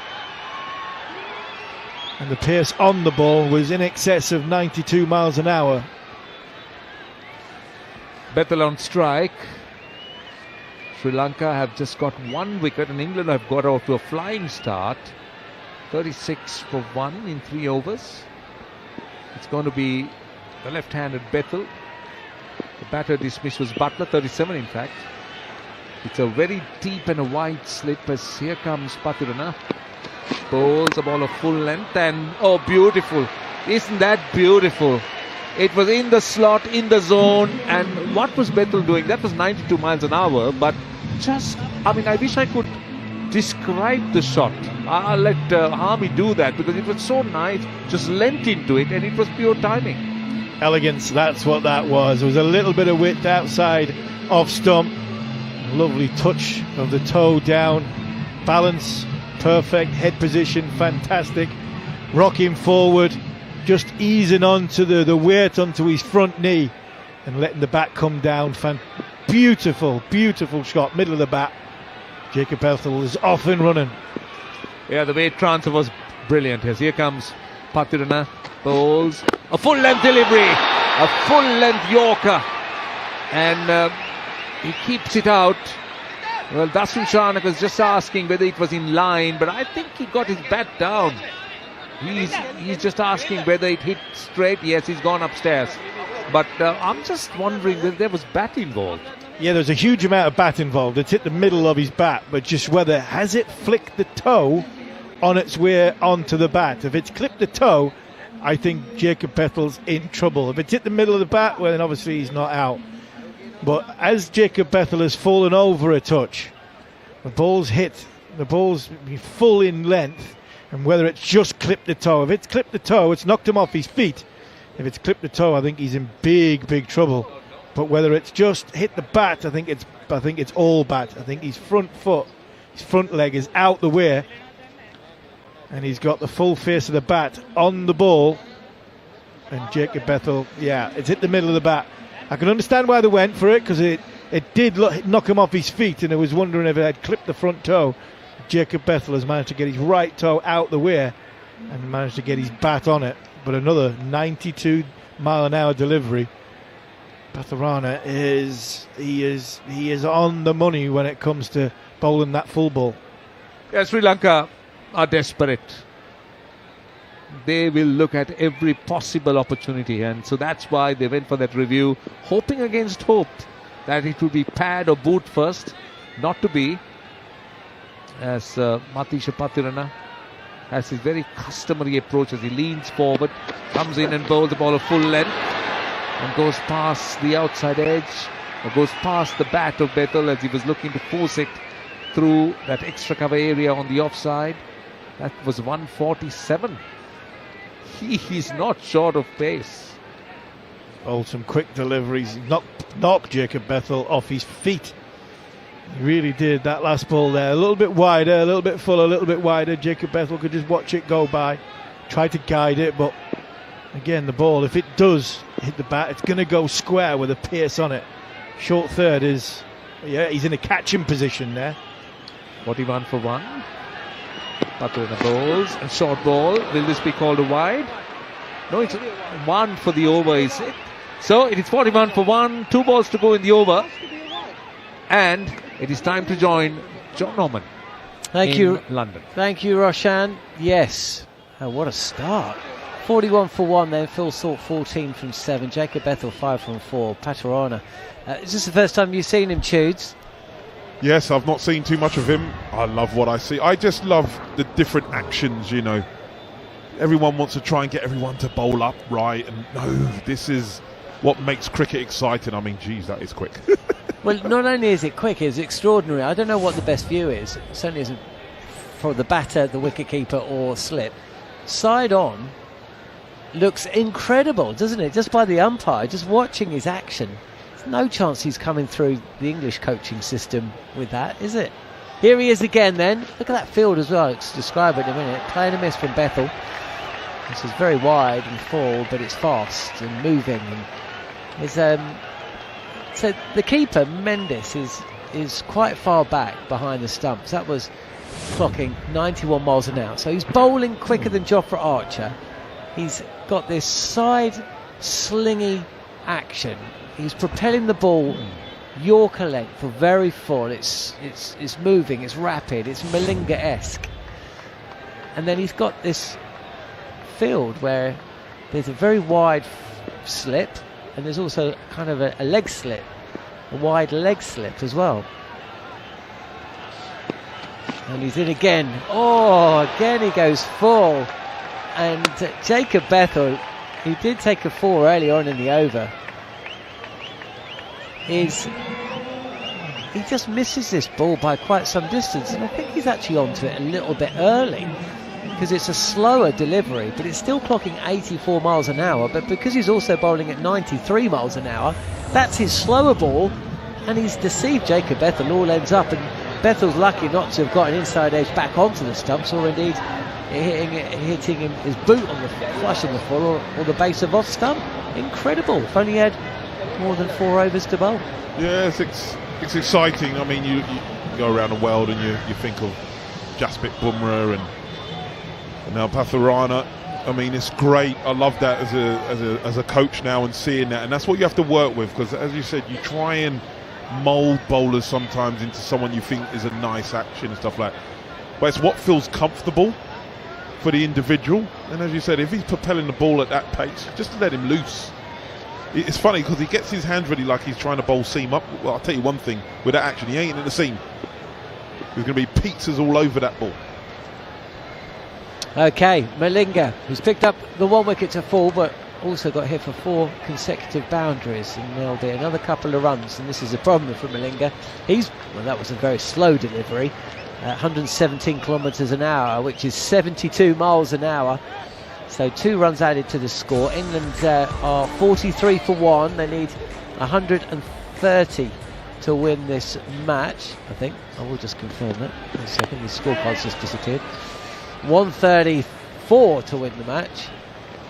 And they've got off to a quick start. They've lost the wicket of Butler, 10 balls 17. And Malinga is in, and this is just pushed up to a long mid-off for a single. Phil Salt, 17 from 9. Jacob Bethel, England's number 3, is 5. So 90 needed from 76 here on talkSPORT 2 and the talkSPORT Cricket YouTube channel. All of this after Sri Lanka were bowled out in a rain-affected game, in a rain-reduced game, 17 overs aside. They were bowled out in 16.2 overs. 76 for 1 at one stage, bowled out for 133. It was quite something to behold, and to bring you here on talkSPORT 2 and the talkSPORT Cricket YouTube channels. Malinga comes in again. This is picked up and just swatted to the boundary at mid-wicket. What a beautiful shot that was from Jacob Bethel.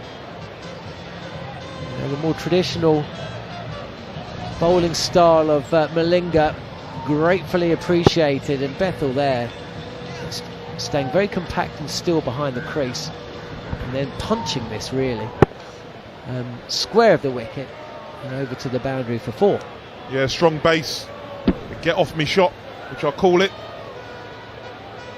Class shot, wide of the deep mid wicket, executed beautifully by Jacob Bethel. Here is Bethel again, steps away from the crease, and there's a play and a miss. No run. 86 needed from 74 balls then to get this T20 series off to a good start. England lost the first ODI, of course, a 6-match series. And back-to-back wins. ODIs 2 and 3. And now hoping to start this 3-match T20 series in good fashion. They picked a strong team, the strongest team. T20 World Cup starts at the weekend. Shorter delivery from Malinga, and again it's a slower ball, and Bethel's too soon on the shot. It wasn't that slow at all. It was around 85. I think it's just after watching Tatarana, everything looks slow. It's just he's just mixing up his pace really well. Ball before sort of 72 miles an hour. That one it's just gripping, because the ball that got Butler, when I look back at it with Malinga, it just gripped. So he said it done him for pace. He's got through his shot far too early, but it just gripped like it held in the wicket. Final ball of the over. This topped up and caught just inside the circle. Would like to see the speed of this. Bethel's got to go for 9. Sri Lanka strike again. And again, it's a slower delivery. Maybe just stuck in the surface. Bethel too soon on the shot. Topped up, caught. Bethel's got to go. England 48 for 2 after 5 overs. Yeah, it's good bowling. As I said, Malinga he's mixing up his pace beautifully. Now you say Jacob Bethel wants to fill bat and ball, just playing far too far in front of him. Malinga's happy. As you said, they get another wicket. That's what they need. As you said, England not chasing too much. Jacob Bethel has to depart for 9. England now 48 for 2. Live here on Sky. Live here on Sky. Well, I'm sure Brian Henderson is delighted by that. The phone's ringing. Well, you're not available for the next hour or so, but nearly there. You had one job, Toots. At least you got the score right. Well, they do say dress for the job you want, not the job you've got. But you're commentating for the job you want, maybe. 48 for 2 then here on talkSPORT 2, talkSPORT Cricket YouTube channel. And Tom Banton, who wasn't used, he came on as a substitute fielder at times for the ODIs. And he'll just wait at the non-strikers end. First ball then of the 6th over, 17 over game this, so the power play will just be one ball of this over. Short and low has been dropped. Hasaranga is furious. That's a wild throw in from the boundary as well. The umpire's got to duck out the way. Phil Salt has latched onto a short half tracker and pulled it straight to the fielder at deep mid wicket. It's gone in, it's gone out, and that could be a huge moment in this game, Alex Tudor. I mean, it's an absolute long hop from Hasaranga. I mean, at this level you shouldn't be dropping it. Yes, it has hit you and has come extremely quickly, but once you set yourself and get your hands on it, you've got to be taking that. Phil Salt be disappointed he didn't dispatch that for 6. He had that much time. Bit more flight there, Banton dropping forward, thick inside edge.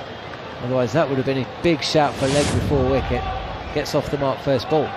Just wasn't able to get the elevation to hit it for 6. It was flat. It was going extremely quickly. And he'll be disappointed with that. How costly can that be? Because we know how destructive Phil Salt can be. Chase this down very quickly. This is on-off stump, and Salt will take a single up to long on. It could be the moment in this innings, couldn't it? The ball didn't deserve a wicket. It kept very low. It was very low, and almost it's pulled it. It's on straight to the fielder. It's Mashara out there. There's Banton cutting top of off stump line. He moves to 2. Phil Salt is 19. 52 for 2. Run scoring was certainly, it seemed at its easiest when pace was coming onto the board inside the power play. It was a spin which really dragged England back into this game. And Salt again will take a single up to long on. Those catches, Johnny, at the beginning of a game when the coach is hitting flat and high catches 99 times out of 100, you're catching those. Well, with the intense pressure of the situation, take your eyes off the ball ever so slightly, and that could be the game. And again, just signs that batting has become a touch more difficult. Banton, there's going to be a few nerves there. He's given an opportunity. Duck it out the side with a bruised right index finger, so Banton's in and can't rotate the strike on that occasion. England at the start of their innings, win probability, according to ESPN Cricket Info, is around 85%. Now it's still favourites, but it's just dropped 73%. Required run rate from here, it's just pushing 7.5 and over, 8 wickets in hand. That seems fine, but of course 2 or 3 tight overs, a wicket or maybe even 2. You spin on the ball, crowd getting behind their team, then well, you never know, do you? England could do as Sri Lanka did and just lose wickets regularly. Sam Curran, by the way, if you weren't with us for the first innings, picking up a hat-trick after going for 35 from his first 2 overs. So you just do not ever know, do you? It's Shanaka's brought himself on into the attack, and this is comfortable enough for Phil Salt. Just guided away, square of the wicket for a run. Do you think they're going to try and target Shanaka? So they're going to be positive with anyone who comes on, pretty much. It's the way this England team play, especially in this format as well. They back themselves. It was interesting, Johnny, after that drop catch. Shanaka again, and this is Ariel going to pick up 4. Banton really threw his bat at this wide delivery, and third couldn't run round to cut the ball off. Quite go the ball where Banton intended. They're behind square on the offside. A little bit thick, bit of a thick edge, really, wasn't it? Yeah, it was. He was trying to get it up and over, sort of cover, extra cover, getting a thick edge, slightly scrambled seam from Shanaka. But nevertheless, look in the book, as I always say, it says 4. You still have books. Some people do in the crowd, Johnny. This is dabbed down to backward point where it's fielded, no run. Banton is 6, Phil Salt 21, 58 for 2. So look in the newspapers the next day, but they don't do that either. CFAX, you just turn on CFAX, the kids won't know what that is. Page 340. There you go. Okay. Yeah, football was on 300. 300. No, that was the main sport page. 301, 302, 340. I think Surrey were 356. I'm not sure. Might be making that right. You do that. Push back to the bowler. No run. 58 for 2. 76 needed from 62. I'm just going to go back to that drop catch. And Hasaranga, when he took his cap, he looked straight at the field in the fielder's eyes, where he didn't want eye contact whatsoever. I'm not sure that really helps, though, does it? And that's what I wanted to say. It's like, instead of saying get the next one, and that's what you say in the way you approach things. And this is on-off stump. Banton calls for Salt through quickly for a single, and the field is pushed out. So there's a run there, but this is a decent over from Shanaka. Mixing up his pace. The line is consistent. It's just something in this pitch. And Sri Lanka is seeking to exploit it. Can Shanaka get out the over? Here we go. Football 302, cricket 340, snooker 380, and darts 370. That's from Gary Morgan. Remember it well.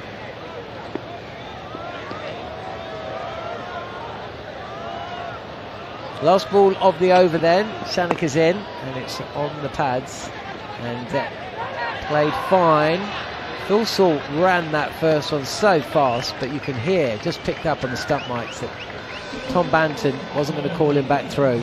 So single to end the over. 7 runs coming from Shanaka's first over. England 60 for 2 here on talkSPORT 2. 71 needed from 60 deliveries. So 10 overs to go, and the likes of Harry Brook and Sam Curran, Will Jacks.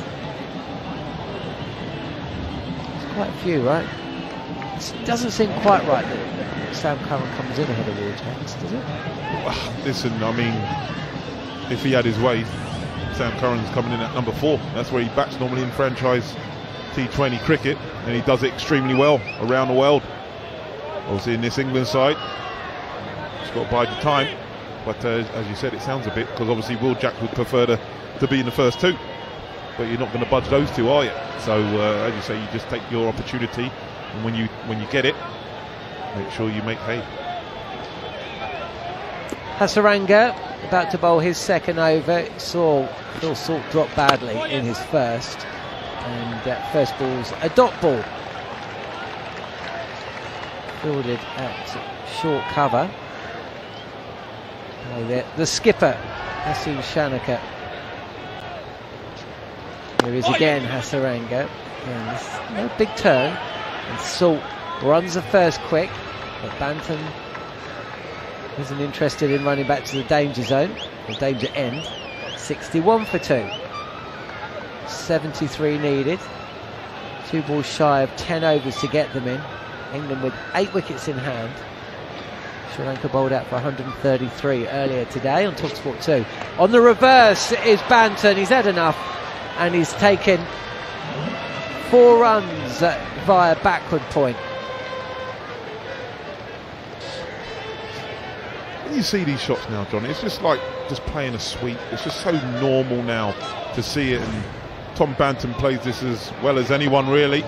He's able to get the elevation, the power, 1 bounce to the vacant third. As you say, as a bowler, you're just tearing your hair out. You're thinking you've bowled a good delivery. Yep, all you can do is shrug your shoulders. Yep, it's a good shot. But he executed it so beautifully, and as a captain, you must drive you nuts. Where do I put the fielders? And then you put 2 behind square, and then he'll hit you somewhere else. And that's the skill of the current player, the 360. And he goes again, does Banton, and he's got more on this. It's going to go all the way over backward point for 6. And that is phenomenal hitting. He's enjoyed that, Johnny, hasn't he? He's gone, yeah, wasn't happy with the 1 bounce. I'm just now going to hit you for 6. Beautiful. I mean, the power you must have in your wrist to be able to execute that. Not only just to play the reverse, but to get the elevation and the power to clear the boundary. It's fantastic, isn't it? It's got to be, it must be some hockey in there in his younger years when he was at school. Well, I remember bats being in this building. This is glorious. What a shot from Banton. Just stays deep in his crease and has smoked this delivery from Hasaranga. Absolutely smashed it over mid-wicket for 6. It's still going. I think it's just travelled over the London skyline. What a hit. Yeah, fantastic. Getting his length completely wrong, Hasaranga. Giving him time to rock back. And as you say, these young players now, boundaries are just not big enough. Able to get up and underneath it to give it the elevation. And it's sailing 87 metres. This time it's going to be fielded on the edge of the circle at cover point. Banton giving himself a little bit of room and cutting this powerfully. Times the pants off it, but goes straight to the fielder. Hasaranga's overs, well, I don't know which one you feel more aggrieved by, the over that saw the catch go down, or the over that's yielded, what was that, 17 runs. And Tikshan is now back for a bowl. He was out first ball, and his first over went for 14, so at some point this evening should pick up.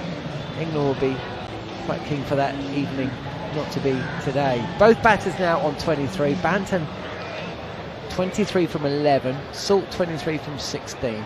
England 77 for 2, and they need a run a ball pretty much from here with 8 wickets in hand. It's looking a little bit bleak for Sri Lanka, Tudes. Yeah, always going to struggle against this England batting lineup. Here is Tikshan. First ball is just, this is all Phil Salt's doing at the moment. Just pushing it up to long on. and taking a single. Let's get a little bit of Sri Lankan viewpoint of the fun and games. It's Steve Harmison and Roshan Abhisingh. Thank you, John. A bit of energy in John's voice. Seeing England take on Sri Lanka quite easily, as this is knocked into the gap for a single. England just doing it a little bit too easily for Sri Lanka's comfort. Banton, 24 of 12.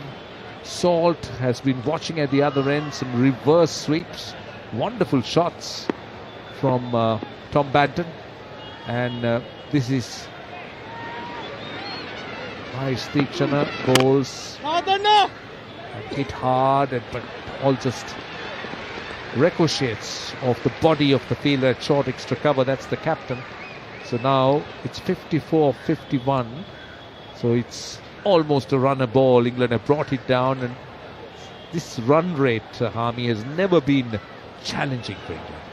No, never really been, especially after the first 4 or 3 deliveries.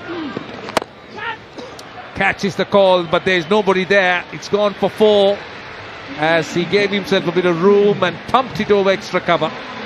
So that's another boundary. England are marching along, almost unstoppable. Yeah, England cruising now, really cruising. I thought Shanaka made a mistake when Banton first come in. He went to his seamers. I thought if he had gone to his spin bowlers then, first time in a while playing in this environment.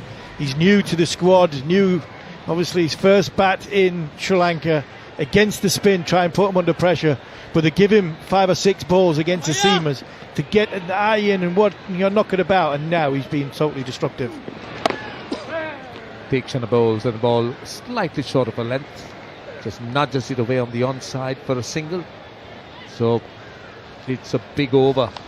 They've got a boundary, they've got singles of almost every delivery, and well, Sri Lanka seem to be running out of options. They don't seem to know how to dismiss an England batter at the moment, as here comes Tikshana from the far end and driven down to deep cover.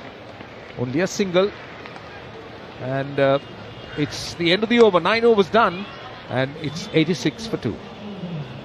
Comfortable for Sri Lanka, for England here. Drinks come onto the field, so Sri Lanka give themselves a chance to get into a huddle, regroup, give themselves a good talking to. 1 from the captain and 2 from each other. Give themselves a plan B, because at this moment in time, whatever they're throwing at England not only seem to have an answer, but they come back with another question towards Sri Lanka, and Sri Lanka haven't got that answer when England are punching back. So Salt has been very watchful after them first 3 balls. He got 14 off his first 3 balls. He's now 26 off 19, but Banton was 7 off 7 balls. He's now 29 off 14 balls, and he's really took to the Sri Lankan slower bowlers and put Sri Lanka under pressure. And what could have been, I think, a catch out in the deep should have been taken. Phil Salt was the batter, and when you only get 133 inside the 17 overs, not only do you have to field inside the circle like demons, you have to catch everything, and unfortunately for Sri Lanka, they've just been slightly off it tonight, and I think they're getting punished for it. Yeah, they've been punished, and I mean, you got to spare a thought for the Sri Lankan fan, because they've turned up in their numbers, they've trusted the team. We've seen they get off to a good start in that first ODI and lose a massive opportunity in the second. Completely dominated in the third, though Sri Lanka got close with getting over 300 and eventually losing by 50 odd runs. But now in this game, you could see that even on a rainy day when there was so much rain, the fans just they were very, very insistent on staying on, hoping that the game will start, and it did. 17 overs, expected a decent performance by Sri Lanka. I don't think it's about winning or losing. It's about making sure that Sri Lanka are, they get counted when they play. But this is, as you said, I mean, this is just one way. England are completely dominating them. Yeah, they're dominating them, and it's about, from Sri Lanka's point of view, preparation, getting ready for what is going to be a festival of cricket in Sri Lanka. We've got a T20 World Cup coming up, and there's a lot of games in Sri Lanka, so they'll be wanting to go through the gears. And there's been positives. Pathirana, who I think bowled with great pace, fantastic pace.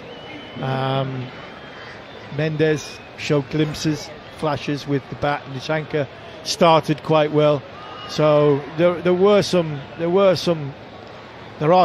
slightly positives, but from that first 50 over contest, from then England have really not let Sri Lanka settle, and England have been quite dominant. From a fan's point of view, I think they've been entertained.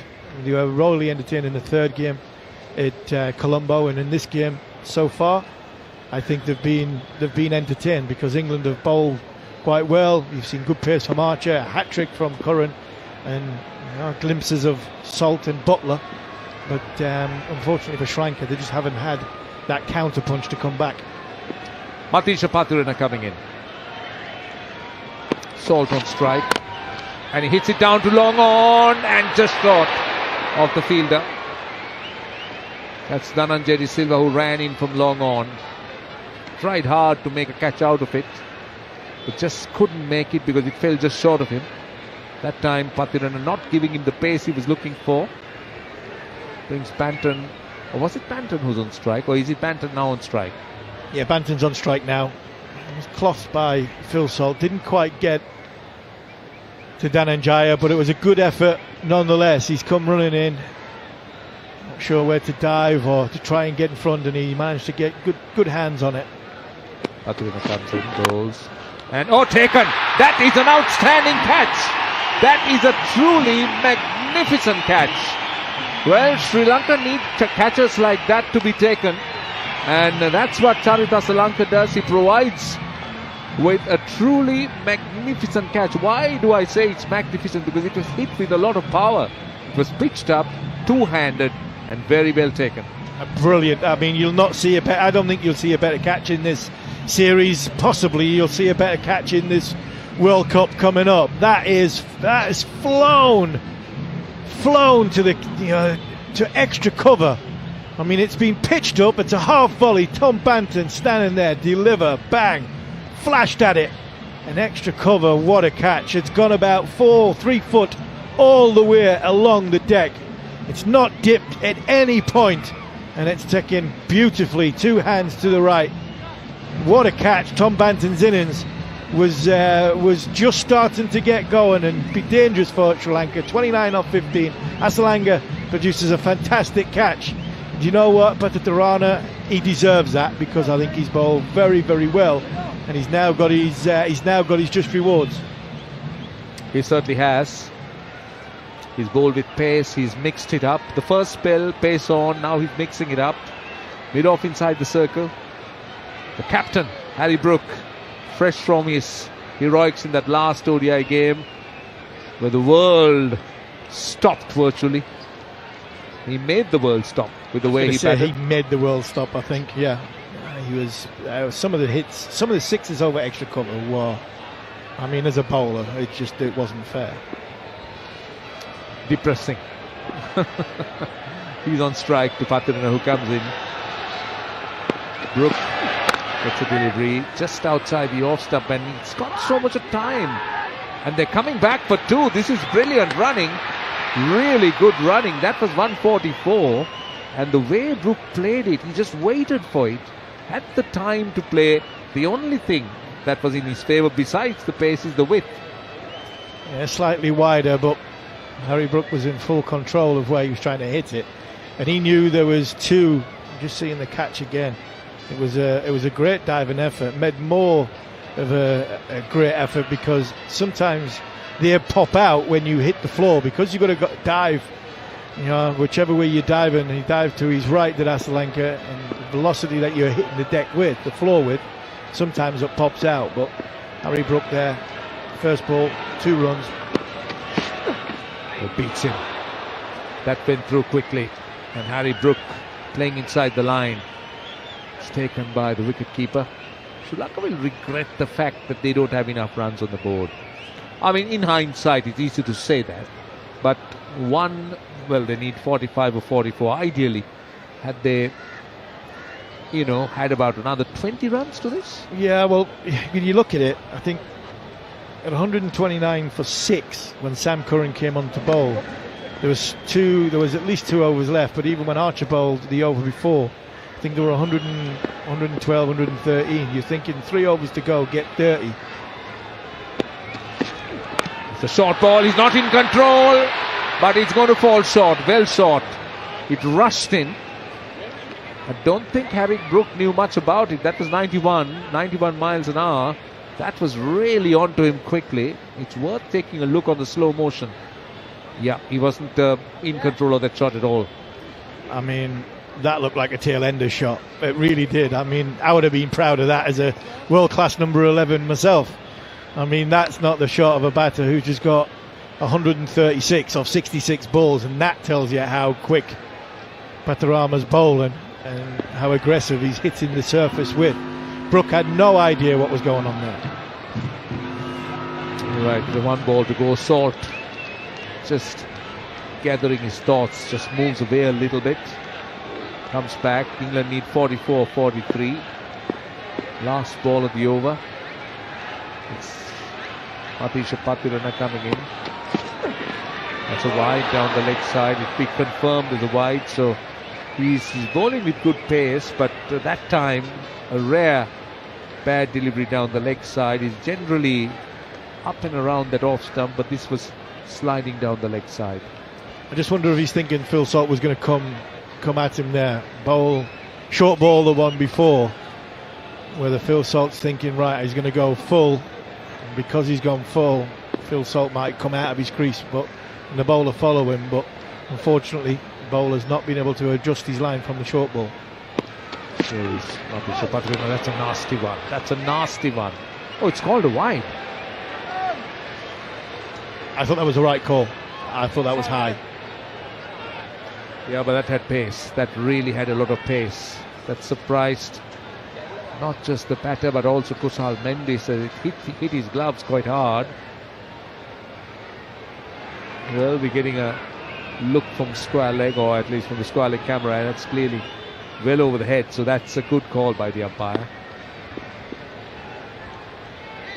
Keep going there, keep going short, be aggressive. The game's, you're behind in the game, you might lose the game, but especially when Harry Brook's on strike, if you get another over, Batarana gets another over, go aggressively at Harry Brook, bowl 90 mile an hour, bowl at his chest, bowl at his head, take a couple of blows with him.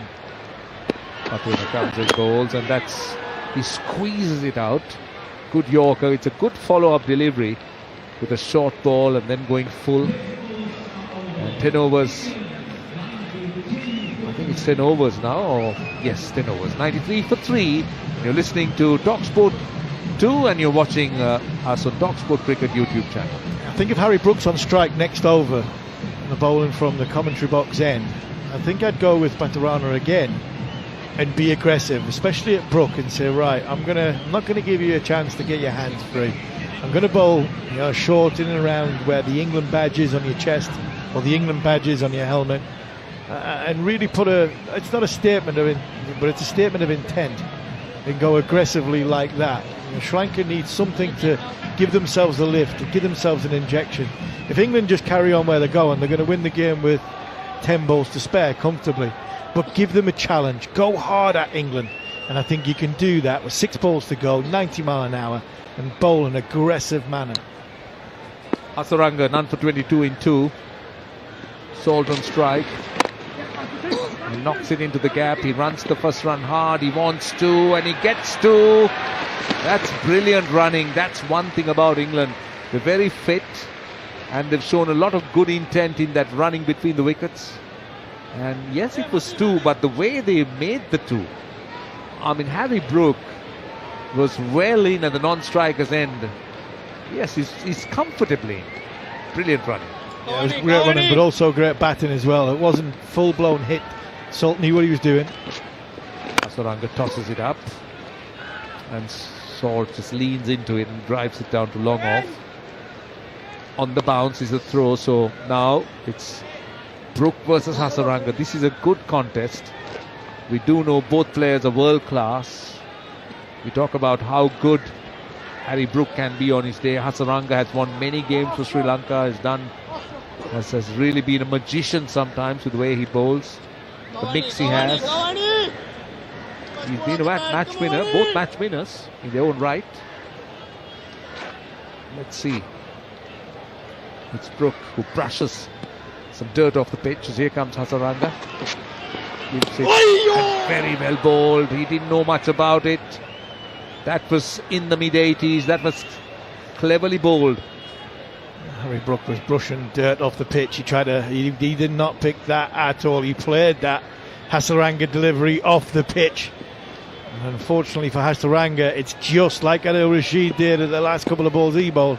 Just missed off stump with a googly. Hasaranga, Brook on the back foot. Gets hit on the pads with an inside edge that time. But I think the good thing Brook's trying to do is going to play him with a very straight bat, not a horizontal bat. So gives him the chance to try and make sure that he gets bat on ball. That's another wrong one. At least that was 2 balls to go, which we had on the screen here as Hasaranga bowls on the leg stump, and only a single. It's a better over from Hasaranga. He's been expensive. Been expensive as Hasaranga. He's been very, very expensive in the last ODI, and then here the first 2 overs.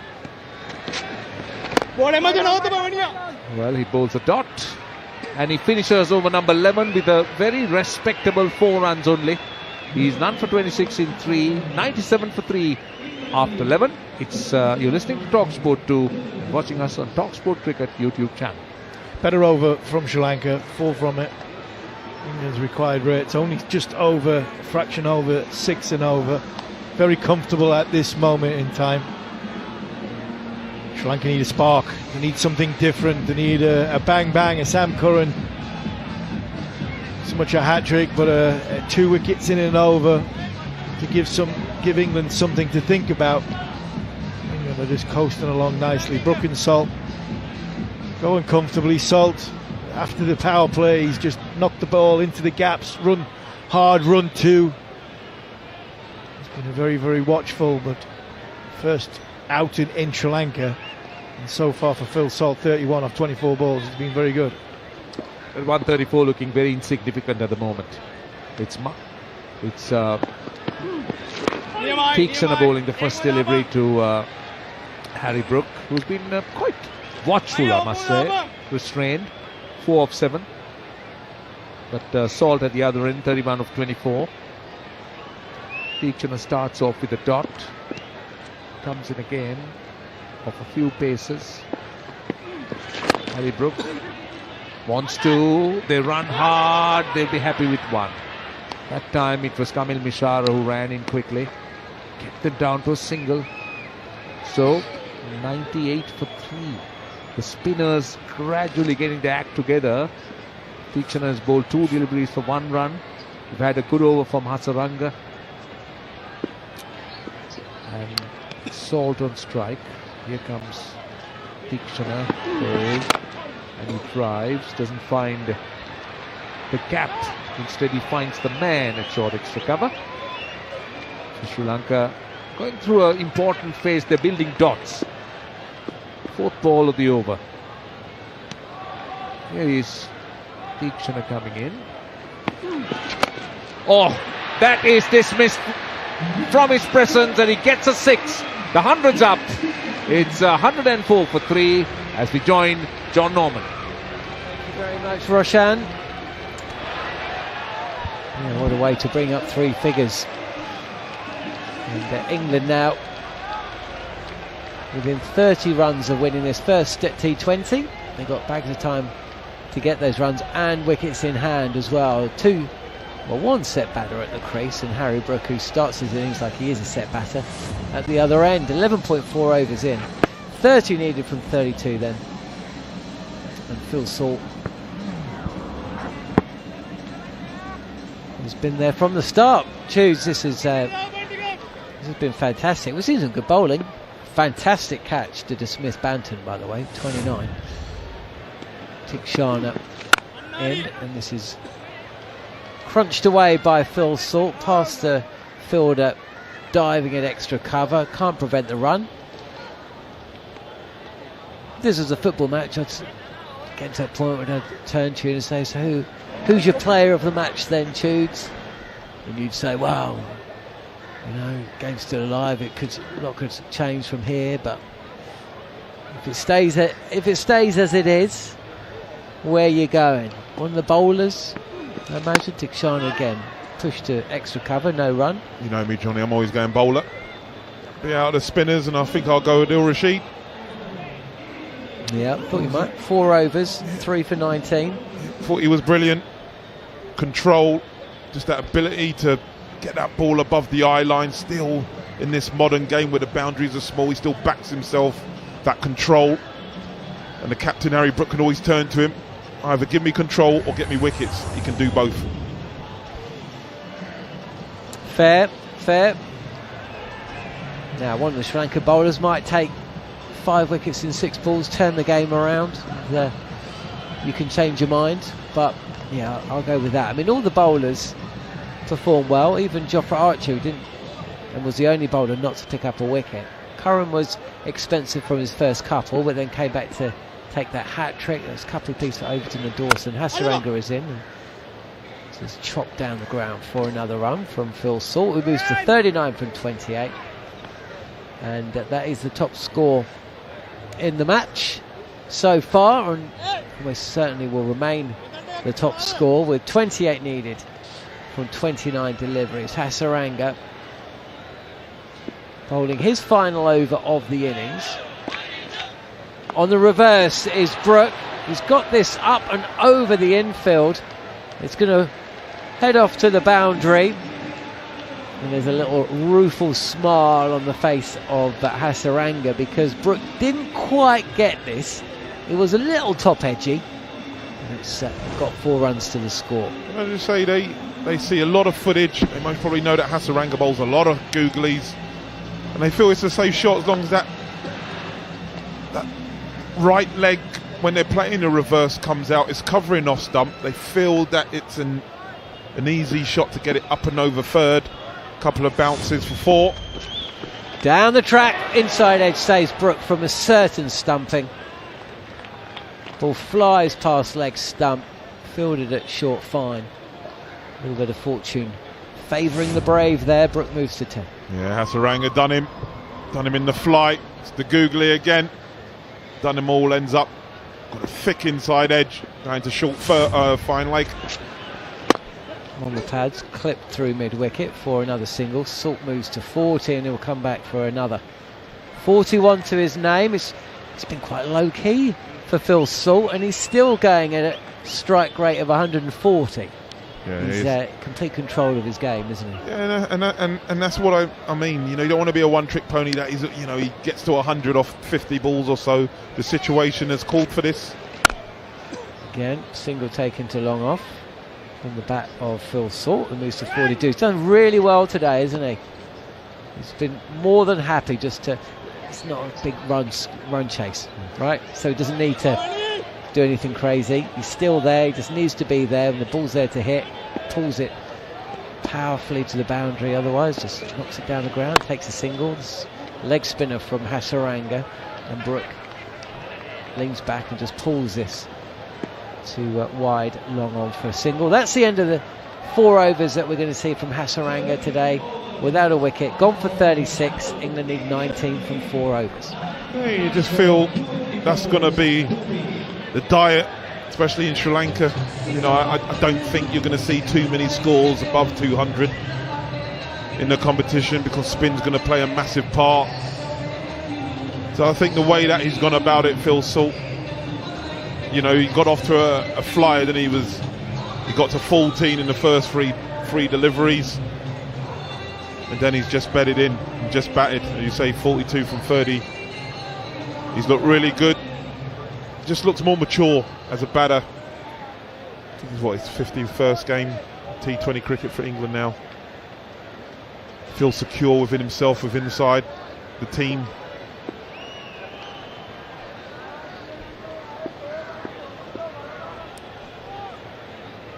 Harry Brook then.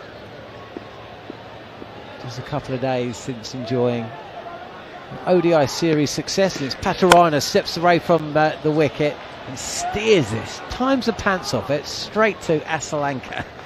Just inside the circle. He fields well, collects on the full, throws the ball towards the non-striker. No run.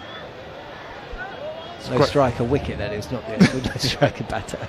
Well, as you said, just showing the bowler his stumps, bowler going at him. And as you said, he's timed it beautifully. That's Sri Lanka there, short cover. A good stop. The timing of that was beautiful though. Just use the pace, don't have to overhit it. Just punch it.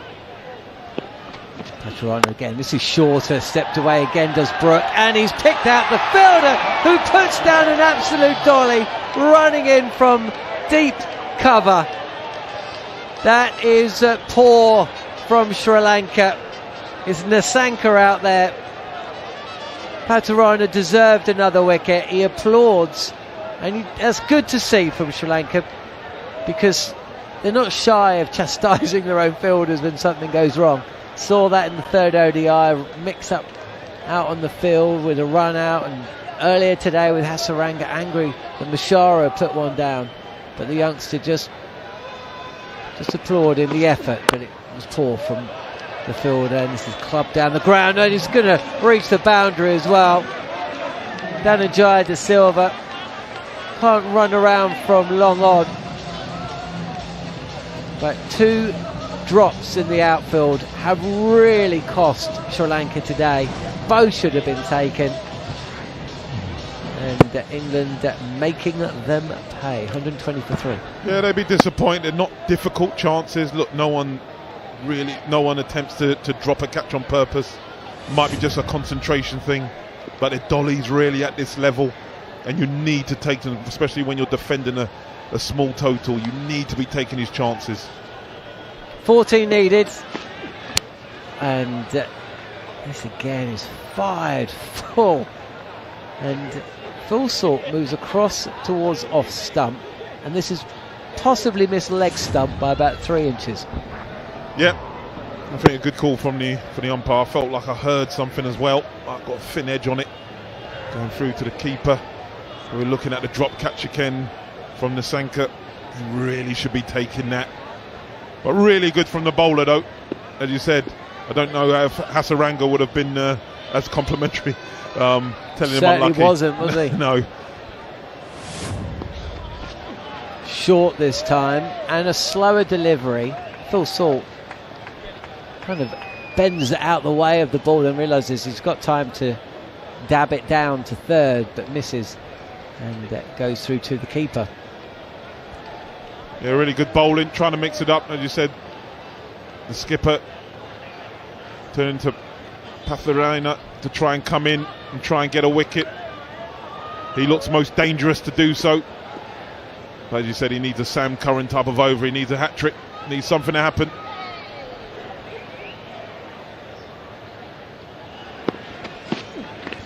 Oh, he's gone again, full, and Phil Salt moves across the stumps again, misses leg stump. There's a smile on the face of the bowler,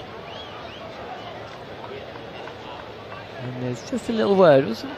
Wide wasn't called there. They're not having a chat about leg before there. What? There's a conversation there. Shoots. Yeah, I think he just sort of brushed the pad, but he definitely asked the question. I think he's thinking, but where did it strike him? As you said, Phil Salt has gone across to his stumps, trying to expose that leg side. Missed it with the bat, flicked his pad, but was it outside the line? That is the question. You're begging there. 120 for 3, and they're not begging because they've not gone upstairs. 120 for 3 then here on talkSPORT 2. 14 runs needed from 18 deliveries, with Harry Brook 12 not out. He was dropped badly in the deep, as was Phil Salt, who's moved on to 46 from 34. Would this game have been any different if those chances had been taken? Well, the Brook one Probably came too late in the piece, but certainly if Phil Sort had been dismissed shortly after Jacob Bethel went, England would have lost 3 wickets for the addition of just 12 runs. And maybe, but we will never know. Truth be told, a target of 134 should be reached more often than not, and England very close to victory here in the first T20 of 3. And we're bringing you on talkSPORT 2. Harry Brook set to face his opposite number, Shanaka, the Sri Lanka T20 captain. Split captaincy across the white ball teams. Charith Asalanga overseeing the 50-over game, as Harry Brook will stay exactly where he is because he's just got an outside edge, genuine outside edge. It's on the move drive to a ball that has hit 100 kilometres an hour, that's 62 miles an hour, and it's fielded at what position would you say that was? You'd say short third. It was quite a deep, wasn't slip, was it? Yeah, deep third slip, maybe. Deep, very wide, deep slip. Yeah. Short, pulled in front of his nose by Harry Brook. Sets off quickly for the first, and he's going to come back. Oh, and almost trips over. He moves to 14. 12 needed from 16. The crowd just quieting down now. They're starting to make their way back out the ground. Good crowd in tonight. Should be a decent one on Sunday as well for the second T20, which gets underway in the UK at 1:30, rain permitting, in the afternoon. Our coverage on talkSPORT 2 will begin at 1 p.m. And England looks set to be 1-0 up with 2 to play, as this is pushed out through vacant point for a single. And Harry Brook moves to 15. England need 11. What I like about that shot, not that one, that Harry Brook, the one before with the pull shot, kept it down. You know, before, vulnerability, sometimes the bowlers go after him because he just tries to hit it up and obviously goes for 6. And again, knowing the dimensions, if it's slightly bigger, get your hands up and over it, hit it down. This is Fuller, and Salt goes towards long on, and the fielder runs in and takes the catch. Like to see the speed of that delivery. Very, very slow. Yeah, 62 miles an hour again from Shanaka, and that's to see Phil Salt, who's got to go. Well, that is a match-winning knock. 46 from 35. Another score of note. But Sri Lanka have picked up their 4th wicket now. England 123 for 4. Yep, Phil Salt, he'll be disappointed because he most probably wanted to see it home. Get a little 50-odd not out. But 46, nevertheless, good innings. As he says, it's all preparation for the bigger picture, which is starting next week, and he has to depart for 46. England 123 for 4. Good bowling from Shanaka. It's a slower ball, back of the hand. Yeah, he's not the quickest of bowlers, is he?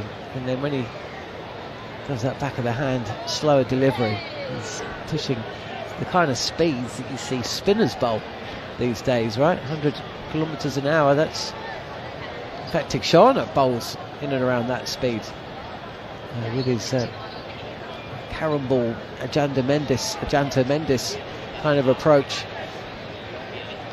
So 11 needed from 14.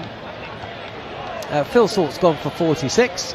It's just started to rain in Kandy. That'll come too late to save Sri Lanka though. England well ahead of Duckworth Lewis, and it's Shanaka is in, and this is driven back past the bowler by the left-handed Sam Curran. Kisses the stumps, or blows a little air kiss towards the stump at the non-striker's end, and it's fielded by Wellalage, who's on the field, not playing tonight, the slow left armer, who can pretty handy down the order as well. He may well get a game at some point over the course of the next 2 matches. But for now, it's England who need 10 from 13, and hopefully the umpires will keep them out there. England as Harry Brook will take a single. He's forward a square, and the rain is starting to come down quite heavy now. Little look up towards the umpires. More of it, yeah, it looks like they're going to take the players off. Harry Brook look over his shoulder. That might well be it for the night. Rain coming down quite heavy now, with England needed 9 to win from 12. Umbrella up from the third umpire as he makes his way out onto the field, or the fourth umpire. 125 for 4. And Alex Tudor, well, even if they do come out tonight, I think that England can look back at the job well done. Yeah, it's been a good workout, as I said. I think on the bowling side of things, they bowled extremely well. If you just take away those 2 overs from Sam Curran, which cost him 35, but he came back well, and that's what I love about him. He's always up there for a fight. He doesn't shirk away from hard work, and he ended up getting a hat-trick, and that's what we'll speak about. And then with the batting, as you said, got off to a good start. Butler and Salt, and then obviously Joss went, and then Bethel came in, and then Tom Banton, who looked really good, but it took a sensational catch from Asalanga, low to his right, skimmed really at cover to see him go. And as you say, Harry Brook just going about 16 from 18, Sam Curran in 1 from 1 as the heavens open up. And as you rightly said, Johnny, we most probably will not see any more cricket tonight, but a job well done, and that's what they got to do. Win matches, give you confidence, knowing that you're playing on surfaces that's going to replicate during the World Cup, and I think they'll be happy with their night's work. Andrew McKenna sent me the Duckworth-Lewis chart for this match, which was very good of him. And it did seem like the scoreboard was suggesting that the DLS number was 123 for 4, with 4 wickets down, which seemed a little strange to me. I would have thought, and I said England are well ahead of Duckworth-Lewis. And I just wonder, it's fiendishly difficult to decipher these things at times, but with 2 overs remaining, I think they might have got it wrong. I think the Duckworth-Lewis score is 114, which would make more sense. Either way, England are ahead of it, either by 2 runs or 11. And I'm not sure we're going to see any more play anyway. What takeaways are we going to get then? Phil Salt just picking up where he left off. He's in fine form, isn't he? Adil Rashid doing the same. The old campaigner continuing. Liam Dawson, who's not that much younger than him actually, showing all his wiles and experience. Sam Curran once again showing it doesn't matter how many you go for, it's about the next ball, isn't it? Picking up a hat-trick. Overton was effective again, and great to see Archer back bowling for England. Yeah, always. Yeah, you covered it all there, Johnny. I thought they bowled well, the spinners, from their 8 overs, 5 for 50. They were both brilliant. They just give Harry Brook that control and that guile also. He still as a batter, you still have to pick it. And I just love the way that Adil Rashid just bowls it. He just backs himself and gives it flight in this modern era where Liam Dawson in the other end is not giving you any flight. He's firing it in, not giving you any room to work with. He was good. As you say, Jamie Overton, good, efficient. Archer, I mean, he's always a pleasure to watch.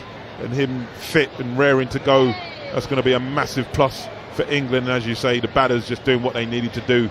As you say, Phil Short is in fantastic form. Good to see Tom Banton, maybe creating a little headache for the selectors. Do you go with myself or do you go with Duckett when he's fit? I think the form that he's shown over the last year, Tom Banton, I think he's worthy of a go. I think he's ready. I think when he burst onto the scene and everyone was talking about this young lad, I think England came a little bit too early. He went back, got himself right.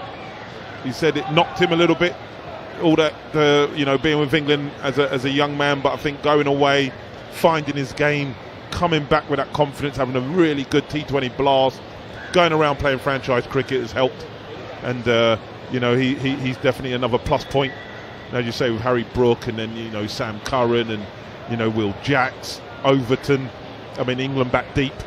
So if they field and bowl well, I think they'll go deep in the T20 tournament. What about Sri Lanka then? It's difficult to make that was a good toss to win for England, wasn't it? For sure. They have got players to come back in. Paterano looks a player though, doesn't he? They've certainly got some skills in there. I just wonder about their batting. Does it have the power that maybe you need to win a T20 World Cup? Yeah, this is the thing, isn't it? I mean, not too long ago, West Indies always backed themselves, didn't they, that they're going to hit more sixes than you, so they would be able to get a good score. I just don't know if Sri Lanka have enough power. They've got elegance, they've got style, panache, they have all those things that make batting look fantastic to watch. But in this power game, I just don't know. It's like, do their bowlers, they're going to have to field a lot better, but do their bowlers, if bowl first, give themselves a chance and then they chase, maybe the way that they go about it during the World Cup. I just don't know if they'll get enough with the batting. And then for their bowlers, you're asking for miracles, really. But with Paterano, I really do like him. Unpredictability with the release point. As a batter, you're trying to set yourself up, and then he's bowling at 90 plus miles an hour. He's got the slower ball, he's getting the Yorkers, trying to hit you on the feet, got the bumper. So as a batter, you have to have your wits about you. So they've definitely got a potent weapon with him. And then the rest, Hasaranga wasn't great tonight, but he's an old campaigner, wily, sought after in the franchise world as well, so they'll need him to come good with the skipper. Their players I always feel with teams like that, their top players have to perform if they're going to have a chance. Okay, can confirm England have beaten Sri Lanka in the first T20. It's just been called. Roshan Abhisinger on TV, and no real surprise. Haven't been told how many they've won by on Duckworth Lewis. We'll wait and find out. But now it's time for a full reaction with myself and Alex Tudor, looking back at that first T20 triumph for England on Following On. Get bowled over with Following On, the fast-paced cricket podcast from talkSPORT that'll hit you for 6. It's a pitch-perfect delivery of first-class cricket news. And that's a beautiful straight drive. Boasting an impressive strike rate of exclusive big-name guests. You little ripper! And fielding fierce fan reaction. Oh, that might be out. Don't get caught out. Subscribe now to the Following On podcast. Available on Acast, Apple Podcasts, Spotify, or wherever you get your podcasts. On DAB+, online, via the talkSPORT app, and on your smart speaker. This is Following On talkSPORT 2. Hello and welcome to Following On from talkSPORT. Handshakes all round between England and Sri Lanka in the rain as the game has come to an early close. It was a late start and England have triumphed. And truth be told, Alex Tudor, they have dominated this first T20. Bowling Sri Lanka out in a rain-affected game. 17 overs aside, but England did not need 17 overs to bowl Sri Lanka out, doing so in 16.2 and then wrapping up victory. Winning